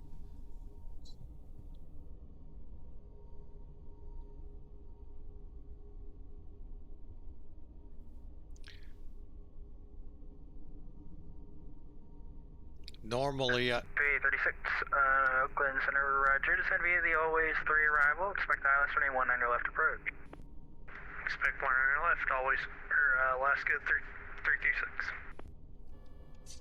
Oakland Center, Clipper 1572. We're off runway 22. We were a 5-mile final when you called us.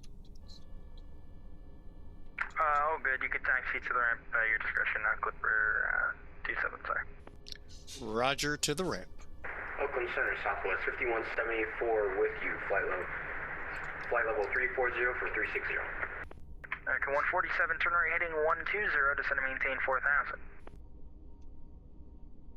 4120 and maintain 4000, 147.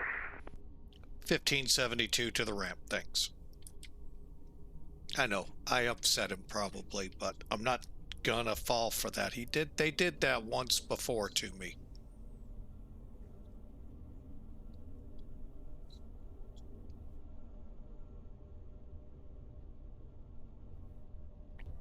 They don't, sometimes these controllers don't seem to want to look exactly where you, oh, that plane's in my sector, I gotta have him talk to me.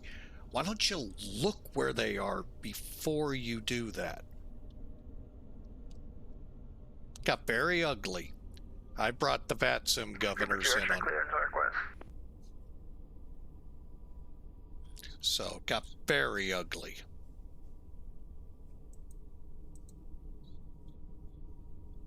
Clearance on request. Center, did you hear Southwest 5174 checking in with you? Negative. 1 second, I'll check back with you. 1 second.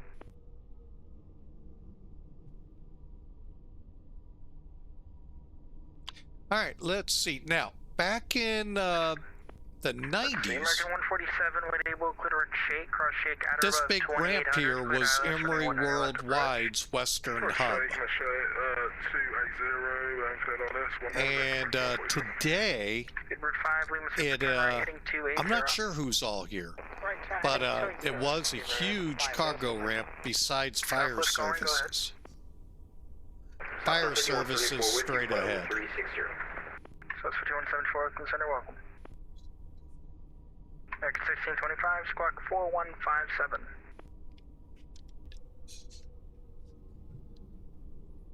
So, all right. So 4235, climb maintain flight level 350. After 350. American 305, terminating 010, descend and maintain 6000. 010, 6000, American 305.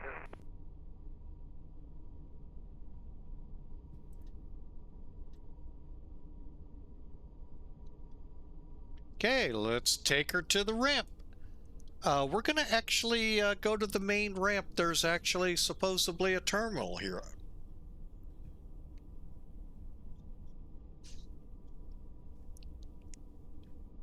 And Oakland Center, we got to those tops at about 11,000 Southwest 4235. I appreciate it. All right. So over. 4235, climb maintain flight level 350. Up to 350. So we come down. Echo is the north apron. 1625, when able squawk. Let's see, sir.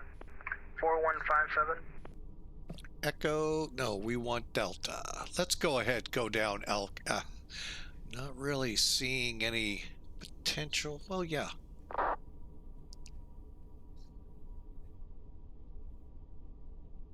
American 147, winds 170 at 9er, gust 21, runway 19 left, good land.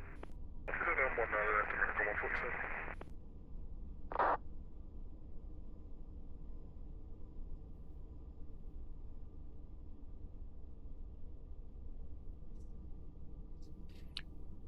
But yeah, that used to be part of Emory Worldwide before the shutdown in 2006. A pretty bad crash happened here.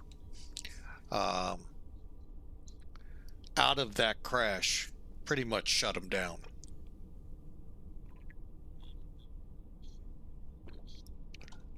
That's a shame, because I drove for them.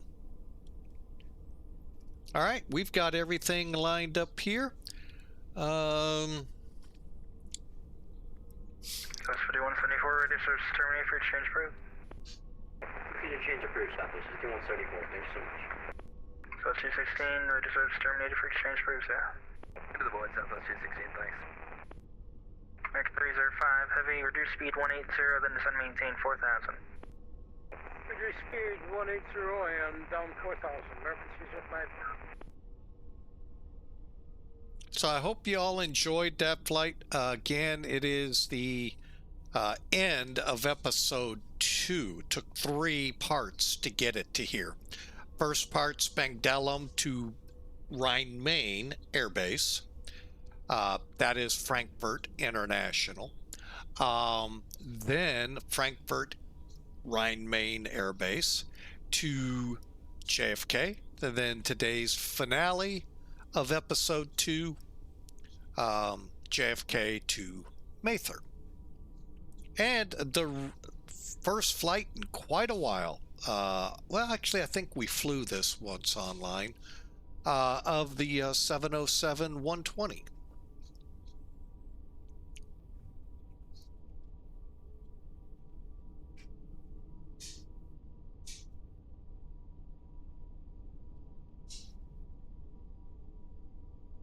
I'm gonna go see what this terminal looks like. Should be...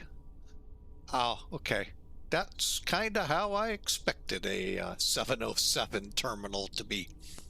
Back in the day here, when my family would have been reassigned here, DC-8s, 707s would have been the aircraft of the Civil Air Reserve Fleet.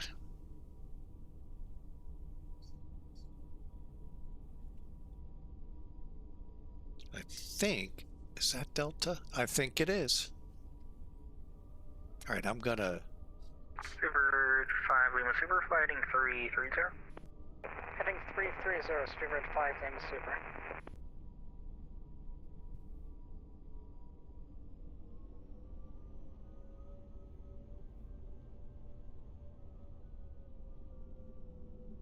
Next 305 heavy, turn right heading 080.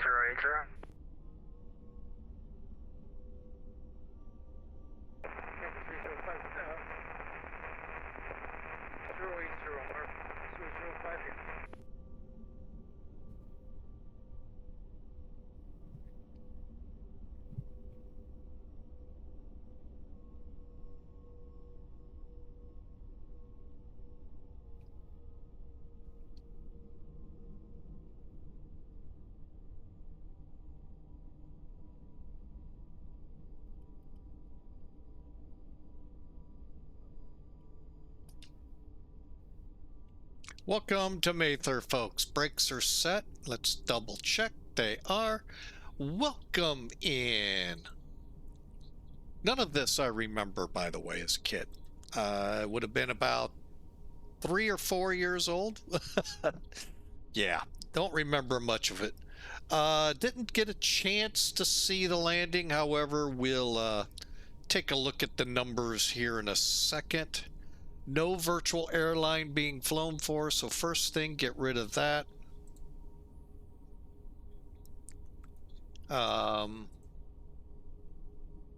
Trying to see what else we can minimize here. That was a very fun flight.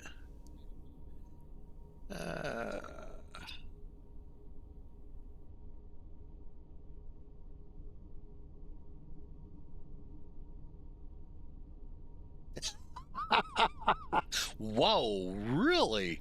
I didn't think I hit the runway like that. Wow. Well, jeez. All right, well, let's get this plane shut down, shall we? What I'm going to do is knock off the 2 inboards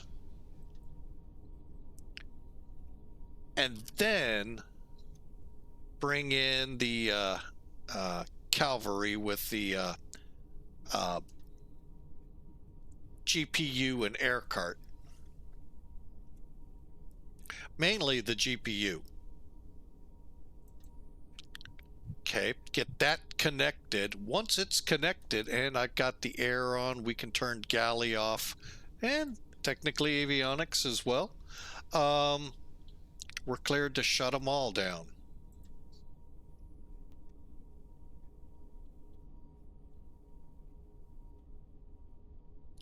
It's the only thing I don't like. Oh, we just killed the brakes. There we go. And there you have it.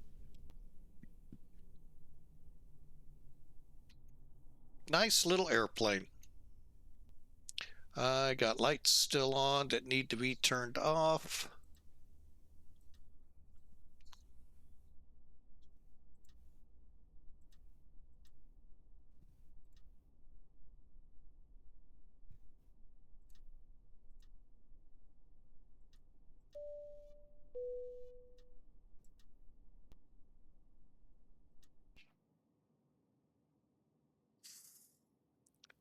Just going through, seeing if I missed anything.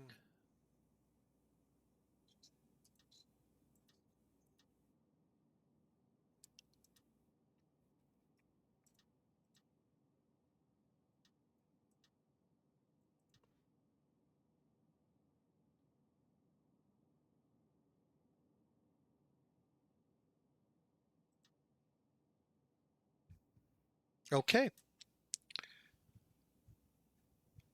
And I wish we had stairs to come up to it and all, but we don't. So there you have it, folks. The Pan Am 707-120B. Hope you enjoyed the service from JFK over here to Mather. All right, so let's start going through things. Elevatech put us on the deck at 367 feet a minute. Okay, I felt that more like it. I thought that was a pretty decent landing. Oh well. Sim Toolkit, on the other hand, decided to be very mean to us. And hang on, you'll get to see that one.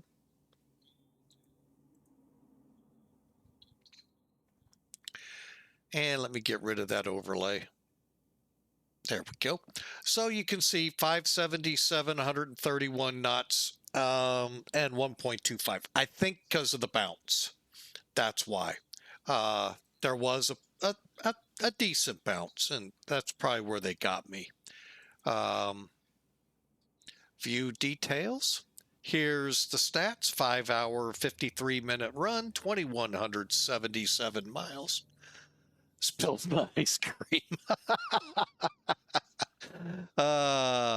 21,377 pounds.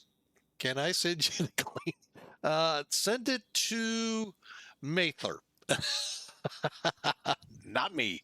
1.25, 577 feet, and 131. Let's see where we actually touched down at. Okay, first touchdown was really right after the landing pads. So to me, that's actually pretty good. They wanted us over on 22 right. We're only 24 feet down the runway for that. Oh well, there's no way I would have gone to that runway. Even a sidestep. Holy mackerel. That's like a C-130, C-17 runway assault. But anyway, that looks good. Looks like we're pretty much on the center line. And I'm going to mark us at about 1,900 to 2,000 feet down the run. Actually, no. 1,500, 1,600 feet down the runway. So, not bad.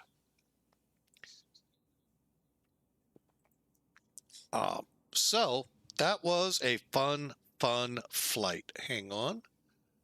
Pull that screen off. Let's go ahead. We've already got off that. I'm going to go ahead, unload. I'm going to show something here because you guys are new. There was something talked about for a while on charts. Let me show here where and what it is. When the weather apps came, where we could click weather and see what's going on. Oh, I got stuff turned on. Or is that the weather? What layers? No.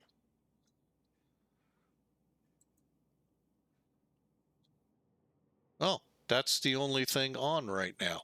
Okay, well you could, oh, I do have weather barbs on somewhere. There they are. I knew I had something else on. All right, well you could see the weather, be it rain, clouds, all that good cool stuff. All right. When this came out, there was in the email talk of traffic coming. Turn the power on. Lo and behold, there it is. We now have traffic on this, including controllers and all of that. So we can't sit there and go, well, I didn't know you were online. Well, if you got your NavGraph charts up, yeah, you did. But he called me intentionally 5 miles out, which is fine. He can do as he pleases.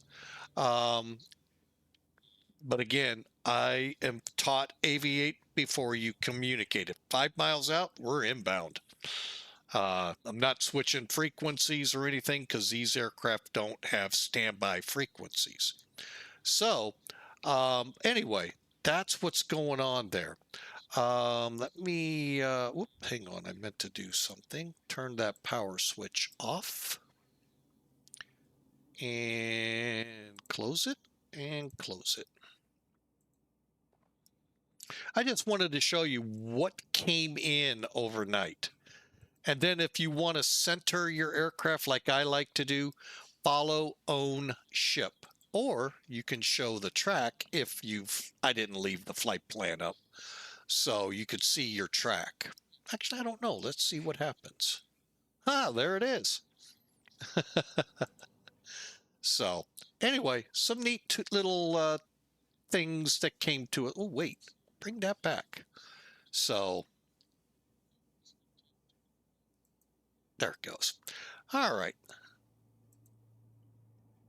So really some good stuff. Now, hopefully we'll be able to see this because I am going to toggle replay. Double check. Nothing good. He says cautiously. I don't know how far out. Oh, we don't have the gear out yet.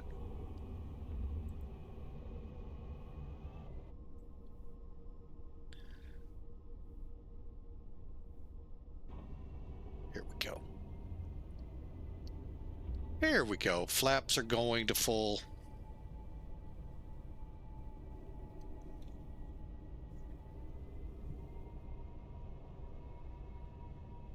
Problem is, I don't know if we're going to land on a grass strip or if we're going to get it here real quick. There it is. Let's see how we really did. Did we truly spill the ice cream? Or did he cough?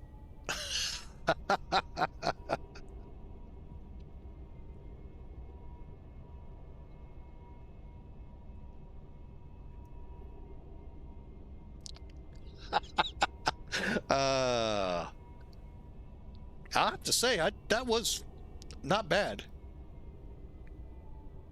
I'm a bigger mess than you. All right, here we go. Let's see how we did.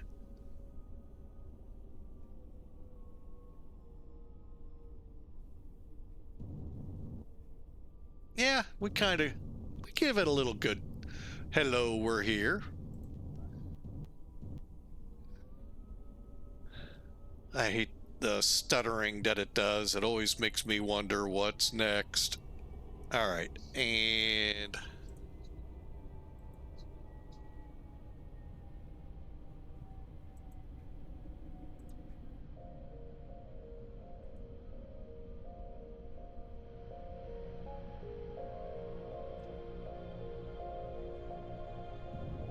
yeah, pretty good bounce. Let's get out here. I want to look at it a different way. Get a couple views in on it.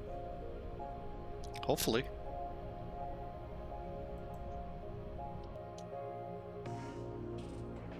The Hawker 125 view. It was a pretty stiff crosswind here too, by the way, folks. Thankfully, it let up a little.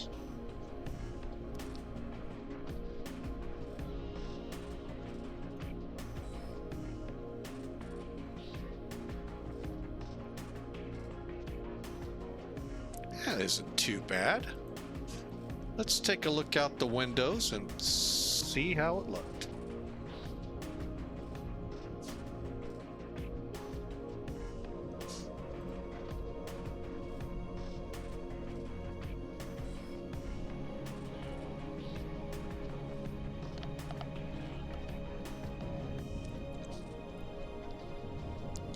Not too bad. A little bit of rain in the air too now. All right, let's take a look from the tower and see.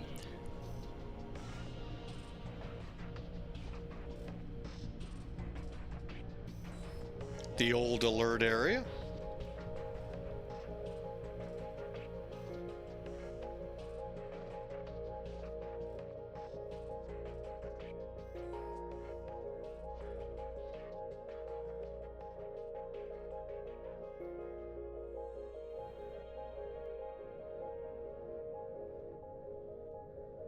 Very nice.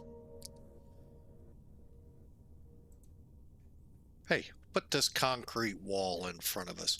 Anyway, folks, there you have it. Mather Air Force Base. The rewind looks pretty good. We'll come into this view and we'll go ahead and head on out. Folks, I want to say thank you so much. Yeah, there was a runway trespasser view, and I love that view flying overhead. There you have it, rolling out the 707-120, Mather Air Force Base, now Mather Airport. I hope y'all enjoy. Hope to see you tomorrow. Not certain we're going to get both flights in. Something's come up that wasn't planned on when we set the schedule, so we'll see how it goes. So, but for now, y'all have a great night. God bless you all, and we'll see you tomorrow.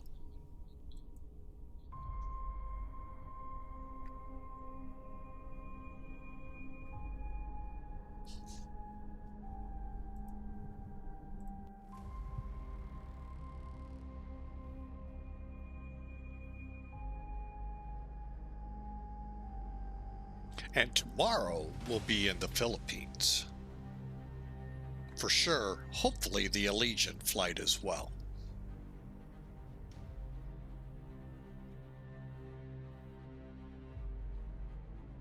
See you tomorrow. God bless.